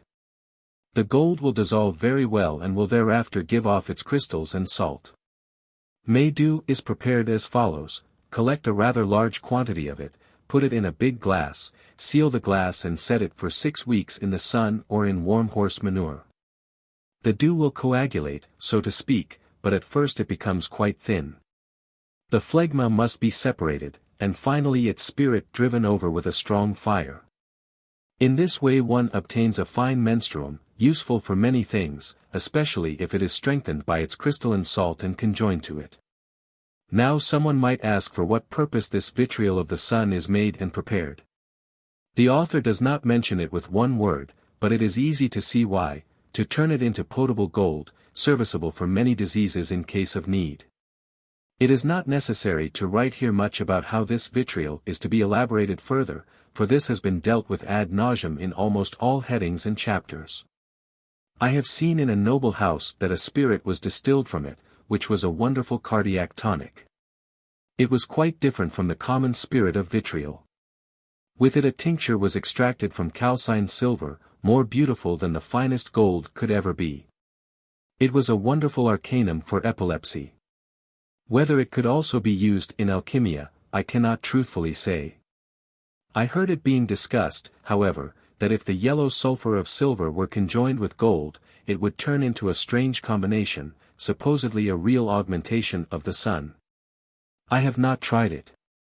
I am not against it, as it may very well be so, but I doubt that it can be produced in large quantity, as silver does not contain much of this yellow sulfur. So far we have dealt with many dissolutions and calcinations of, explained and amplified the author's processes by our experience, also accomplished fine cures and experiments with it. But as to reveal my final option of this business, I do not think much of most of them, because these dissolutions are no philosophical destructions. But I have already shown above how gold is to be artificially decomposed, and it need not be repeated here. I have only examined the operations in accordance with the author's instructions and method, and have revealed how I have found them to be in the fire, in practice. I hope that the kind readers will accept my care and candor with thanks.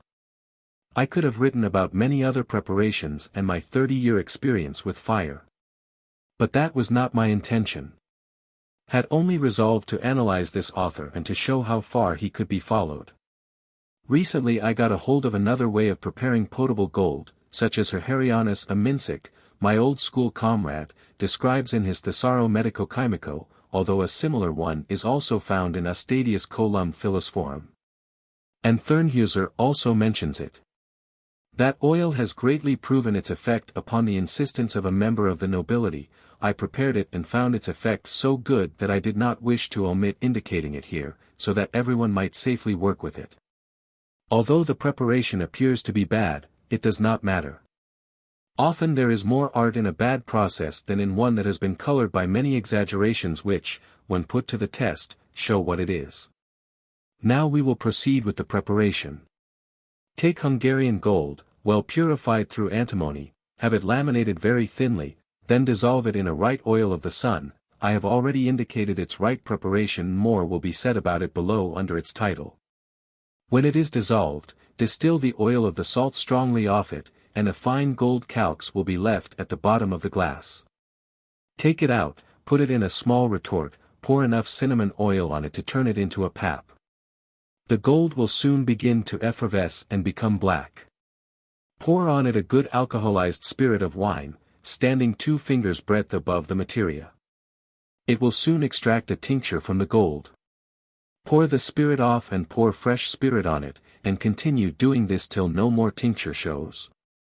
Remove the death's head, wash it with warm water and weigh it. Now pour again the right quantity of spirit of salt on it, and let it dissolve again. Distill the spirit off quite dry, pour oil of cinnamon over it, and when it effervesces, add the spirit of wine and extract its tincture. Repeat this work till the gold is completely dissolved and not the least bit of insolved matter is left of the body. Now pour some clear purged spirit of wine on it, distill it to oil, and you will have a wonderful medicine or potable gold. To tell the truth, if among the common dissolutions one pleases me more than another, it is precisely this one, because it operates extremely well. The person whom I did the favor of preparing it for, used it for her sickness, of which nothing need be said here, and it was of great benefit to her health. However, I made 2 subsequent tests of it. In 1629, a noble gentleman was suffering from a troublesome podagra, so much so that his hands and feet had shrunk, and yet he was not yet 42 years old. Although he had resorted to great physicians and had also been to warm springs, it was to no avail. I met him by accident, and we discussed the terms. I told him that I wished to try something with him but that I could not promise sure help.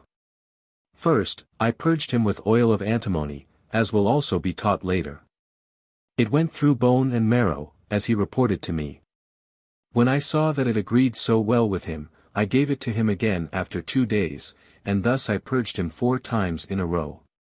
Then I gave him 3 times a week 6 drops of potable gold in essence of Ja arthetica. I had his members rubbed with oil of Osmium microcosmi. He continued with this from Easter to St. James's. He learned to walk again with a cane wherever he wished, while he could previously not get farther than the place where he had been taken with a chair. The bumps, however, did not disappear as they had already been hardened to the highest degree. But he was happy and thanked God to have improved so far that he could again walk anywhere in the house and grasp things with his hands. I would never have thought that this solution could have such an excellent effect.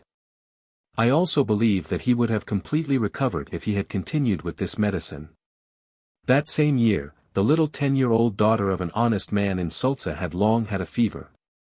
The child was so exhausted that she lost her strength and withered. The paroxysm occurred every other day at 2 p.m. and lasted 4 hours. Although many medicines had been used, there was no progress, and the child's condition stayed the same. Yes, after the last medicine, she was worse than at the beginning. I was convinced that she was going to die, as no medicine would help her. When I had prepared this potable gold, I gave her 3 drops in the morning in some conserve of roses. The following morning I again gave her 3 drops. About 1 hour afterwards it looked as if she were going to vomit, but nothing happened. While she was gagging, a worm was passing through her mouth, almost 12 inches long. I was surprised. The fever went from this hour on. I continued for 3 more days with the dose. The little girl was hale and healthy and like newborn. From this I conclude that this solution must also have great potential in other diseases, but as I could no longer experiment because of the war, I cannot report further about it. Whoever wants to keep his body in good health, should use this solution. He will certainly not regret it. And with this we will conclude this treatise on gold and its preparations, and proceed to silver according to our author's method. The end.